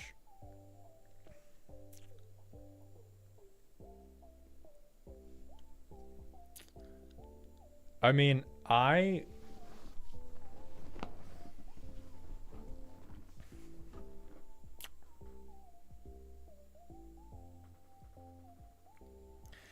love this deck like Harry Potter loves Voldemort.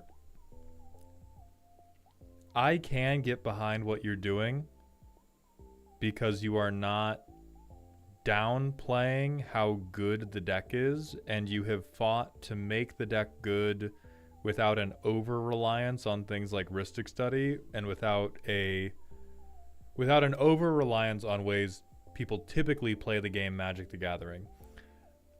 I think if I ever played it against you, I would develop 3 hernias on the spot. It would make me so angry.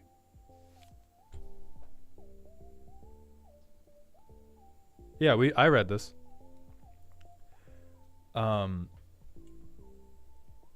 And I now understand why this has an over 50% win rate, because you are evil, and it is almost, this seems like the king of the tutorial boss decks, where you are proving, you are like one man with a chip on his shoulder showing why Strip Mine should be a staple in every commander deck.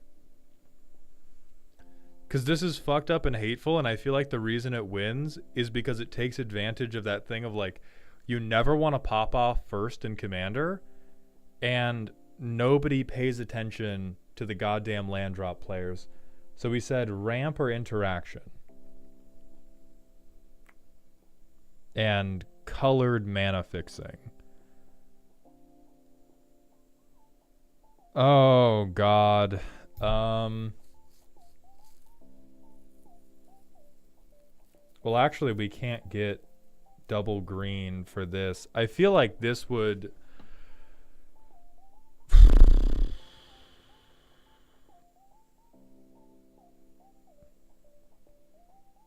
I feel like if we hit another green source, so I'm going to greed out. So I play that for turn. Next turn, I play this and Sylvan Library. Or I could play...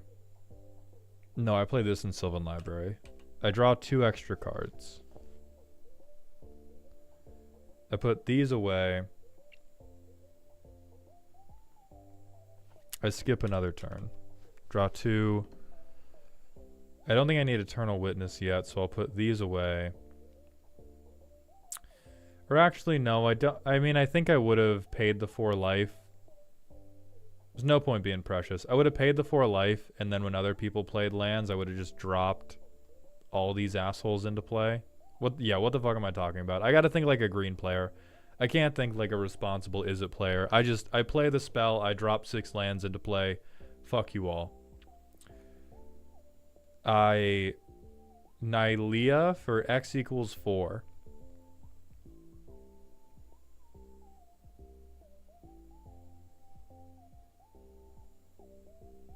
That has to win. Some eventually. So I can get like... What is Cloud Post? Oh, I don't even want to know what the fuck Cloudstone Curio's doing here.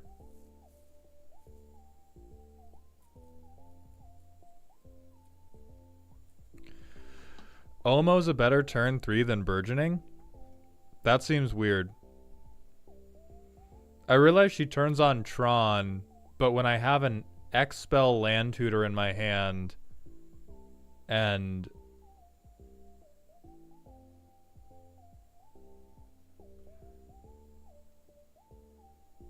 Yeah, it seems strange to not drop Burgeoning on turn 3 instead when we have so many lands in hand to vomit out. But I'll trust you. This playtest wins anyway. Because I'll tell you what, nobody has the fucking turn 5 Armageddon stapled to their fucking leg. So this is Green Source, Maze's End, Burgeoning, 3 lands. Yeah, fuck it. That'll do. Burgeoning. I land drop off of everybody else's land drops. Turn 2, I play my fuck-ass commander. I want to make this... Or I'll make Rejuvenating Springs every land type.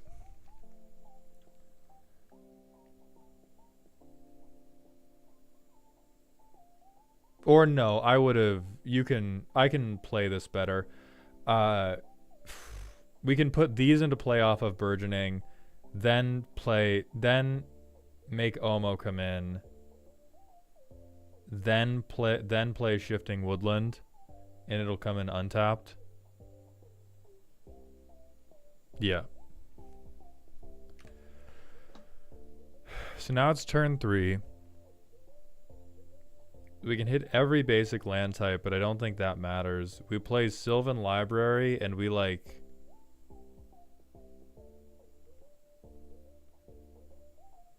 Maze's End? And I think now we're doing stuff with like Gond Gate, where we just make gates that produce any type of mana. We swing our dumb 1/5 to make this also all types. We play Maze's End, which enters untapped. Or I guess we'd make... No. Gond Gate taps for whatever. Now we hold up this 1 counterspell.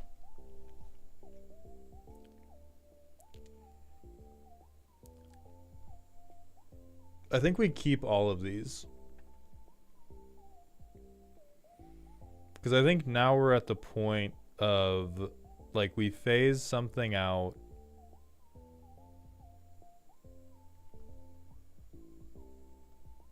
We Maze's End. Yeah, sure, Baldur's Gate. Who cares? We play this. We Maze's End again.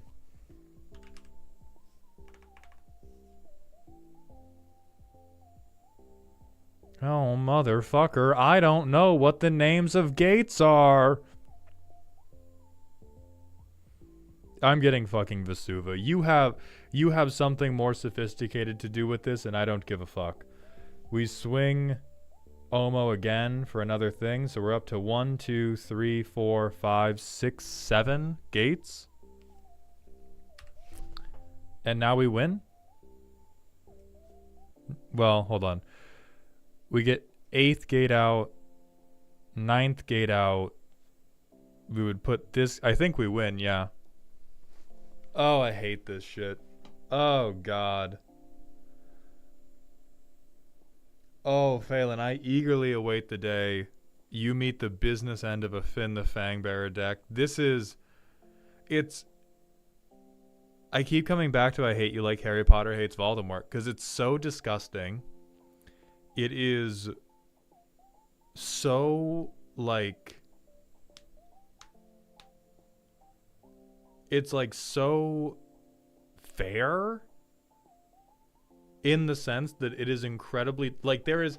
It feels like bullshit. It feels like bullshit. But there is literally nothing on paper I can point to and be like, this is why it's bullshit. Because we're playing in the bracket where targeted land destruction is totally okay. It's totally okay and normal. And honestly, you're definitely here. You're definitely here. Aurelian, this is definitely burgeoning carry, but I think the important thing is if we don't draw burgeoning, we get this play pattern 3 turns later, which is why they talked about it typically wins between turn 7 and 10.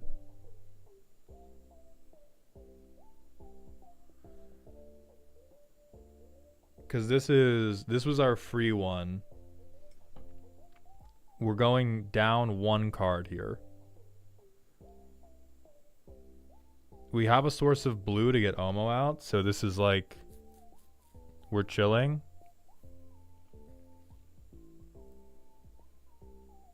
So I'll bottom that. And then with no burgeoning carry, we're going to counter a Soul Ring on someone else's turn. Atrax is chosen. Thank you for the 100-bit cheer. Mauled, I considered buying Candelabra of Thanos just to play combo Omo. Atraxas, never do that. Never do that. Hey, it sounded like you wanted to play test an archetype. Whether or not that archetype damns you to hell, unimportant. What's important, don't pay money for that. Print that combo deck out and playtest it. That is the point of fucking playtest cards. Don't spend money on that. Play the deck and then spend money for me to call you a bad person about playing it.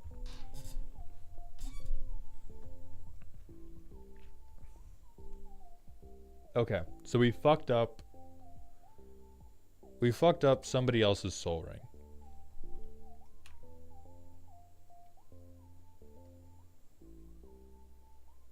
This is now an everything land. Turn 4.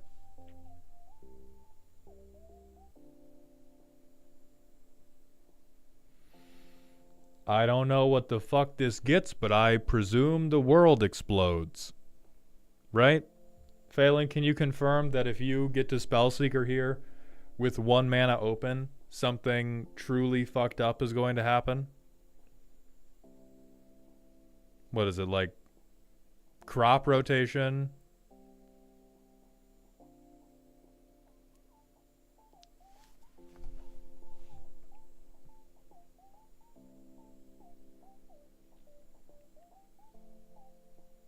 Yes, thank you. Excellent.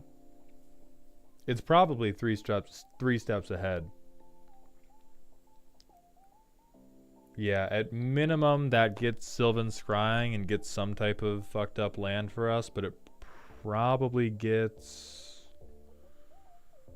not Psych Rift. Or the worst thing it could get is Growth Spiral.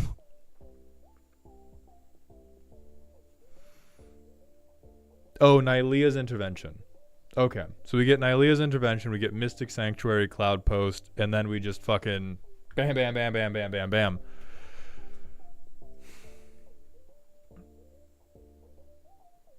And then hateful shit happens if people don't remove us. But also, like, if people remove... Like, at this point, We play Spellseeker, and they go like, oh, that's bullshit. We got to kill Omo.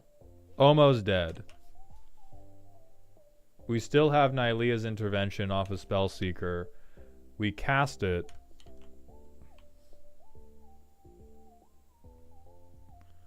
We still get Cloud Post, and we still get Mystic Sanctuary. We don't have 3 islands yet. We have to get 1 more Omo recast. And then we just recast Omo. This gets our 3rd everything counter. We now have 3 islands. Hey, look at that. Nylea's intervention. Turn 7. Now we can get like a Tron land. And now we can begin floating like 1,000,000 mana to start flickering stuff. Ooh, the flickering might get weird because we have to keep track of who has counters on what. But this seems like the same thing of... Boy, I swear to God, you've never had to deal with an aggro player in your whole life. Never had to look a Krenko player in the fucking eyeballs.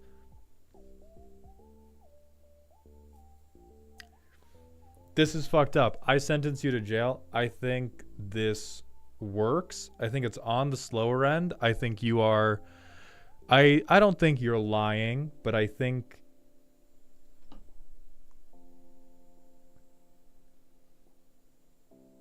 I think you are kept very safe by the fact that aggro is relatively unviable.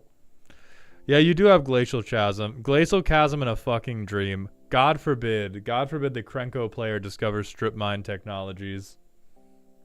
But yeah, I think this works. I think it's reliable. I think you do have outs as much as I fucking hate them. But this is absolutely jail forever.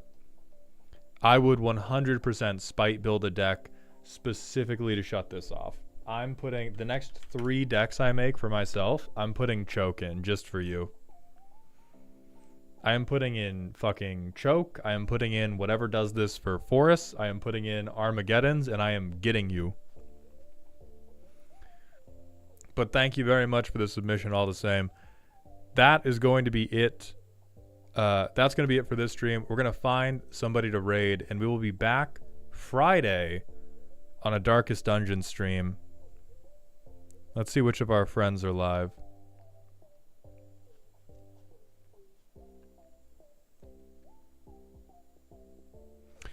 Beard Princess is live. We are going to go say hi to our friend Beard Princess. Hit them with the indestructible Justin rant. Please and thank you.